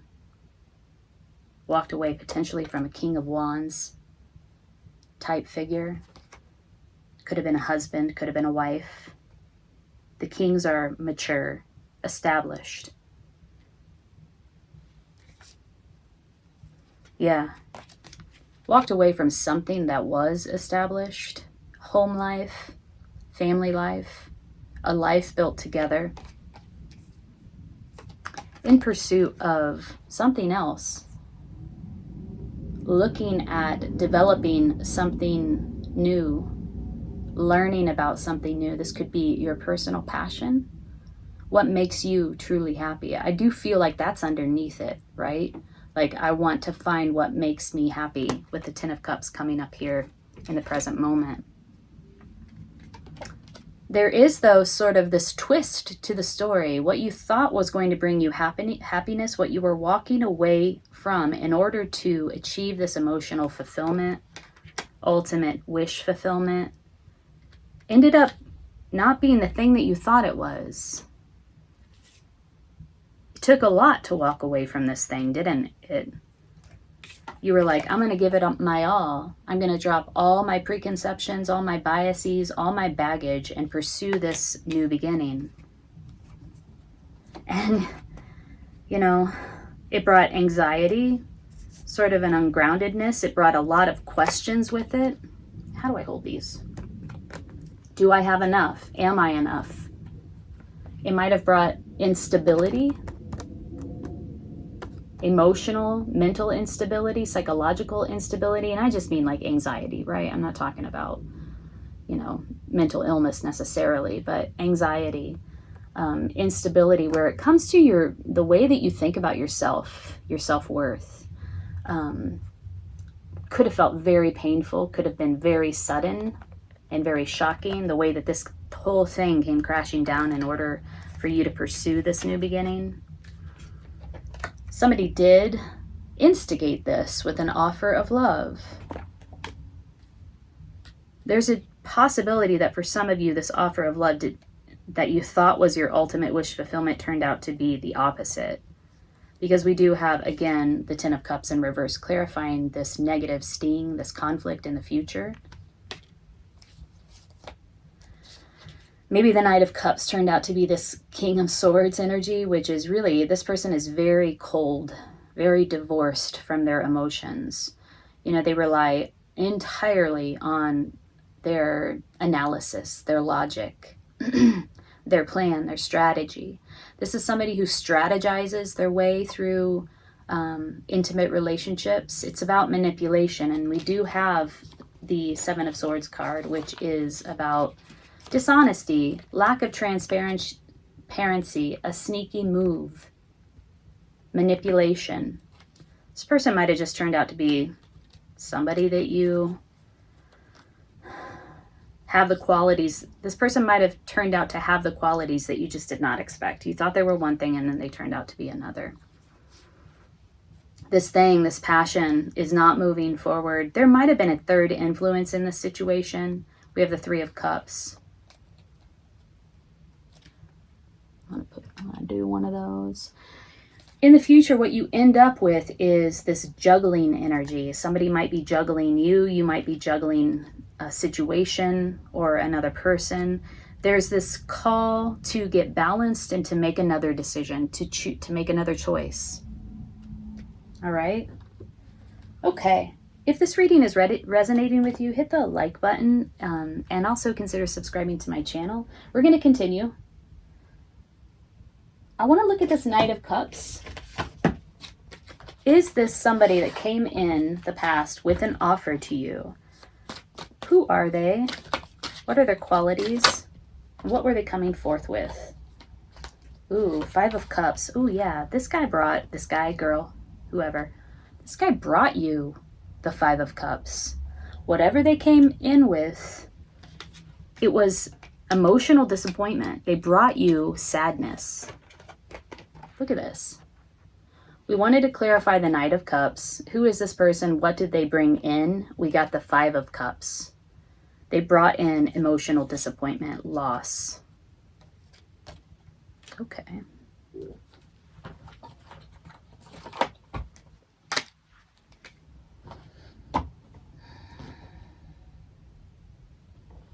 Okay. Let us pull a card of guidance for you. Whoa, all the cards fell out. As you navigate this situation,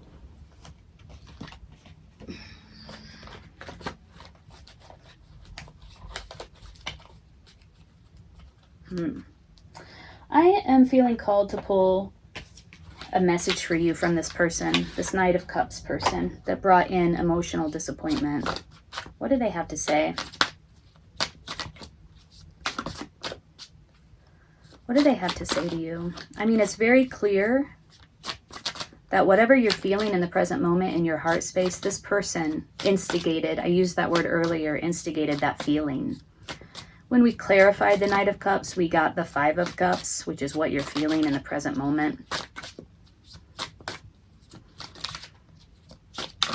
Rejection, potentially. Ooh.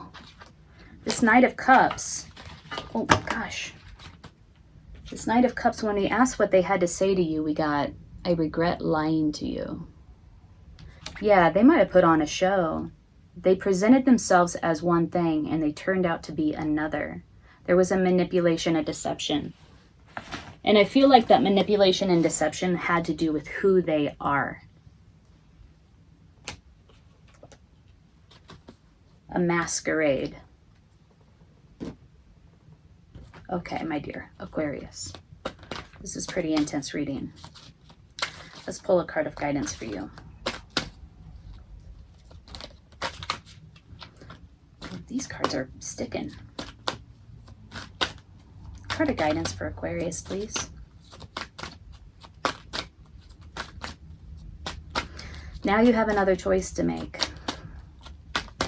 You feel uncertain, slightly concerned about the choice. You don't feel totally grounded. Your emotions are up and down. You might be feeling some depression, fatigue, lethargy. Plumbing the depths.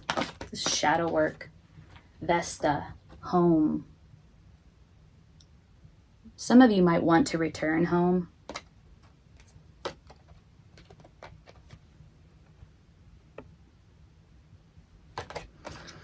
Your household situation is improving either through a move or healthy change in the occupants. There may be this person that regrets lying to you, may be moving out of your home, away from your home. Leave a comment below. Let me know how this resonates and how this is shaking out. I see a lot of different personalities here. I see the Knight of Cups as one personality in your life and the King of Wands as another. Be really curious to know how this looks for you. So leave a comment below. Let's read about Vesta.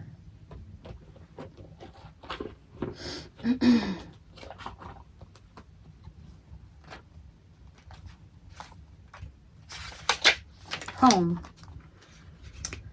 There's an undying flame within your soul, and it's the light, seed, and spark of your consciousness.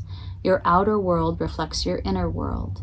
Take a look around your home. Does it reflect warmth? If not, this is easily remedied and oh so important to do.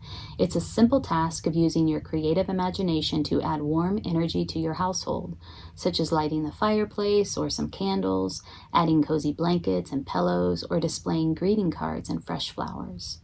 By warming up your outer world, your inner flame responds to meet it. Nice. This increases your energy level, which automatically shifts all outward appearances toward the better. Watch how these simple steps recharge the flame within everyone in your home. This flame cleanses away negativity and brings in the new with vigor and irresistible invitation.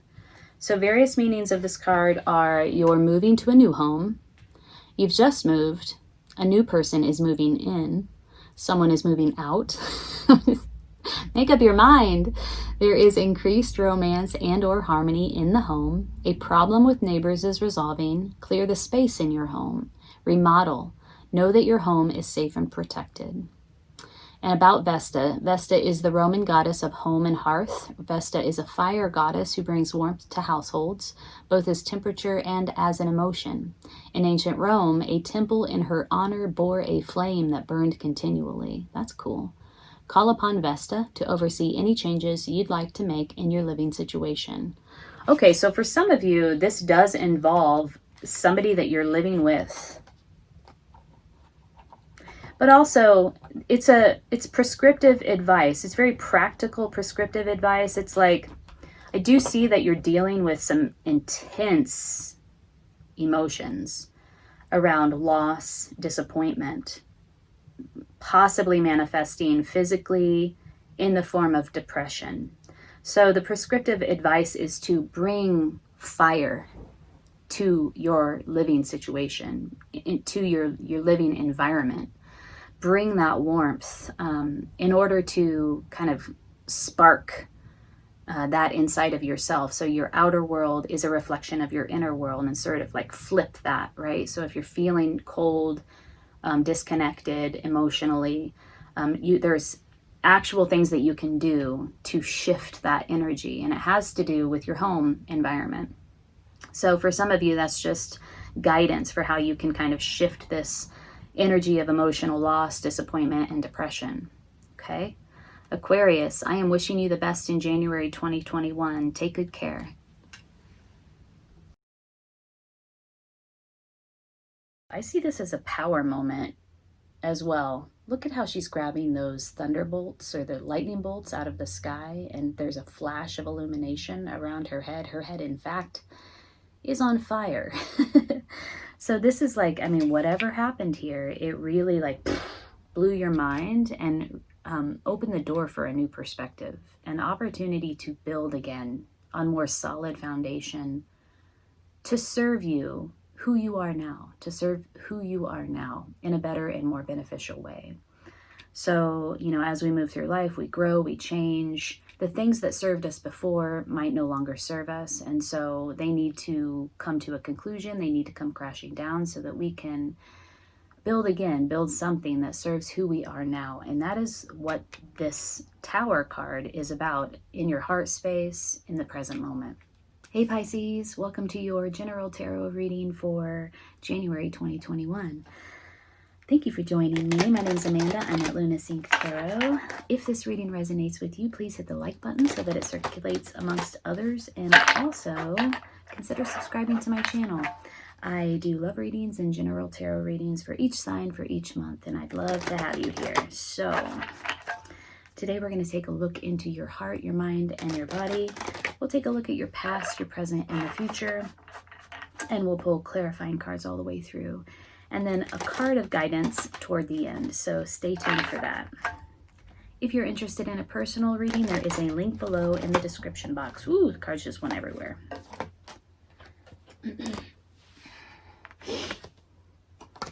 I have been shuffling your cards off camera, so I'm going to give it one last shuffle and then we can sync up. I'm going to cut the deck 3 ways here. Pisces, January 2021. What is going on for you? In the position of your heart, we have a Tower moment. Ooh. Wow. A big shakeup. In the position of your mind and what you think about it all. 2 major arcana out the gates already. The Hierophant. Spiritual guidance. In the position of your body, the foundation, we have the Shaman of Wands in reverse. This is the King of Wands in the traditional Ryder Waite deck. But in this deck, the Mother Peace deck, it's the Shaman of Wands. In the position of the past, we have the Sun of Cups in reverse. Some sort of love offer that didn't come correct or was thwarted in some way. Heartfelt offer. Maybe not so heartfelt since it was in the reverse. In the position of the future, we have the 3 of Wands. Interesting. Communication, collaboration, particularly around creativity. Collaboration around communication and creativity. Okay, so something, you're feeling this. This is also in the present moment. Something came in, a flash of illumination, a sudden shock. It could have felt very disruptive. It could involve something that you've built a foundation upon, having sort of deconstructed, right? It comes crashing to the ground. Something that you thought was solid, something that you thought was sound, revealed itself to be flimsy, and it came crashing down to the ground. I also see this as an opportunity. Sometimes people will say it was a tower moment. I see this as a power moment as well. Look at how she's grabbing those thunderbolts or the lightning bolts out of the sky, and there's a flash of illumination around her head. Her head, in fact, is on fire. So this is like, I mean, whatever happened here, it really like blew your mind and opened the door for a new perspective. The tower moment, or a tower moment, is also about an opportunity to build again on more solid foundation, to serve you who you are now, to serve who you are now in a better and more beneficial way. So, you know, as we move through life, we grow, we change. The things that served us before might no longer serve us. And so they need to come to a conclusion. They need to come crashing down so that we can build again, build something that serves who we are now. And that is what this Tower card is about in your heart space, in the present moment. And what you think about it all, we have the Hierophant. You might be turning to others. Like you might have this idea that there is a need to either turn to others for spiritual guidance or guidance of some sort, or turn within to find that spiritual wisdom or God within in order to navigate whatever it is that's happening here for you in the present moment. The Hierophant also represents systems, traditional systems, long-standing systems, like long-standing foundations. So there could be some sort of shakeup for some of you in the realm of some sort of institution or system, like a religious system or a organizational system. Some sort of structure that is systematic. All right, in the position of your body, we have the Shaman of Wands, King of Wands in the traditional deck. This is somebody who's in a position of authority. In the reverse, it could indicate a abuse of power or a distortion of their native energy. So the Shaman of Wands is a mediator between two opposing forces, two opposing realities, two opposing worlds. In this description, the Shaman of Wands mediates between the matriarchy and the patriarchy. And he is a friend to both. He's a friend to the matriarchy. And so he's able to communicate between the two. He's a liaison. In the foundation, there is some sort of distortion of this energy, of this mediation energy. Somebody that you might have thought was a friend to you, or somebody that could assist you with navigating this disruption, might be turning out to be less of a benefit and more of a hindrance. This is in your foundation. In the past, we have the Son of Cups in reverse, which is a love offer. This is in the traditional deck. It is a knight, the Knight of Cups. So taking action around a heartfelt commitment or offer, but in the reverse, it's again, it's like thwarted. Like it didn't quite come through, or it came through in a way that was disconnected from the emotions, disconnected from the heart.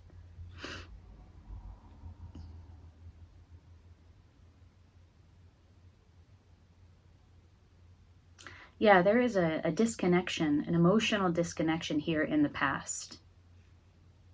There's a Tower moment in the present. So if we read the past to the future as a progression, we have an emotional disconnection. We have a disruption of something foundational. Could be a relationship coming to an end in a dramatic and sudden way. And then in the future, we have the Three of Wands. This is really interesting. This can be read all kinds of ways. A mother with two children, a mother teaching children. This is like a teacher-student dynamic, a mother-child dynamic. This is about collaborating around creative self-expression, how these children are learning how to express themselves creatively. And the mother is facilitating that process, or the teacher is facilitating that process. So there's something here about creative self-expression, collaboration, communication. This is very sparky and fiery, passionate. It's the suit of wands. Joyful. The children are joyful as they learn how to creatively express themselves. So let's clarify here. I'd like to know a little bit more about particularly this Three of Wands. I'm not totally certain about what that means for you. Let's look at the past. The Son of Cups. Please clarify the Son of Cups. Oh, change. Yeah. The wheel of fortune is turning. A cycle is ending. A new cycle is beginning. So whatever this Son of Cups in reverse, this emotional disconnection, if it was inside of a relationship of any sort, could be an intimate relationship, romantic relationship, parent-child relationship. There was some sort of disconnection here, felt in the heart, that brought about a change, a major change, not a temporary small change. This is like a fundamental change, and also brought about a Tower moment. What is this Tower moment about, or the Tower card about, in the present moment and in the heart space for Pisces?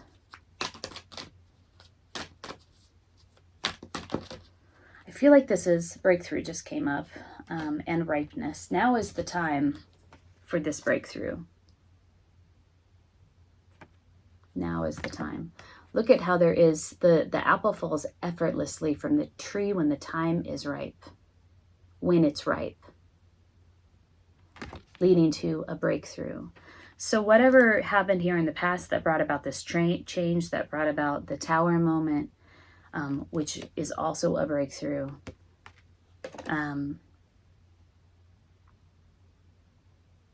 it is the right time. It is divine timing. You are ripe for this flash of illumination, this breakthrough. This is a release of emotion. A release of like solar plexus energy. Look at the burst of light coming from this individual's solar plexus, the I am chakra. Will. Personal will. Identity. What is the Three of Wands about in the future? What are the qualities? What's coming in the future here? The Three of Wands. What are the qualities of this collaboration?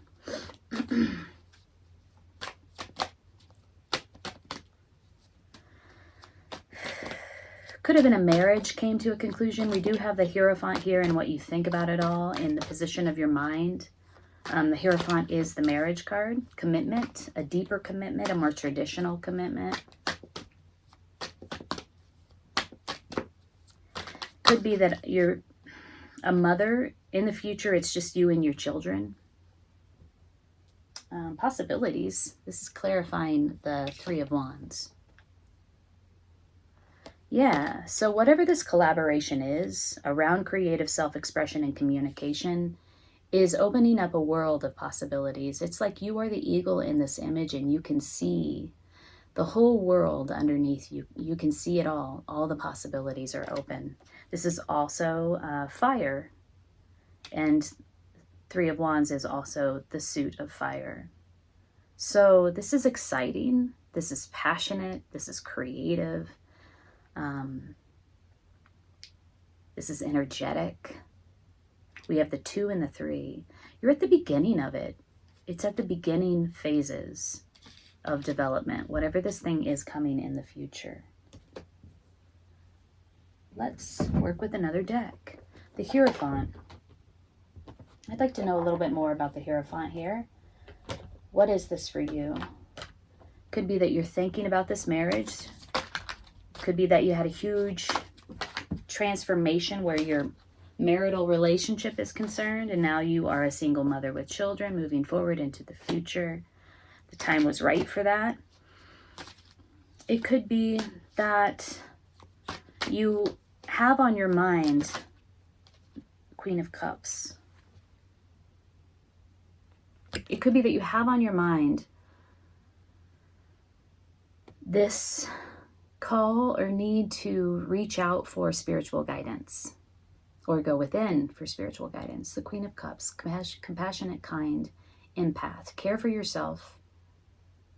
No, sorry. Care for others, but don't forget yourself. Healthy boundaries, follow your heart. Wow, so this is clarifying the Hierophant. This may be you as a mother, as a queen, as a very nurturing, this is a very nurturing woman. She is a master of her emotions. She knows how to align her imagination with her creativity and her action in order to manifest her dreams into reality. This could be a mother that's surrounding you. If you are seeking guidance from the outside, it could be that this is the person that you're turning to for support and for guidance, for care, for nurturing. It could be that you're stepping into your Queen of Cups energy. I do see a mother and children here in the future.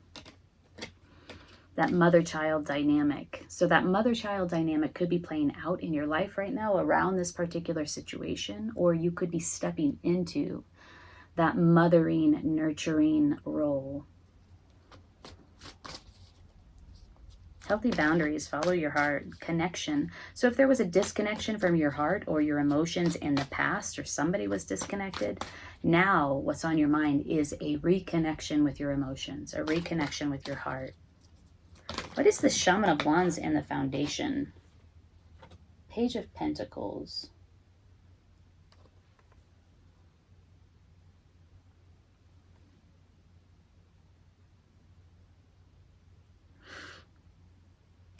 If this is a relationship that is coming to an end, it may be with this King of Wands type energy.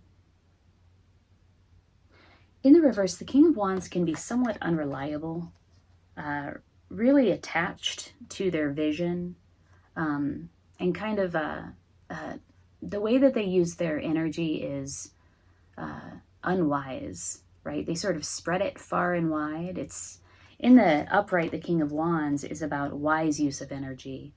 In the reverse, the King of Wands or the Shaman of Wands is about just like a lack of understanding or maturity about how to cultivate, distribute, and contain their own energy. So it could be an abuse of power, somebody who's abusing their power, or somebody who's just not coming correct with their energy. This is in the Foundation. Page of Pentacles. There's an offer here, also in your Foundation. An opportunity to focus on something that is solid and real, that has legs, that can grow into something. But it will require your involvement. Again, this is in your Foundation. It will require work. It will require focus. It will require equilibrium. Shaman of Wands in reverse. That's kind of, I hope you know what that means, because that's sort of stumping me here in the Foundation. Could be a personality.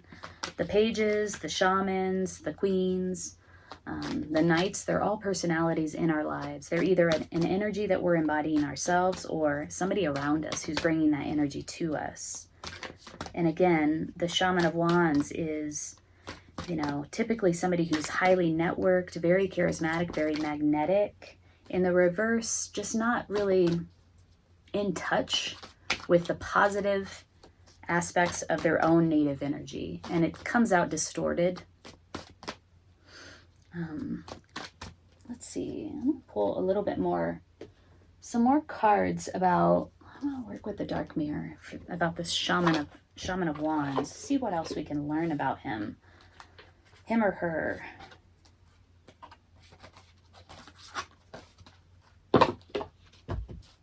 Why is the Shaman of Wands here in the Foundation for Pisces? If this is a hardship for you, an emotional hardship for you, I mean, suggesting that because there's change, there's the wheel turn, there's the wheel spinning.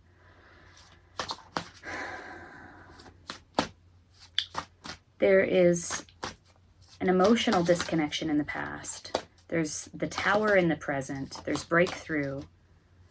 We have two cards that suggest divine timing, ripeness, and change in the past and in the present.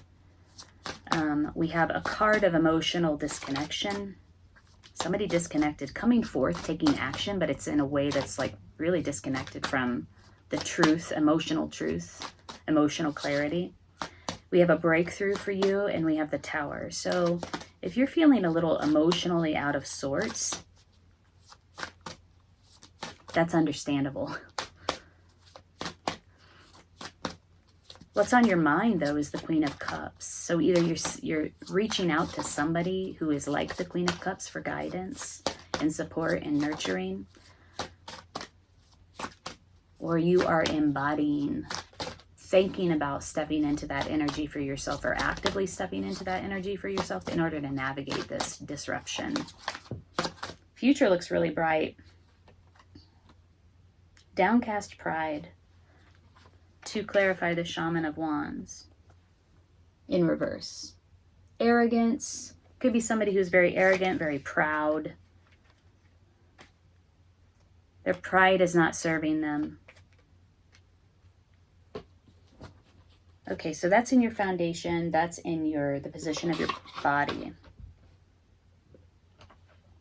All right. Oops, that doesn't go with that. That goes over there. So let's pull a card of guidance for you, Pisces, as you navigate these energies in January.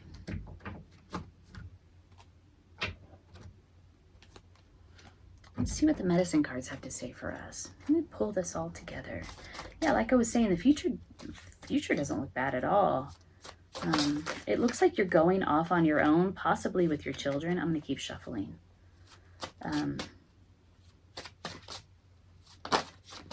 Or entering into a collaboration that opens up a world of possibilities for you. Frog, cleansing. Yeah, this is about emotional cleansing. Could be that needs to be what takes place in order for you to step into this future scenario where there is opportunity available to you. So let's read about Frog. 38.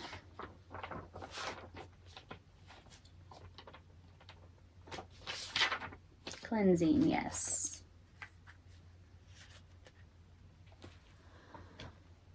My bangs keep getting in my eyes. Time for a haircut. Frog sings the songs that bring the rain and make the road dirt more bearable. Frog medicine is akin to water energy in the east on the medicine wheel. Frog teaches us to honor our tears, for they cleanse the soul. All water rites belong to Frog, including all initiations by water. Water prepares and cleanses the body for sacred ceremony. It is the element we understand best in the womb. Frog, like ourselves, is a polywog in the fetal waters and only learns to hop after it experiences the world of fluidity. Wow. If Frog hopped into the cards you chose today, its ribbit may be calling in the cleansing you need. If you were to look at where you are today, would you use any of the following words to describe your condition?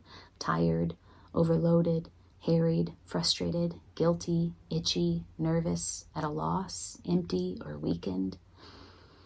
If so, take a break and allow yourself to bathe in the waters of Frog medicine. This could mean a long, relaxed bath, disconnecting the phone, yelling stop, or taking in deep cleansing breaths. The key thought is to find a way to rid yourself of distractions and to replace the mud with clear energy. Then replenish your parched spirit, body, and mind. Interesting. An ability of Frog medicine people is to give support and energy where it's needed. A Frog medicine person can clean negativity from any environment. Many mediums or clairvoyants who work with cleaning haunted houses carry Frog medicine. Many of the world's seers use water on their hands when tapping into other realms of reality due to water's superconductive nature. Yeah, so we have a disconnection from the heart. We have the Queen of Cups and what you're thinking about it all.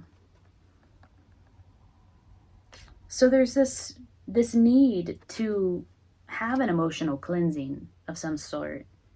In order to step into this energy, you may already be there as you step into this energy of like strong emotional containment, healthy boundaries.